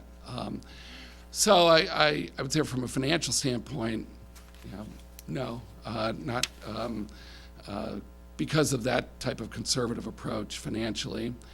Planning, I put that hat on. Of course, planning, you do come up with some big picture and hopefully some far-reaching initiatives.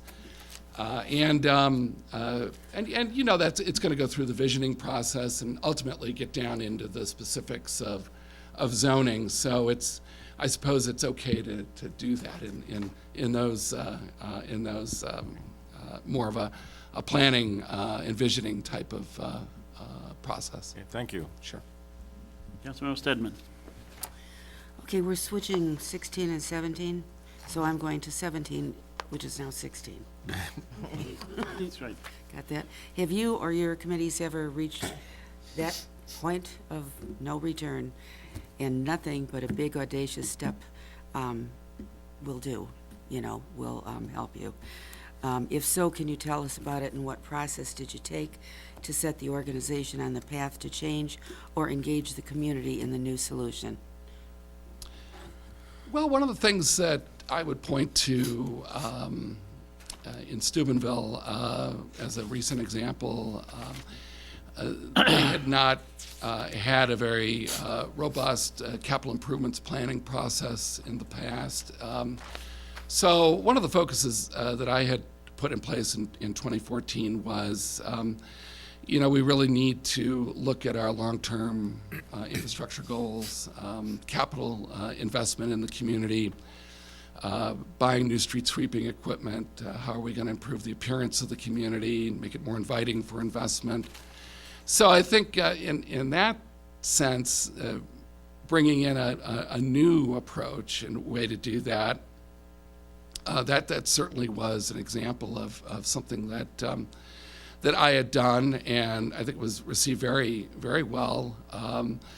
I like to think that I laid the groundwork, the foundation for that, because I also believe very much in workshops, and we had some early on council workshops to kind of go over the priorities of the community and where individuals, elected officials and boards and groups stood on different initiatives. So I think it's a well thought out planning process, strategy, and it makes it a lot easier to put in place initiatives like a strong CIP and a roadway asset management plan, things that the community hasn't done to a great extent in the past. It makes it a lot easier when you do that upfront planning and workshop activities.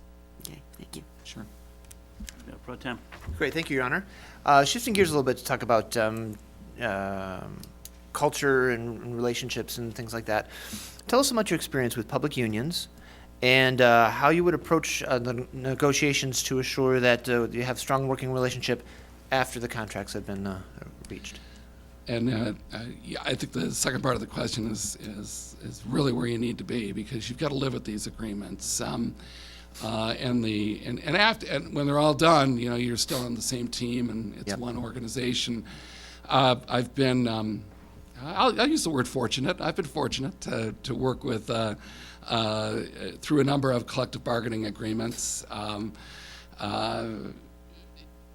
AFSCME union, Fraternal Order of Police, firefighters, and United Steelworkers have all been representatives of the rank and file in my communities. What's important is approaching those, knowing, really analyze the agreement you have, what's worked, what hasn't, what you want to pursue changing or addressing in the future. Kind of know where your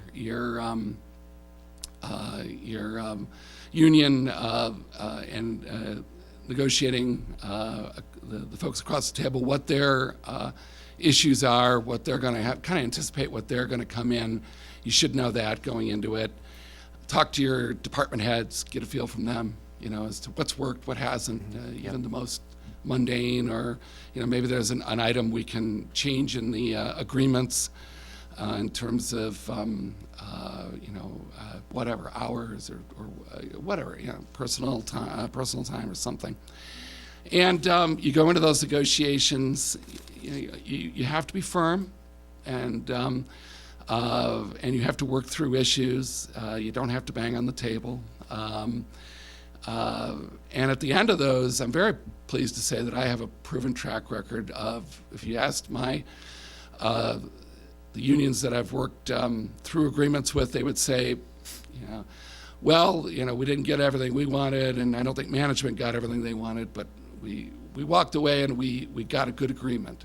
And I like to have longer term agreements, 3-year terms if possible. I think that's just having that stable management environment or stable union labor relations is very important.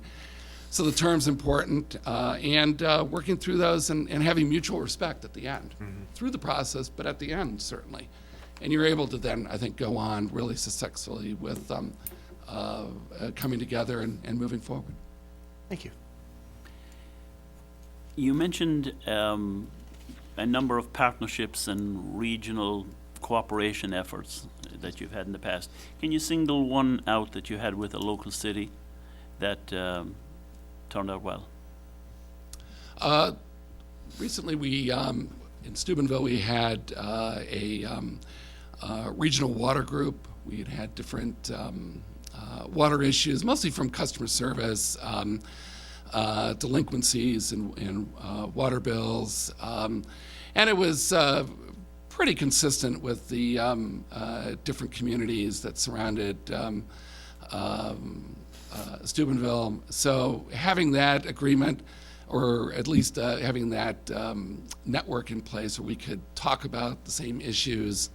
Ohio, we have a local government innovation fund, and we're working together to put an application in for a systematic approach to our water and sewer billing, just how we could share databases of customers. And I think that was an important one because we were dealing with the same issues, and it was great to be able to commiserate a little bit, but also come up with solutions. So that, I think, from a recent standpoint, that was one I was very pleased to help promote, along with our regional partners. Good, thank you. Councilmember Turbrack. Shift gears a little bit and talk about organizational culture. So kind of just give me, in just about 2 minutes, I want to try to keep us on here. Your ideas about organizational culture, maybe the hallmarks in terms of what you try to instill as an organizational culture, and how, if any, do you measure if your culture is, what you've implemented is successful? Sure. Well, certainly a culture based on consistent and ongoing training of employees, that they are exposed to the newest and best management practices. If they're a department head, certainly training and safety requirements for Public Works Department. And I think that communicates a strong, not only do we want efficient and effective employees, but we want them to be safe when they're out there. And it resonates with them. So training, certainly communications, as I mentioned, putting in place employee evaluation and performance systems, and setting goals very early on that employees are part of that goal-setting process. It isn't top-down; it's collaborative, and they understand, based on the strategies and the vision of the community and the organization, what are we going to try to achieve, and what's my role in it as an employee.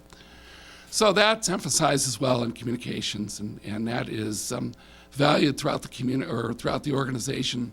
Certainly, pretty consistent staff meetings, and being involved in helping individual departments set their goals and priorities and align them with the overall organization and chain of command is certainly hallmarks of my approach to management. Thank you. Councilmember Redgar. Thank you. At one point or another, every community will experience a disaster. It can be a severe weather event. We had a flood here August 11th that affected many of the cities in the area. It can be illegal activity by a trusted employee. It can be sudden job loss because of a surprise shutdown with a major employer. Sure. Acts of violence, whether it's within the community or within the city structure. Do you have an experience in a similar emergency situation that you can walk us through and how you handled it to resolve the situation? Sure. I would point to an experience we had a few years back with the aftermath of Hurricane Ike that came through. That was very high winds throughout and I'm sure it affected you folks up here. It certainly affected Central Ohio, and obviously power was knocked out to the community, and we had a severe situation on our hands in terms of providing our services to the community and making certain they were informed of our progress. So, and it was actually, it hit on a Friday night, and it was the wind started to pick up, and I realized, and it was, we really didn't have as I recall, the forecast that said this is going to be really bad. It was more that, there's going to be some high winds and there may be some impact. And I was actually preparing to leave town on Friday, and something told me to kind of turn around. It just didn't feel right. Getting back to City Hall, that's when we were knocked out of power. I immediately contacted, and fortunately we had good radio systems in place, and we had a preparedness plan, and that was important, emergency preparedness.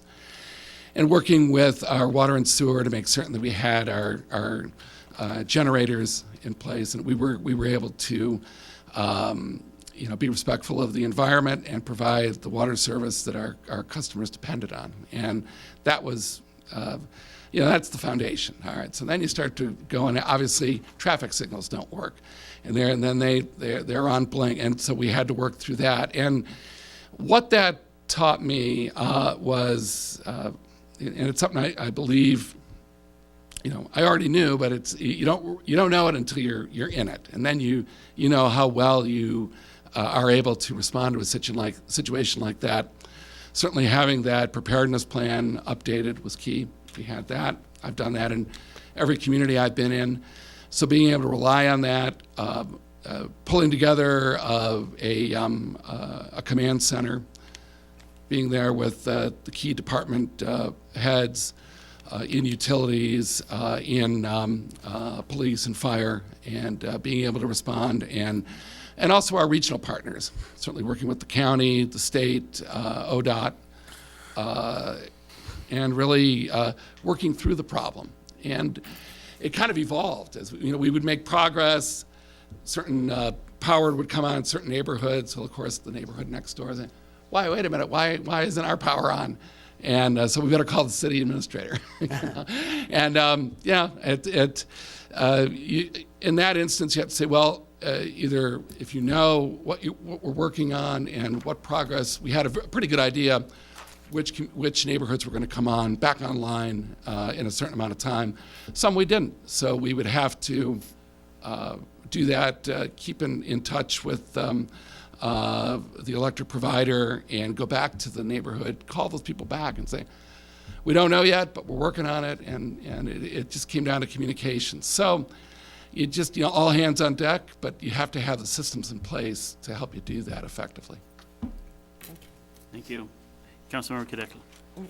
Follow-up. Follow-up, Jack, yeah. Are you familiar with the National Incident Management System, NIMS? And have you had any training in it? I have not had significant training in that, no. Okay, thank you.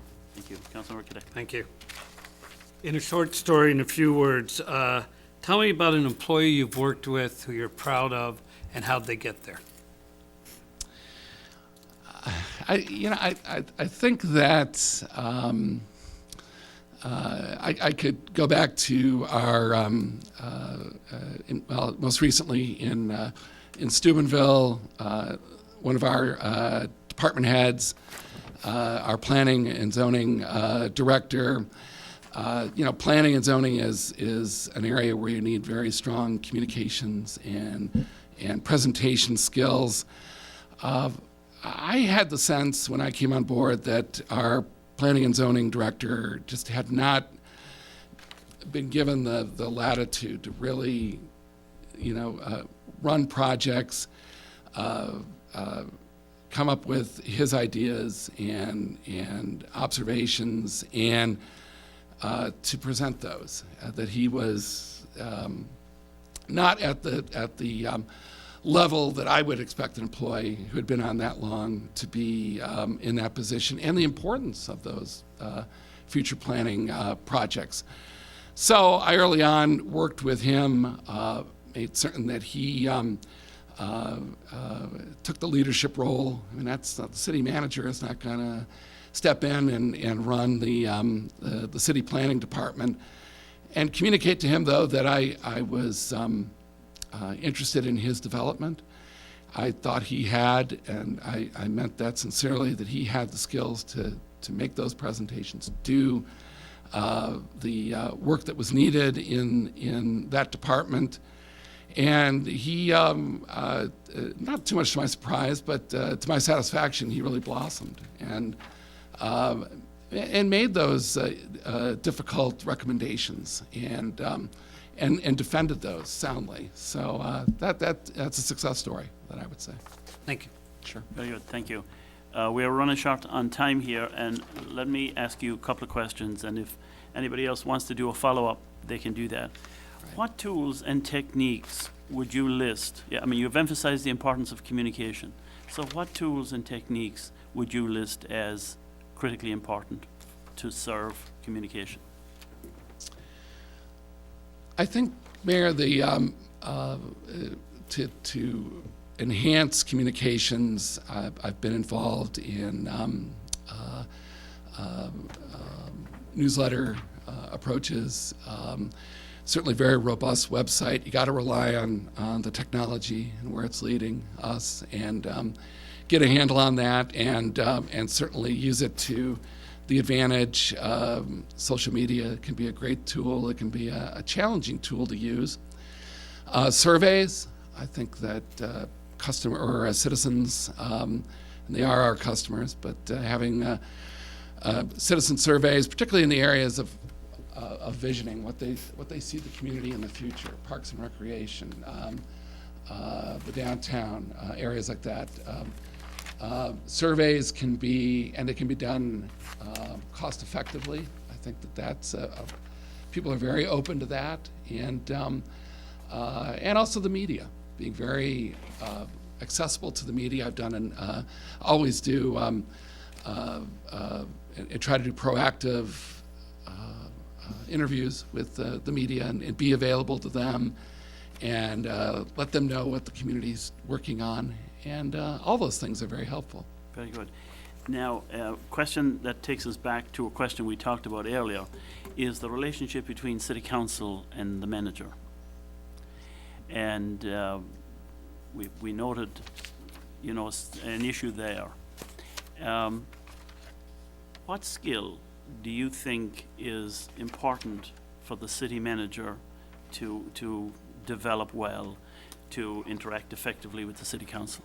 Well, Mayor, again, I would say certainly communications and keeping one of the thing you do not want to do with a council or any elected body, and city manager certainly doesn't, and no one likes to be surprised or blindsided or caught flat-footed. I mean, it's so it really is easily avoided, and I think that.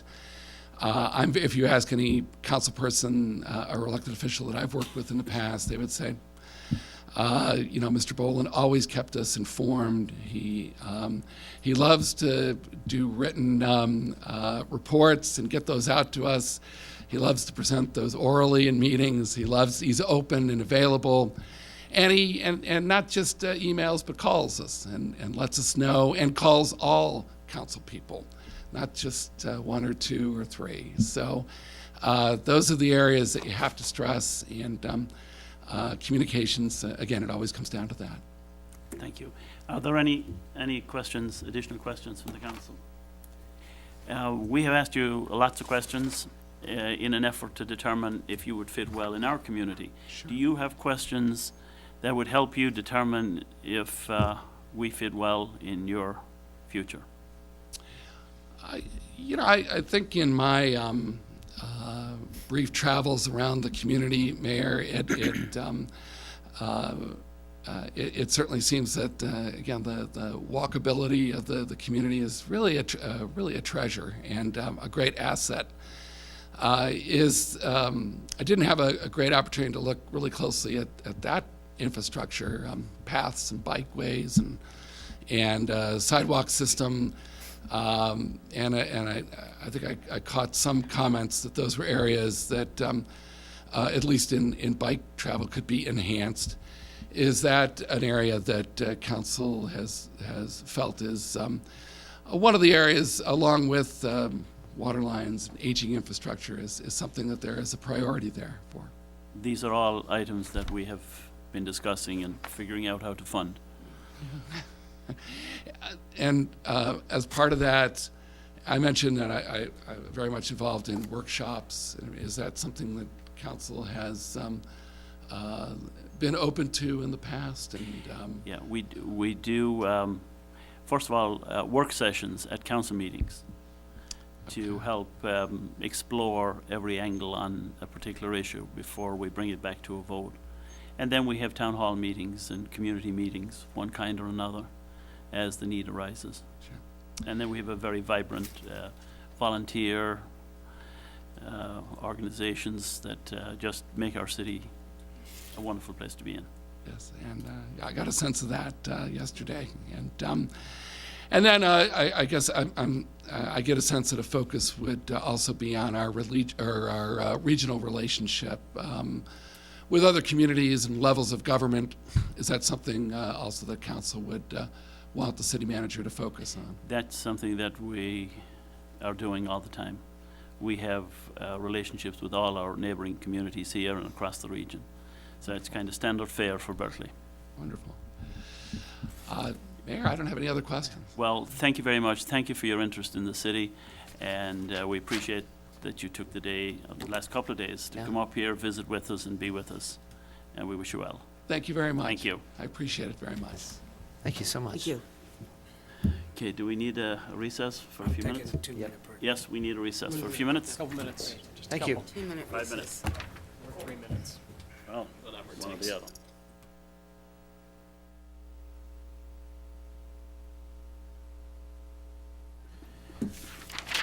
Hello.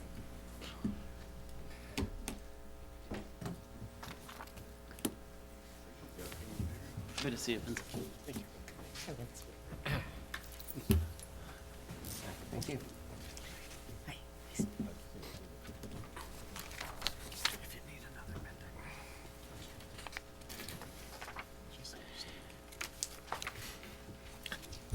Thank you and welcome. This is the final interview. Vincent Pastou comes all the way from Florida to be with us today, and we're certainly thankful, and we welcome you to our city. We are going to ask you multiple questions here, and some of the questions have a little overlap with the answers. We'll try to do the best we can to keep them as sharp as we can, and we ask you to try and be as concise as you can in your responses, because the next question will probably catch what you want to say. So I will start with the first question. Yesterday, you had the opportunity to meet a number of our employees and many of our residents.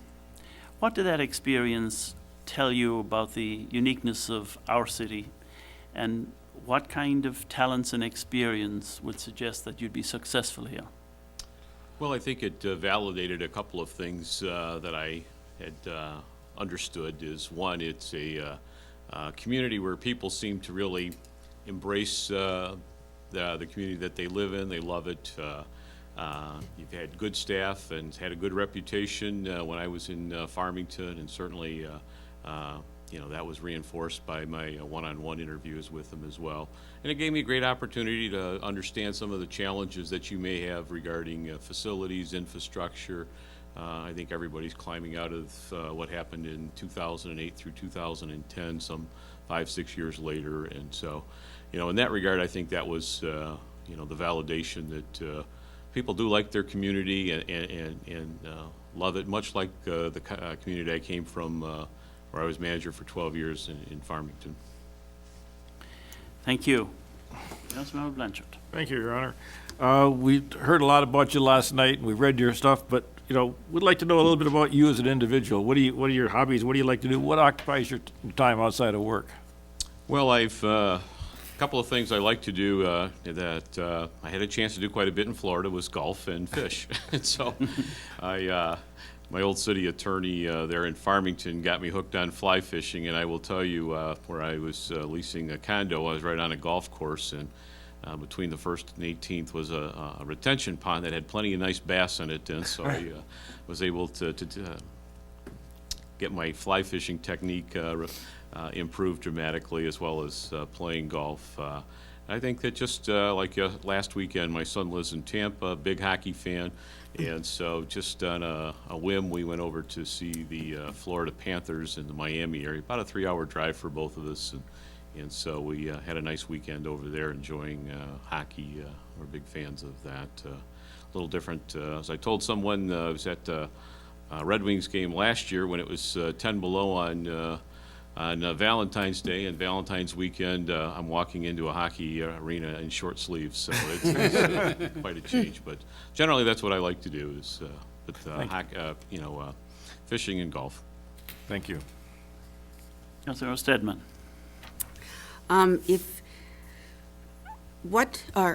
would you, if you could be on a transatlantic flight with anybody that you would like to be on with, living or dead, who would that be and why?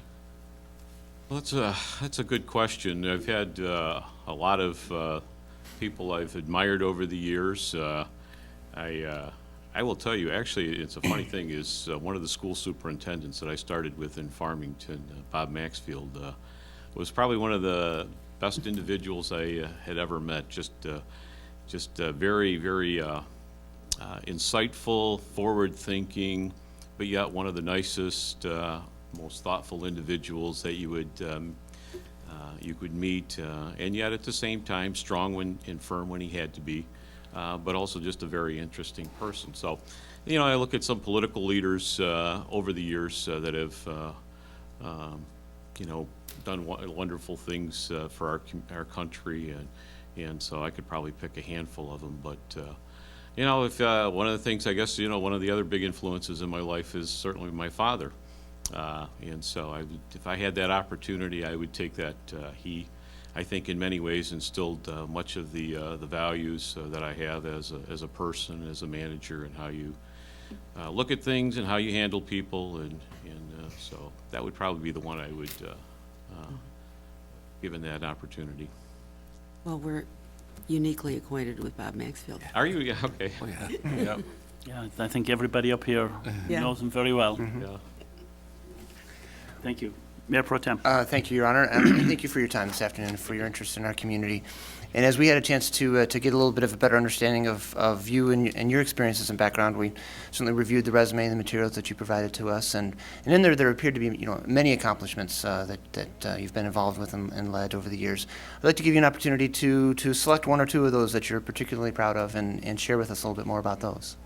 Well, I think the one that I was probably most proud of, and yet any of those accomplishments are a function of people working together, so it's almost impossible to take full credit for it. But the one thing I probably had a lot more involvement with is the city of Farmington getting through the difficult time period during 2008 through 10, and it involved a lot of obviously planning. But I will tell you, one of the things that started much of our plan to survive and be in a position to prosper when the economy changed was, meeting with the employees. I do a 5-year forecast.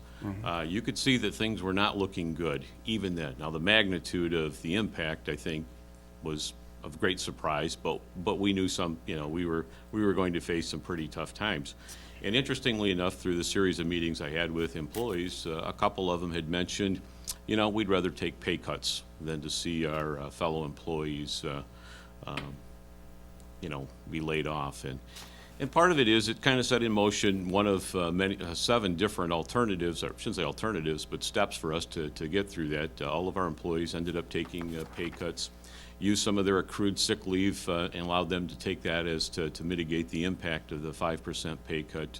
But at the end of the day, they still received a 5% pay cut. But we did 5 other things, but the last one was, we proposed raising the millage, and we went up 1.3 mils, and I said over the next 5 years, this would allow us to, sustain the services that we know, continue our investment in infrastructure. The employees have some skin in the game, and we had a couple hundred people at our both workshops there, and part of the message was, look, cutting is not that difficult. You can do it, but I don't want to mislead anybody into thinking your town's going to be the same.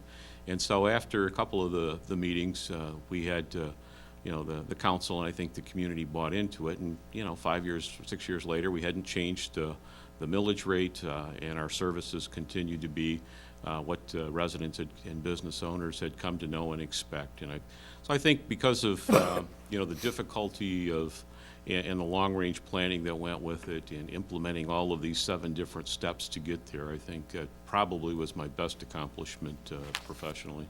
And as I tell everybody, I'd never want to do that again. It's, Yeah, once in a career was enough. for sure. Thank you. Councilmember Turbrack. Thank you. Thank you again for your interest here in our city.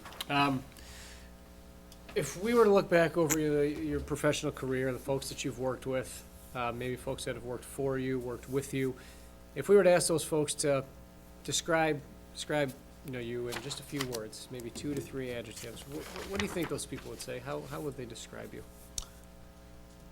Well, consistent, reliable would probably be the 2 words. I think it's as a manager, it's important to provide a sense of direction, and I think along with that has to obviously go credibility and integrity as a manager, that you're not going to waver under difficult circumstances. One of the reasons I'm not going to be the manager in Mount Dora, Florida, was there was a lot of pressure to terminate an employee, and who was very good, and I was unwilling to do that because I just feel strongly if this person's doing the job, then I'll stand behind him, and I think that that it sends a message to the employees that they know that what I stand for is going to be consistent, reliable, on an ongoing basis, and so it. Kind of an aside, one of the best questions I had was, everyone goes, well, we know you're a wonderful person, everybody likes you, tell me about the ones that don't like you. And I think that, the response was, took me a second to think about it, but it's those that have taken my good nature to be a sign of weakness, and when I have to be firm, I'm capable of it and unbending at that point. But that's kind of the contrast with it, is a very easygoing person, very predictable, not a lot of volatility, but steady and consistent and reliable. Thank you. Thank you. Councilmember Edgar. Thank you. When you hire a new department director, if that situation were to present itself to you, to join your team, what skills, what characteristics are you looking for in a person, and why? Well, a lot of times when you go through the application process and do the preliminary screening, it's you'll meet the minimum qualifications for the handful, and at the end of the day, can this person work with others? It's always about people, people, people. You accomplish more by being able to have a team that people know, trust, again, feel that they're reliable. And, a lot of times you'll find some very, very capable technical people that may not work in a team environment very well. And, candidly, their value is diminished as a result of that. So at the end of the day, I still think one of the most important qualities is, can this person work effectively with not only their employees, but also other department heads in administration and members of the community. I think that's just far and away, particularly as a service-oriented business, that characteristic is paramount. Plays well with others. Yep. Thank you. Councilmember Kadekla. Thank you, and thank you, Vince, for being here and showing an interest in our city. Have you ever been terminated, asked to resign, or not had a contract renewed? Right now, I'm going through kind of a hybrid of that. Clearly, last November, 4 of the 7 individuals that hired me last year did not win re-election, and with it came kind of a sweep to make some pretty significant changes. And while I wasn't the focus of that change, obviously, some of what the direction they wanted to go in would have affected me as a manager and my ability to lead the organization. And I think we resolved it that I'm probably not the right person for this new city council and the direction that they went. And I'm very accepting of it, I'll be honest with you. It's, it's the democratic process, and looking to, with the council that hired me, to go in a different direction with some redevelopment and growth, which, I played to my strength, and new council was a lot more. Let's not do much of anything in that regard if we don't have to. What did you learn about yourself in that experience, and how did it change or shape your current management style? It's the one thing, I'm not sure it's changed anything with my management style, but you do professionally run through different scenarios. What would I do should I find myself in this predicament?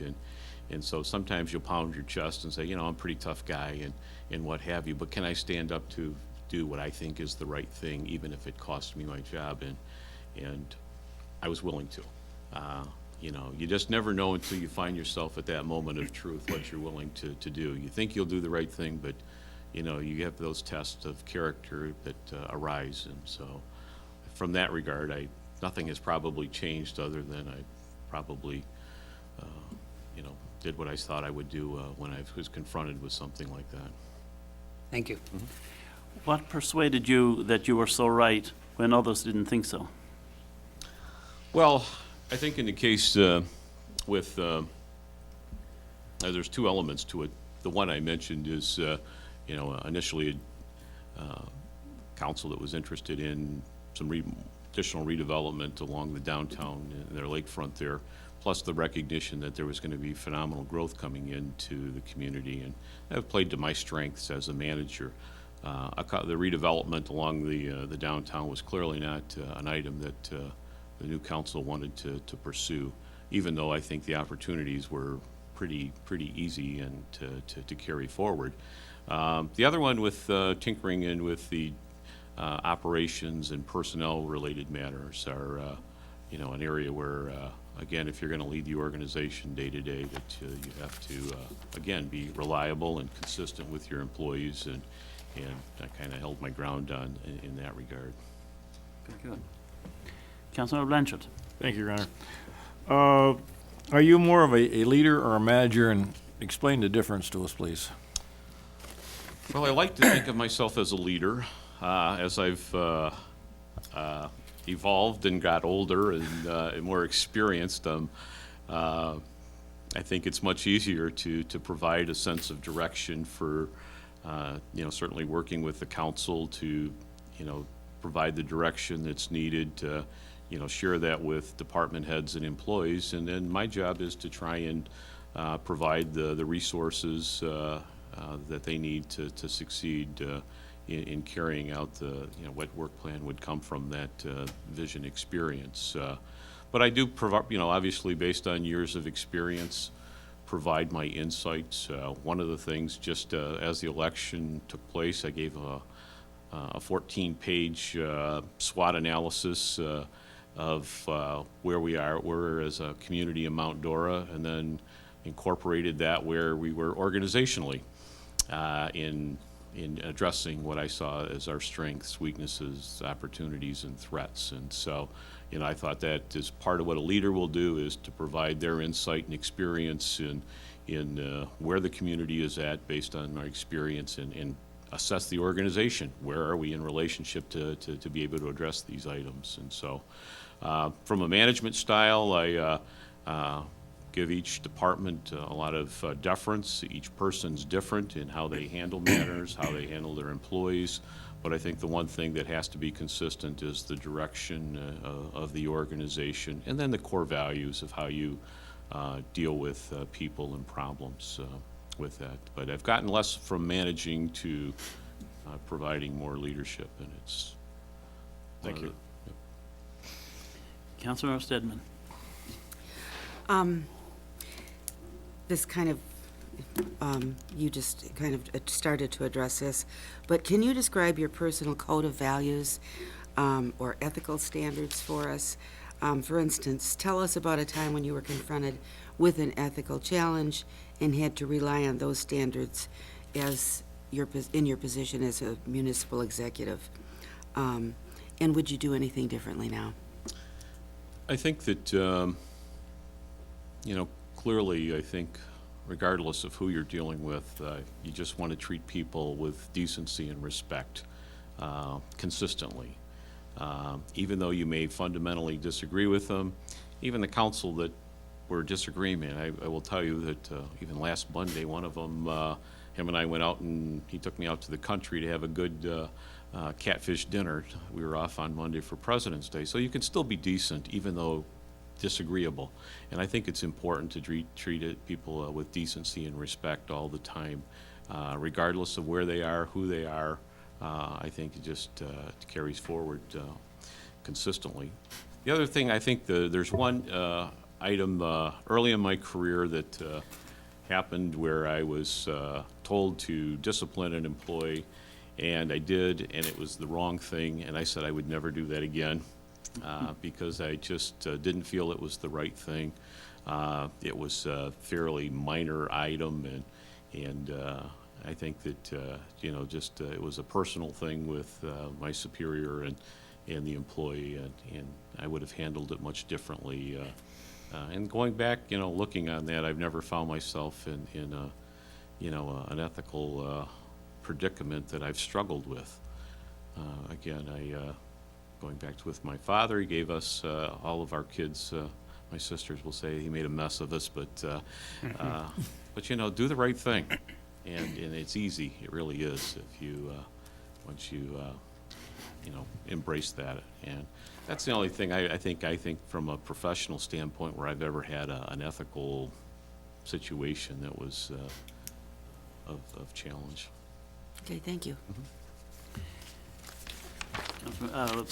Mayor Pro Tem Baker. Thank you, Your Honor. When we think to your time in Farmington, that was where you had the lengthy tenure there, the accomplishments and achievements were very appropriate and in alignment with that community's vision and direction and those types of things. Berkeley's different than Farmington in a lot of different ways, and I was curious if you could share with us a little bit about the techniques, the approaches that you would take to ensure that the types of recommendations and direction that you'd offer would fit our community and fit the kinds of vision where we'd like to go. Well, I will tell you and I tell everybody one of the benefits I had coming into Farmington, they had went through a visioning exercise probably a few years earlier, and really kind of set a community consensus, if you will, with different things, particularly in our downtown. And as I came on board, we were designated a Oakland County Main Street community, availed ourselves of the consultants and professional services that went along with it. And one of the things that we followed up with that was to do a downtown master plan that would set in place the framework for much of what happened over the next 12 years or during my tenure there. The consensus was kind of built. Now the details were coming more in the form of the master plan. And so that's always helped from my standpoint, is to have that level of consensus that this is where we're going. I'm a firm believer, whether it's like a Parks and Rec master plan, a land use plan, all of those things are important because it provides a thoughtful direction as to where you're going. And part of my job then is to figure out some of the funding mechanisms and the resources that are needed to execute it.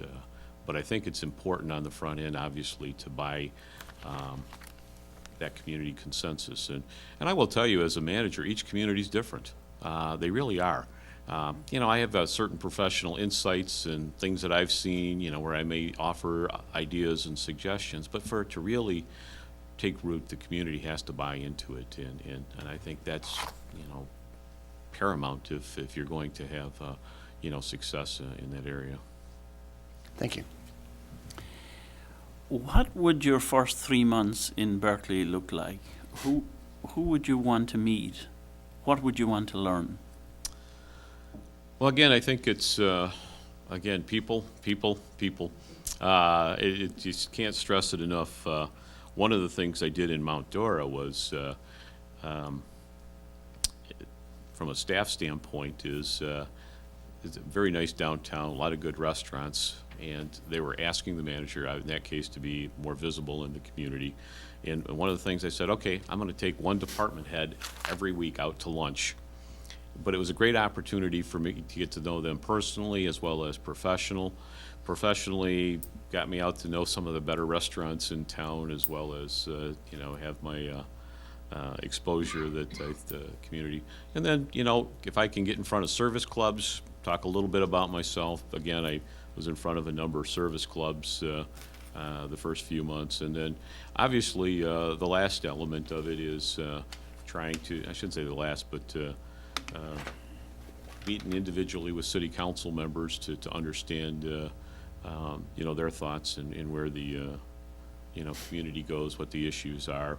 I will tell you that over the years, one of the things I did, maybe every 3 or 4 months, would be to schedule one-on-ones with council members. And in particular, if there was a big ticket issue that was coming up, just use that as an idea. And I will tell you, a number of times in doing that, I've got feedback that kind of changed the direction. I mean, maybe not the essence of what I was going to be recommending, but some important details with it that and it's always been very, very helpful with me. And then lastly is try and meet with as many of the volunteers, your boards and committees and other community volunteers that play an important role in a community like this.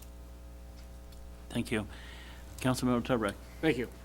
So we heard a little bit about the first 90 days. I want to expand that a little bit. I want to take it out a little further. So looking at the next 3 years, what would you consider, knowing what you know about our city, our 2 biggest challenges that we need to address in the next 3 years, and how would you go about beginning to meet those challenges? Well, I think that, again, some of the infrastructure issues that you have, with certainly roads, water main, and facilities being the 3 main items. But you also have to, I think there's also some elements where staffing would probably be preferred to be enhanced in a few areas just to provide a more consistent, reliable service. The significance of all of this, and the first thing I usually do is, and I'm a budget person, I like spreadsheets and like working on them, is to try and develop a 5-year plan. And in doing so, how can you work and identify what you have, recognizing these needs out there and how you can fit them in with different economic assumptions. Obviously, the good news is housing values are on the increase here in Berkeley. That gives you some, maybe latitude, if you will, to be able to address some of these. And then some of them you just may very well come. We may have to look at alternative sources of funding to address these items. So there is a handful of them out there, but I think first and foremost, as a manager, I got to know where the money's coming from, how reliable it is, predictable, and to continue on with balancing the services that you have, as well as the infrastructure and staff needs you would have. Kind of a follow-up there. So you mentioned there are some different options as far as funding goes, and we have, as a council, spoken about some different options. So I guess when you say a few different options, what options would there possibly be for funding if we're looking at larger scale projects? Well, there's, I did one where in Farmington where I used 8 different funding sources for a project in our downtown. Combination of using DDA TIF, special assessments, money from our water and sewer. We had a road millage, use some of that, use some money from the general fund. And then we had some user fees that were being generated in there. I'm trying to remember what the other two, but I remember there were 8 different, I think I was counting major and local street as separate items. But the reality of it is, and again, that's where the budget aspect of it is, what kind of tools you got to work with, and how does that fit into the long-term forecast with it. I will tell you that one of the things we did, and it's just an example of, we were looking at enhancing our parking downtown. We had an old traditional shopping center that looked like a 1960s shopping center. We owned the right-of-way of the street and wanted to create a boulevard that would give it more of a downtown feel and add additional on-street parking. Long and the short of it is, I told the property owner, in doing this, you're going to give us the land. We can't afford to pay for it. Well, the longtime property owner sells it. The new owner comes in. He says, "Look, I love to do it, but I don't have the money to, banking at that one time was almost impossible to get any kind of financing." And so what we did was I said, okay, we own 50% of this project, you own 50%. I'm gonna buy the land for you, what you need to do as far as the facade and interior improvements, and then I'm gonna special assess you over a 15-year period. So I'm functioning as your bank. I still get the land to do what we needed to do, but it was one of those situations where, listening to what their challenge and dilemma was, we came up with an alternative that worked for everybody. We accomplished what we wanted to, which was this boulevard with more on-street parking. They got what they needed, which was the facade improvements and some of the interior renovations to make it more like a downtown business as opposed to a shopping center. Thank you. Each situation requires a little creative thinking. What are your views on public-private partnerships? I think in certain circumstances, there's a lot of merit to it. I had looked at it for a parking structure in our downtown at one time. Obviously, a very costly infrastructure, but at the same time, one where, if you're able to pay it back through assessments, again, to some of the owners in that immediate area, TIF revenue from the DDA, as well as the user fees generated from the parking structure, you could make a long-term commitment. A lot of cases, there are developers in a position where they can, pay this off over a 30-year period and get the benefit of the depreciation for tax purposes. So there's a win for them. So if the circumstances are right, I'm certainly open to it. But obviously a lot of forethought, and the devils are in the detail with each and every one of them. So, but it has to work for all parties. Sometimes a lot of devils. Yes. Councilmember Edgar. Thank you. Every community in Michigan has faced some kind of financial difficulty over the past decade. When you looked at our budget and reviewed it, what did you see? And what are you bringing to the table that will help you meet our financial challenges in the future? Well, if I make a general assessment, actually, it doesn't look bad. Looking at the most recent audit. Now, having said that, again, what underlies that could be something entirely different. When I arrived down in Mount Dora, I said, well, I'm giving you a general fund budget that's balanced for the first time in 8 years, but don't go blowing the trumpets, because, all those years of infrastructure neglect and staff cuts, you're a long way from where you need to be. And so, while on paper it looks fine, one of the things I have to understand better is, okay, where are you, and I gained a lot of insight yesterday in meeting with department heads, but, so while you look at something on paper, and it may look wonderful, there may be some hidden items that you're not gonna find there unless you know what to look for and what to ask.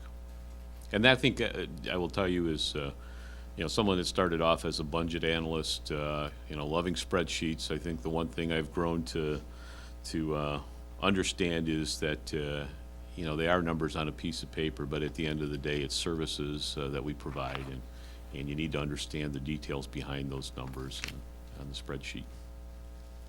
Thank you. Thank you. Councilmember Cadec. Thank you. Finding solutions to community issues in a conflictive atmosphere can be difficult. Tell us about one of those times that you've had to experience this and the steps you took. Well, we had a situation, it just comes to mind because of its recent nature, was before I had left in Farmington, the public schools had closed an elementary school within a pretty confined neighborhood, probably 450 people.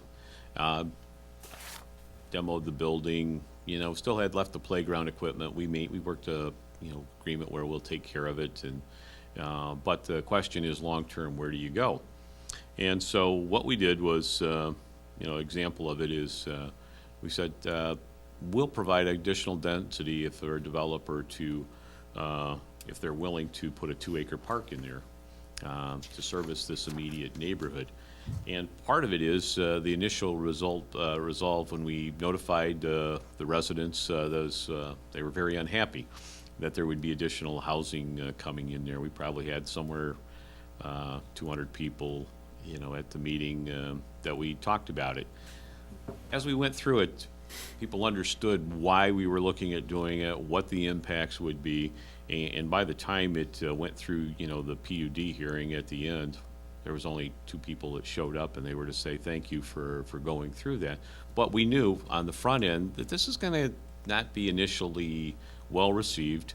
We did our best to provide as much information as possible, but occasionally people will, I hate to use the term, but occasionally they have the parade of imaginary horribles that will happen, and and we try to dispel that, and I think in that case we successfully did. But we knew on the front end, look, this is not going to be necessarily embraced, and just by providing good, accurate information, by the time it got to the end, 2 people were there to compliment the council for going forward with this project. What steps did you take to get that information out? Well, first and foremost, it involved a lot of planning and talking with the schools, and then there was a developer, or they had a broker that they were working with, and so we worked up some scenarios even before the school had went and tried to put that on the market, and went through and talked with, and then basically sent a letter out to all 400-something residents in that neighborhood that we were going to have a meeting at the library on such and such a time to talk about, Flanders School. And so one thing led to another. There's a couple follow-up, meetings afterwards, but the attendance diminished significantly with each one. And then they attended, certainly the school had to go through a couple of meetings as well with the transaction, the sale of the land, but and then the PUD had a couple of as well. But after that first one, which was not required, it was before we had a project on the table. We wanted to get them in the pipeline well in advance of it coming forth. So, Thank you. Thank you. Councilmember Blanchard. Thank you, Your Honor. Community and economic development can take many forms. Out of all the projects or programs you've championed as a community builder, which do you consider to be the most creative or the boldest initiative? Maybe you discovered that. I talked a little bit about that, but we did a pretty neat. Actually, when I was up in Clare, we had an industrial park, and its location was not the greatest because it brought a lot of truck traffic through the middle of town. Well, we had a auto supplier back in the mid '90s that was looking to build a plant for a couple hundred people, and so what we did was we formed a local development finance authority, essentially an industrial TIF, if you will, and we were able to take the job creation, get a community development block grant, leverage that to put a road tying it into to the west, so that this industrial park was now looped and truck traffic didn't have to go through the center of town. But it also provided a great opportunity for additional sites for development in that immediate area. And again, using the TIF I think in 15 years, the bonds were paid off, and we set a limit on it. We weren't trying to just, you know, sometimes the TIFs can take a life of their own, but in this case here, it was very specific, pay off the obligation, and that was it. And so what it did was, you know, with no general fund impact, no money from our water or sewer operations, that we leveraged this 200-job plant with a CDBG grant to essentially expand the parcels in the industrial park and take all the truck traffic out of the downtown, or mitigate some of the truck traffic in the downtown. There's still some. Has anyone ever accused you of being too risky, taking too risky of a position on a municipal endeavor?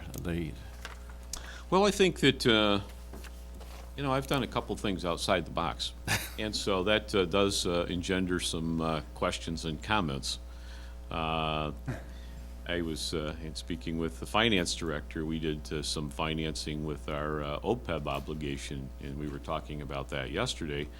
And I basically said I had kind of written although I didn't come to fruition with our International City Managers Association, they were asking for speakers on something. And as I told him, I said, 99.5% of the time, I wouldn't even recommend it. In fact, I had a couple other colleagues ask me to look at theirs after we had done this, and said, no, I wouldn't do it. It's just one of those things. It was outside the box, very unconventional, but in addressing our unfunded OPEB liability, we'd taken a number of steps over several years to go from a $23 million unfunded liability down to $8 million, and we ended up financing the last portion of it. And the significance of it is, if we were to pay for the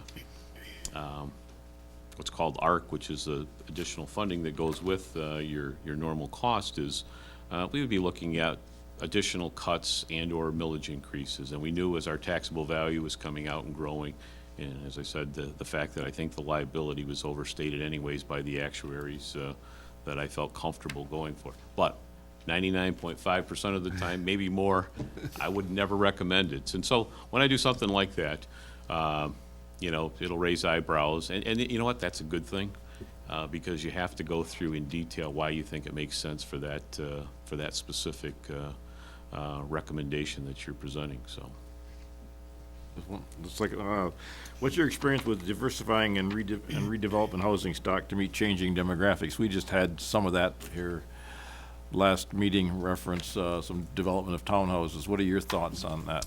Well, I think more and more we've taken a number of steps when I was in Farmington to make our zoning code more flexible for that, going more and more toward a form-based type of code.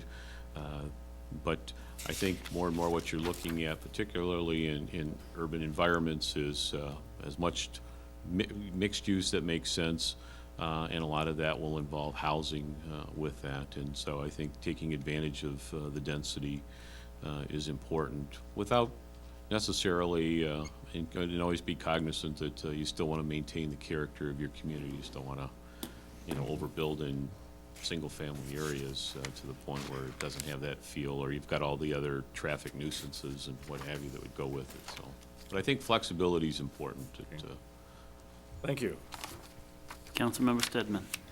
Okay, again, this is the new number 16, which Aye. is 17, okay. Have any of your communities ever reached the point where nothing, absolutely nothing, but a big audacious step might suffice, might, you know, be what you have to do? And if so, can you tell us about it, and what process did you take to set the organization on the path to change, or to engage the community?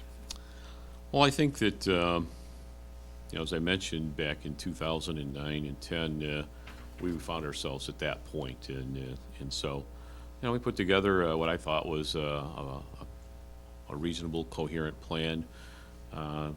Certainly, the employees were engaged as part of that, the citizens and businesses, and so part of it, the job was to sell it to the community that what's the merits of what's being proposed. As I said, there were 7 elements to it, explaining it in detail, each of what those meant and why. and be very specific that at the end of the day, you know, our goal was to maintain our services. And ironically, I will tell you that the millage increased. 98% of the property owners still saw a reduction in their city millage. If you took the overall tax bill, it went down. It still went down. And we kind of knew that. The timing was important, and it was important to be able to have the nerve to pull the trigger at that moment. And you know, fortunately, with the support of the council, we were able to do that. But it set us on a good path where we were still involved with doing infrastructure projects, got the benefit of when contractors were hungry for work. We got some phenomenal pricing for that. It's a little different now with the buildup of demand now than the supply of contractors, but we got great advantage of that. But more importantly, we maintained the character of the community, and I think some of it involves recognizing the waves as they were breaking and where we needed to be to not get knocked under. So.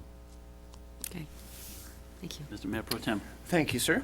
Kind of continuing along that, as I think about the 7 elements of that plan, I'm sure portions of that dealt with how you interacted with the unions. And so if you could tell us a little bit more about the nature of your union relations and how you go about approaching the negotiations so that you have a strong working relationship with them on the backside of that once the contracts are in place. Well, I've always enjoyed a good working relationship with unions. This one was obviously a little more trying. But the employees themselves, with the bargaining team and the employee group, bought into it because the International wasn't. And through some persuasion, they were able to find their way to agree to it. Their business agent, you know, had told me, he said, this is absolutely the worst contract we ever signed. But it had the support and it was necessary for us to do what they did. A few years later, basically, he said, well, you held your word. You're giving back the increases now that things have turned. And so, you know, a couple of other good compliments that I had with the business agent. We had I have great respect for him. I think it's important for those employees to have good representation, and it makes my job in many ways easier as well. But one of the comments was when we consolidated our dispatch with the adjoining city, he said the package that we offered with them for separation or severance, if you will, was the best that he's ever seen. You know, he's never seen an employer treat the employees that generously. And I said, well, it's a pretty traumatic experience to find yourself. Now, fortunately, 4 of the 5 that were leaving we found other employment with them, and one of them, the other one, retired. So it had worked out, you know, in that regard. And but the other was just you know, over the years, you just develop a good working relationship and respect. And one of them was, well, you know, sometimes the discussion can get a little bawdy, but they basically said, we know you're not taking any crap from us, but we knew we'd never get any from you. It was just going to be straight, you know, let's be respectful and do business as we have to, and so that's always worked well for me. Now, part of the preparation is very important. I think it's the other part of the question is, well, you got to see what the comparables out there. So you got to know where you fit into all of that, and before I would even, you know, ask for a closed session before the council, we would, you know, gather that data, say, here's where I think we need to be, here's what I know we can afford. You know, if I'm able to get us to this point in the negotiations, then I'll ask for your ratification. But I think part of it is knowing where you fit into the universe of other communities. Thank you. Yep. What regional cooperation or partnerships have you championed, and how did you bring these people together, and how did it work out? Well, I probably was one of the beneficiaries of a long-standing positive relationship with Farmington and Farmington Hills. We did a lot of shared services, whether it was Parks and Rec, cultural arts, senior services, after-school program, but it even extended into other areas such as our cable channel. We had another community that participated with that. But during a period of time, probably probably did 4 different intergovernmental agreements where we expanded, such as the dispatch. The one area I really do think was IT, information technology area. Some of the backroom stuff, I think, just lends itself, particularly as that market has changed, that it's become a lot more complex, and the labor market is fundamentally different. So if you're looking to do something together or even contracting it out jointly, there may be some merit to that. But we ended up doing IT, and interestingly enough, we were able to put together with our district library, the court, both cities, and one other entity that I'm trying to remember. I think it was our cable studio. We were able to form a self-insurance pool, and that was of great value to all the communities to see, going from paying area-rated premiums to actual claims based on what they were incurred. So, you know, even in Florida, one of the things I was working on with the chamber is to have them involved with facilitating with some adjoining neighbors from an economic development standpoint to develop a regional economic development authority. And we got a lot of we're getting a lot of traction on it. Obviously, I won't be there to see the end product, but it's that level of trust that we have. And I think at the end of the day, we all kind of agreed that these other 2 adjoining cities, we all benefit by a regional, even though Mount Dora was going to be the primary beneficiary, and as I said, we'll put in the vast majority of the money, but we want others involved because we know that'll bring jobs to that immediate area. You'll see more housing values and growth and business and eventually other jobs in other areas. So we need to participate and get the highest value that we can. And we were willing to put more money into it because we got the immediate benefit of this 1,300-acre innovation park that we have. Thank you. Councilmember Turbrack. Thank you. I want to go back to something we touched on a little while ago, the leadership aspect of things. So what I kind of want you to describe for me a little bit is the philosophy that you have for your ideal organizational culture. How do what are some of the hallmarks of this culture? How do you go about, installing this philosophy? Obviously, it's got to start with you, and then permeate through the staff, and then finally, how do you assess if that's effective or not? Are there any metrics or anything that you use? Well, I think, again, trying to build a team is obviously everyone needs to know what the objective is. And I get just by continual interaction, reinforce the values that go along with it. One of the things I did in Mount Dora, we had a couple hundred employees, some pretty good sized departments. And, you have your weekly staff meetings, which is pretty traditional. But what I did was I got the executive and administrative assistants together for a monthly meeting. And, I basically sent a memo out, said, well, I'd like to meet with you because, as you know, and I know, you guys run the place. And the important thing with it is to instill their importance in the organization. They provide a very valuable role in the organization. And one of the benefits of it is the camaraderie and help and assistance that they gave with each other regarding something as simple as how you handle, inputting something in payroll, or whether it's an accounts receivable, to the point where one of the departments, the police department, said, we'll host this next meeting because we got, some of the audio-visual equipment that will be helpful. But they started to see themselves not just as separate departments working independent, but seeing their role in the organization and as the city overall. We had electric utility department, and part of it is from a leadership standpoint, what was happening, and it happens regrettably, is the number of tradesmen around the country just keep diminishing.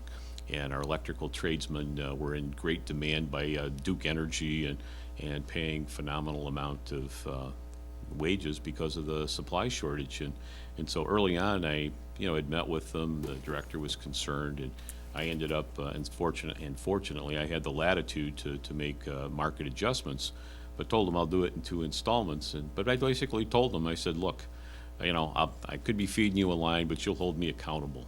that I carry it through. Well, first installment happened, the second one came through as well, and last week came in with a nice card thanking me for sticking to the guns, but I also told him it was an element of self-preservation on my part, because if you left, I don't know what I would do.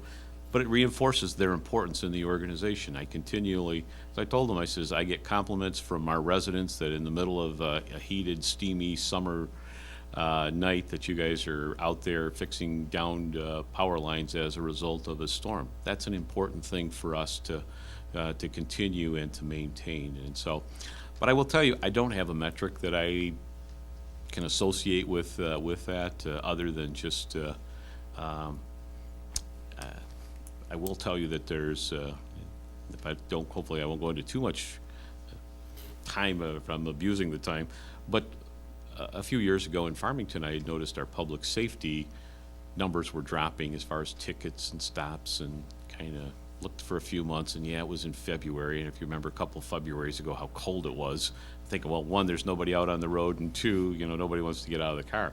Long and the short of it is, it continued on, and so I asked the public safety director, what's going on? And he says, well, I don't know, and I was surprised it took you this long to ask me. But what it did was, I says, go talk with the union and see if there's an issue. And come to find out, they go, no, we don't think there was. A few weeks later, he had told them too, if I needed to, the manager said, I'll bring a third party and consultant just to evaluate what's going on. They said yes.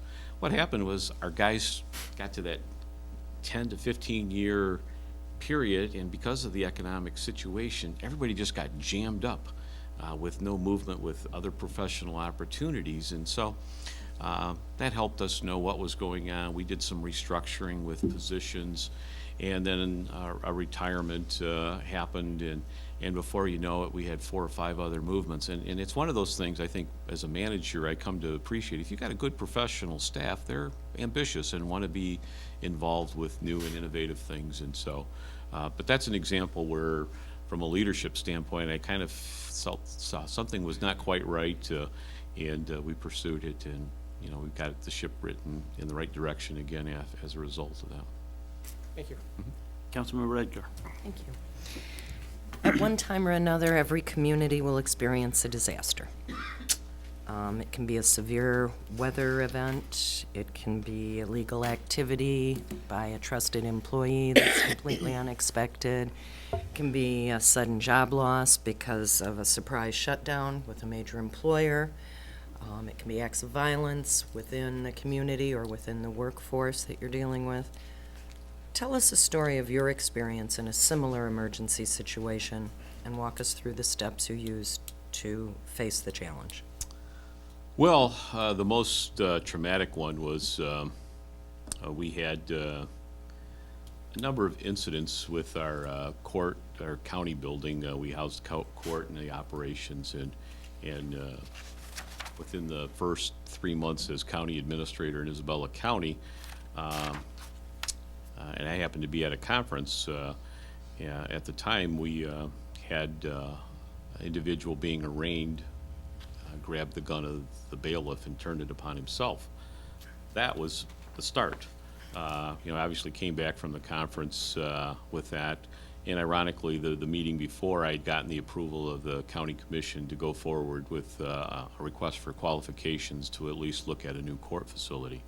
Well, everybody was committed at that point. It was time. We had space issues, security issues, and within 3 years, we had a court building that was open and functioning. Well, a year later, we moved all of the violence outside of the building, and we had a triple homicide, domestic situation, and it happened at that point. Our court administrator was out of town at a conference as well, and I remember walking over and meeting with the chief judge and the employees. We brought in outside counselors, if you will, to handle the debriefings that as a result of a traumatic experience like that. And then, I was the conduit with the media for the arraignments and any of the issues related to that. We had a lot of involvement with the Mount Pleasant Police Department, the Sheriff's Office, But generally, I kind of coordinated some of that. But I do remember, bringing in the debriefing team a couple days later afterwards to try and calm the employees. I think they were the target, or I shouldn't say the target, but they were the ones most impacted by that situation. Councilmember Blanchard has a Thank you, Your follow-up. Honor. Have you had any, are you aware of the National Incident Management System, and have you had any training in NIMS? NIMS? Yeah. Yes, if in Florida, I went through it again.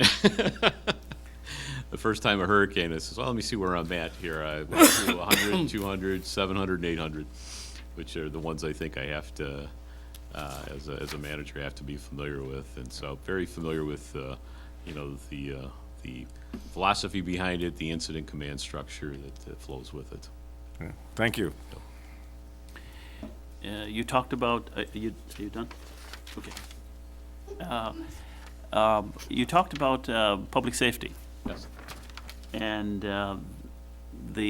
your familiarity with it, so we're presuming that that question is fairly well answered, the advantages and disadvantages. Question I have, instead of that, is the importance of volunteers in any community.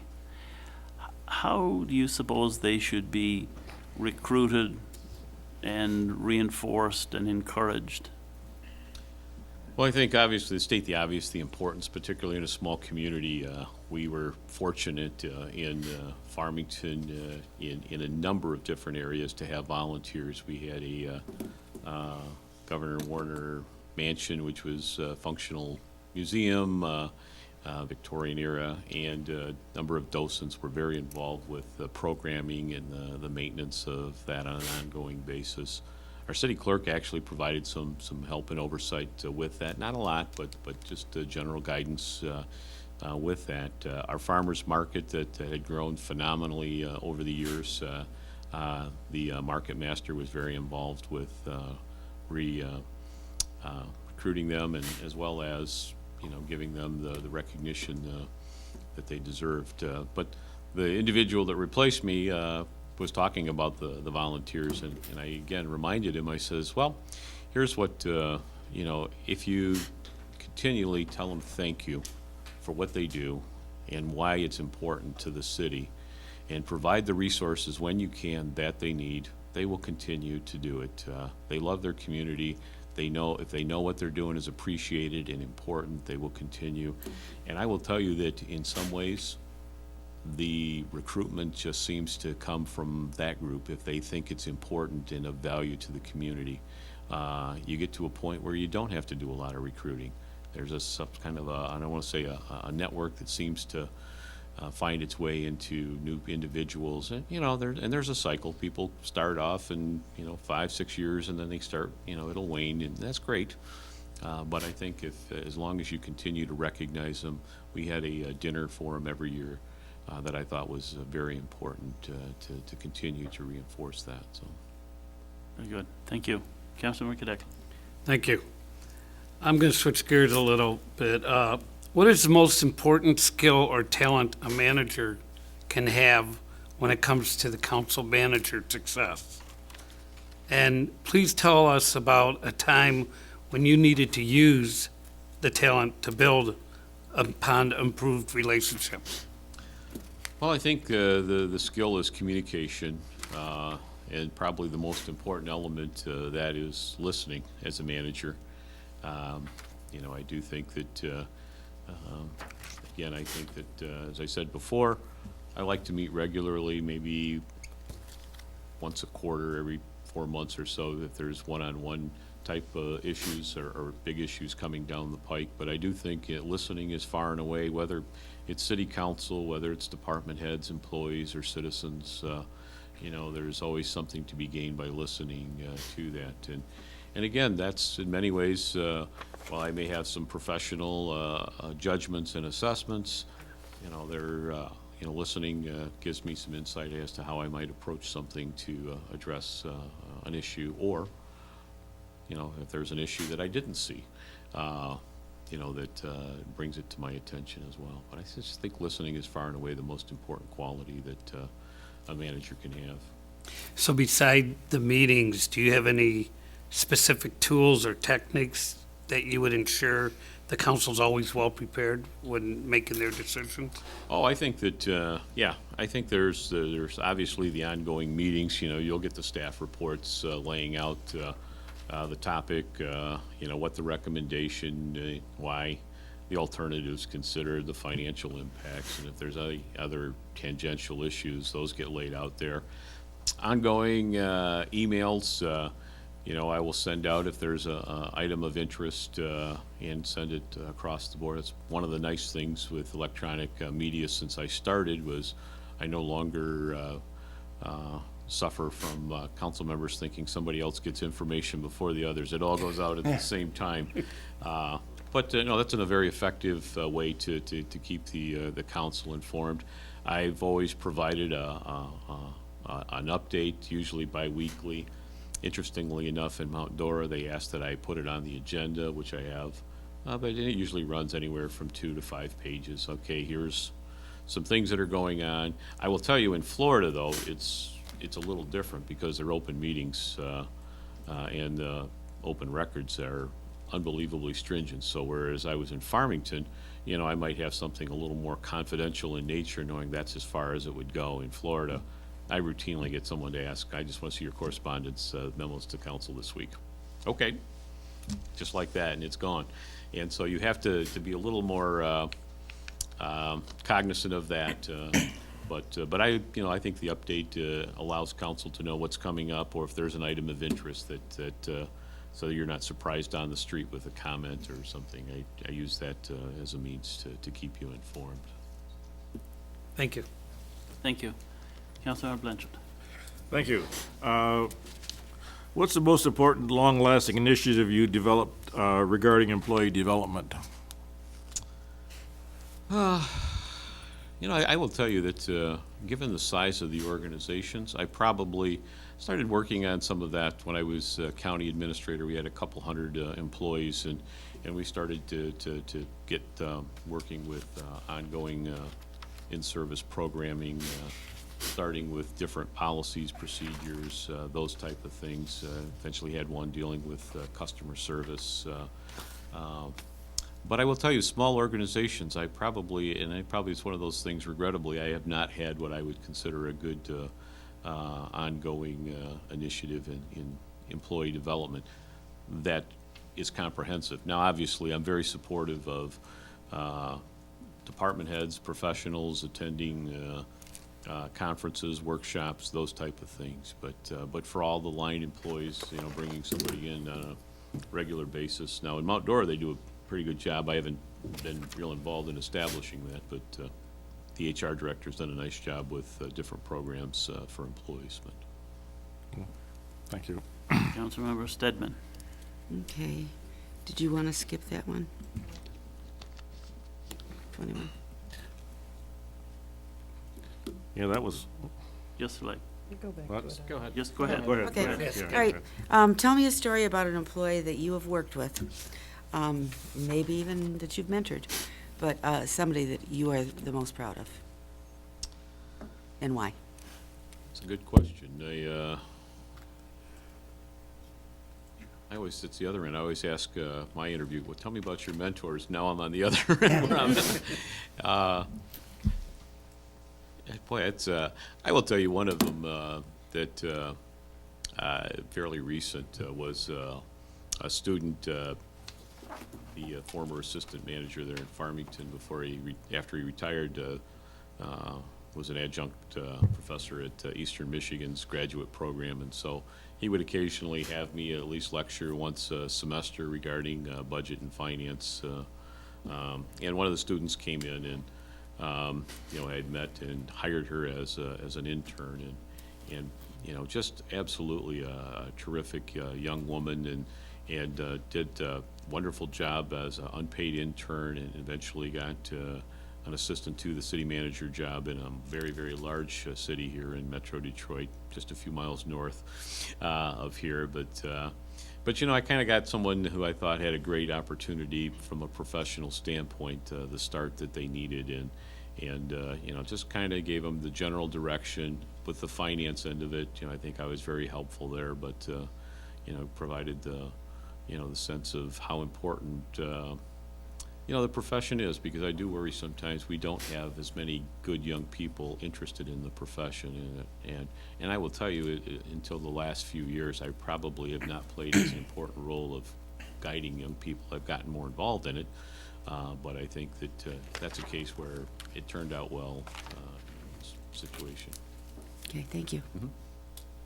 Yeah, Pro Tem? Thank you, Your Honor. Kind of continuing along that line of taking an idea and kind of really helping it grow or expand or become all that it can be, sometimes people really struggle with that whole vision thing and all that kind of stuff. And so whether it's dealing with folks that have just very different opinions about what the outcome should be, others that have very different perspectives on the path to get to the outcome, those kinds of things. If you could share with us an example or two of a situation you faced where there were those kinds of gaps, either in the different perspectives on the outcome, different perspectives on the path to get there, and then what some of the techniques or approaches that you took to help to bring those folks together to help move forward. Well, I'm a big advocate of the SWOT analysis. I think it's a great approach to, whether it's an organization or even a specific issue that's out there, to try and bring it into context as to what the issues are out there.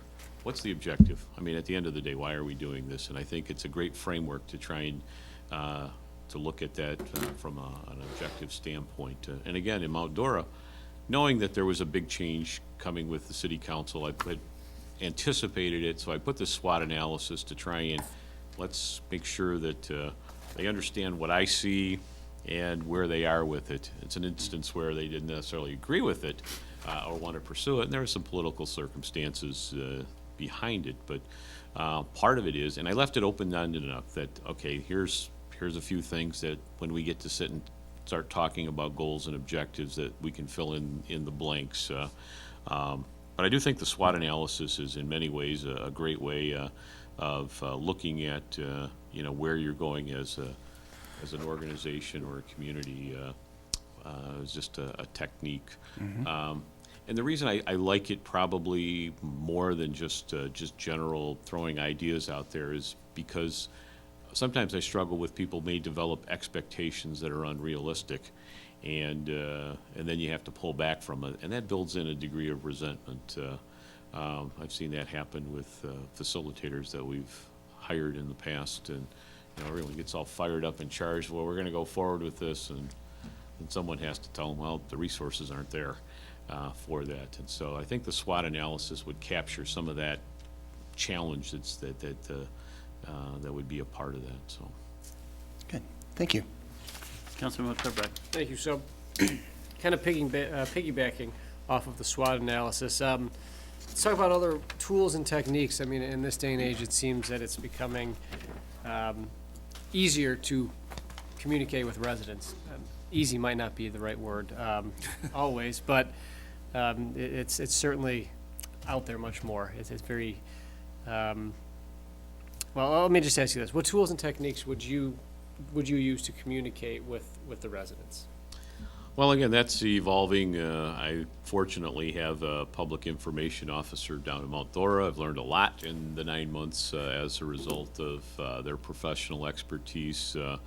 I've come to be familiar with a lot of the analytics that go along with these tools, whether it's your website, Facebook. One of the things with Facebook is, okay, you could put 3 items out there. The first one will get 100% hits, and then it goes down to nothing by the time the third one's there. So you've got to manage the message and keep it fresh in that regard. The other thing with the analytics, I've learned is, certainly with the website there, is to know what people are looking for. And so consequently, that gives you insights as to how you would want to structure the information to be as readily and easily available as possible with that. And so, I've had other helpful hints. My DDA director, when I was still in Farmington about a 1.5 years ago, said, that community newsletter you put in the utility, don't write it like a memo, use columns. People look at that and just kind of throw their hands up.